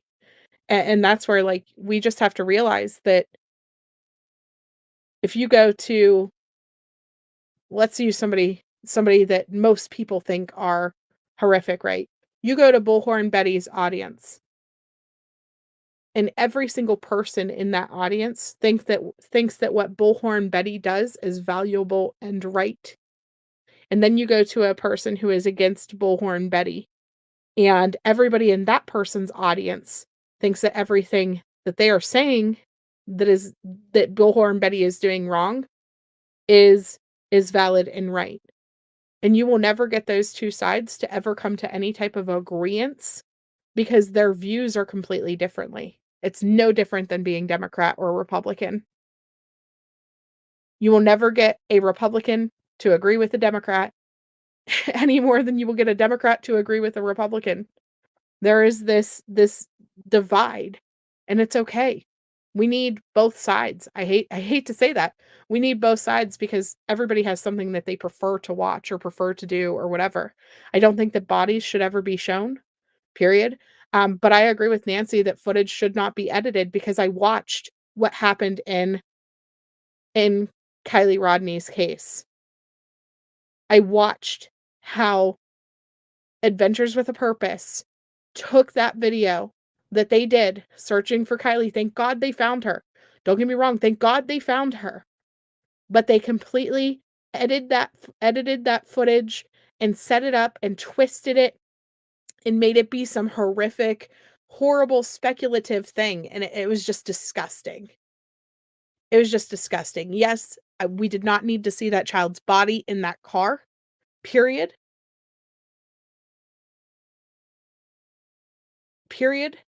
But the way they did things was horrible. And so I personally prefer the live stream over the edited drama. Right? And that's what happens. Yeah, and some of us are independents and we are the only right ones. Right? I totally get it. I'm just saying, like, I wish that there was some type of middle ground, but there just never is. See, and you don't like Dolly. Some people hate Dolly. And that's okay, but guess what? I guarantee you there are thousands of people in Dolly's audience that loves Dolly. Right? Allegedly Innocent and I rarely agree on any case. We are completely separate opinions. I still say go watch her channel because you're going to hear a different side of the story, a different thought process, and a different way to look at the case than what you're going to hear here.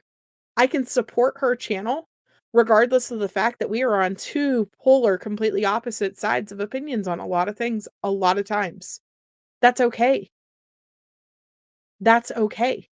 You know what I mean? We can have both things. We need both styles of channels. We need both sides of the things. You know? Which, speaking of which, if one of my mods can drop Allegedly Innocent's link, I would appreciate that. It's okay to have that difference. And it's okay that people like different people. You know? To Katie Proudfoot, this is Sebastian's biological mother, Miss Proudfoot. What questions were you asked during your polygraph? I was asked if I knew where my son was. I was asked if I hurt him. I was asked if I had hurt someone, among a few other questions. And Mr. Proudfoot, you have volunteered to take a poly? Yes, ma'am. If I were to set up a poly for you, would you take it? Name the place and time, ma'am. I'll be there. And you're headed back to Memphis right now. Are you in your RV right now? I am in my RV. We are not disclosing our current location just because of safety reasons due to the YouTubers, the Facebookers out there that have sent some very heinous, threatening information and things of that nature, threatening to be outside of our house, all kinds of nasty things. So we're not disclosing our location at this time, unless you're law enforcement. Ms. Proudfoot, is that one of the reasons you left the home? One of them, yes, ma'am. Question to you guys. When police came in and processed your home, did they look with, for instance, luminol? Did they check? What did they do when they searched your home?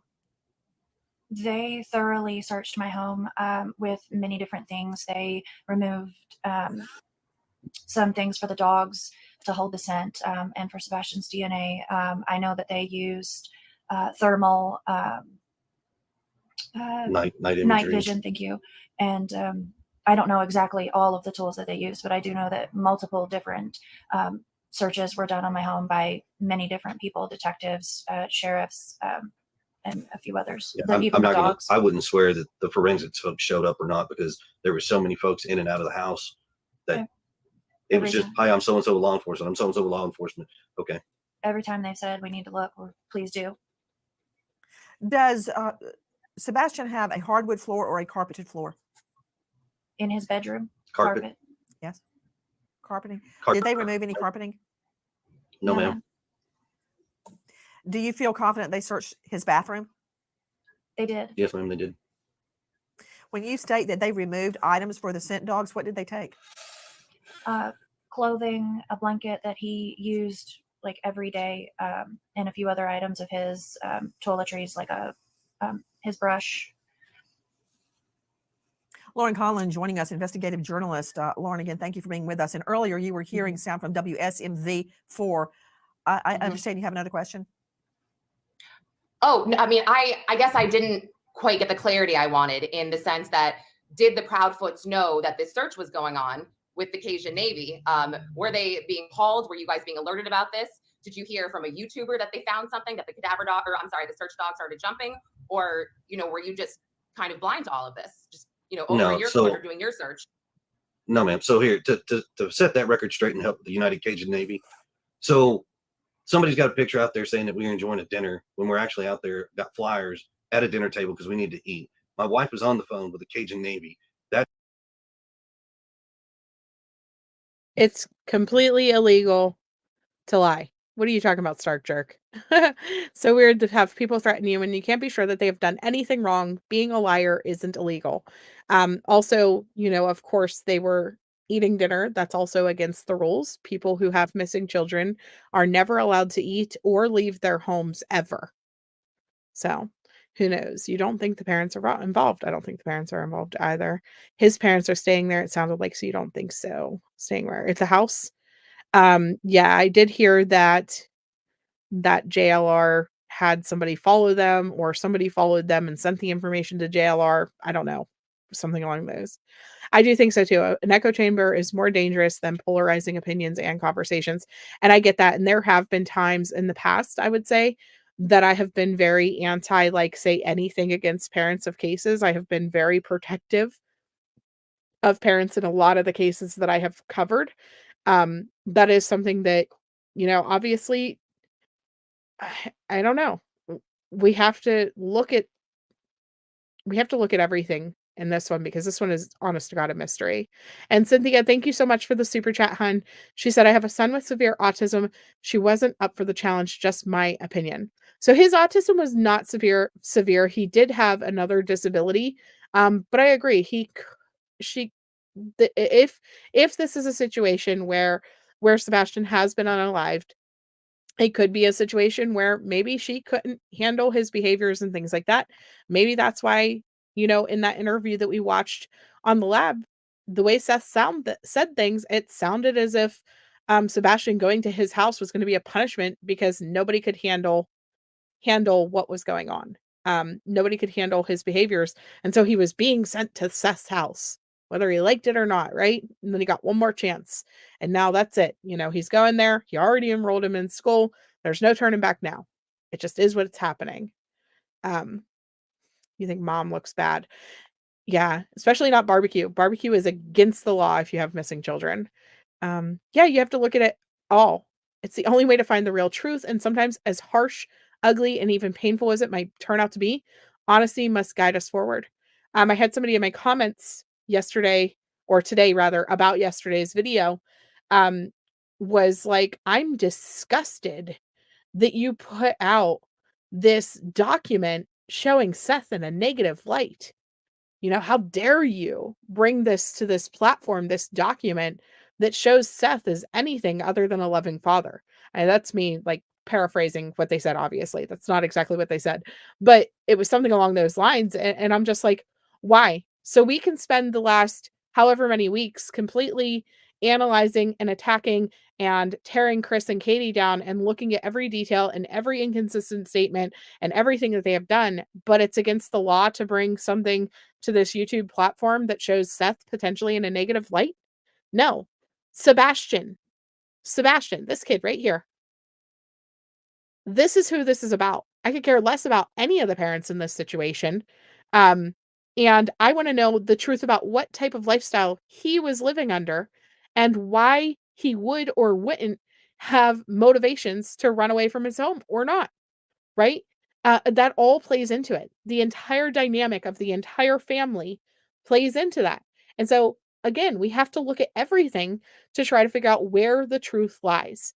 It might be harsh, it might be ugly, it might be painful, it might be upsetting to some people that perhaps Seth had these situations that may have occurred or may not have occurred because, again, they were divorce documents, tumultuous time in their relationship, and may have been complete and utter bullcrap made up by Katie. We have no idea, but we're still going to look at it because it was a filing that happened in the court systems in regards to their relationship, and it could have some truth behind it. It could paint this child may have been getting harmed on both sides of his family. What if Seth was one of the enforcers in his life? Yeah, we have to look at everything because Sebastian either chose to walk out of his house for a reason, or Sebastian was taken out of his house against his will for a reason, right? That's what we're trying to figure out, and that's what TBI is trying to figure out. That's what Sumner County Police are trying to figure out. Where does the truth lie in all of it, and what happened to this child? Right? That's what we're looking at. I could care less about all of them. Yeah, nobody's perfect. Nobody's perfect, absolutely. Yeah, all sides is all sides. All sides of it. All sides. I agree. The good, the bad, and the ugly. If I'm going to sit here and point out every misstatement Chris has ever made, if something was happening at Seth's house, I want to know too. You have to be transparent with all the parents. Yeah, you have to trust law enforcement. I agree. You definitely think it's stalking, right? In the purest sense of the word, police are likely surveilling them. But when citizens take on this type of vigilante mentality, things get very dangerous. I was a little bit disturbed that somebody said that they put an air tag on his vehicle. I understand the distrust whenever you see things like Brian Laundrie be able to escape police and then end up with a search in the woods and things like that. But as far as I know, look, they're on camera right now doing a video. They're not hiding. Police have said that they are cooperating. They're not hiding from police. We have to trust that. We can't stalk them. Do not follow people to their homes. Yeah, Neat Noodle. I'm on Sebastian's side. So, language of horses, you're going to have to either go watch yesterday's video or scroll back. It's a lot. You're wondering if he left to walk to Dad's since Chris says he knows how to get there and someone grabbed him. Maybe. Anything is possible. I'm not even rolling out alien abduction or Bigfoot at this point. We have no idea what happened. That's how the Cajun Navy was brought in. And we talked to the president of the United Cajun Navy. He put us in touch with their team that was here locally in Nashville. Then that young lady reached back out to us, gave us some more information. We gave her some more details. Then they said they would start a search, but we also had them get in direct contact with the TBI agent as well as Sumner County's Sheriff's Department. We provided all that information. They reached out to them, got some information. They pushed outside of the areas that had been searched already, conducted a search. Somehow or another, they linked up with the bio father who supposedly got a tip from somewhere. Whether or not it was credible or not, we don't know. But it led them to searching on federal property without permission, which is where we have been informed at some point that there was allegedly a hit on something, but turned out to be nothing. And they were asked to leave the property immediately or the cops were going to be called because it was trespassing based off of a tip that the bio father received.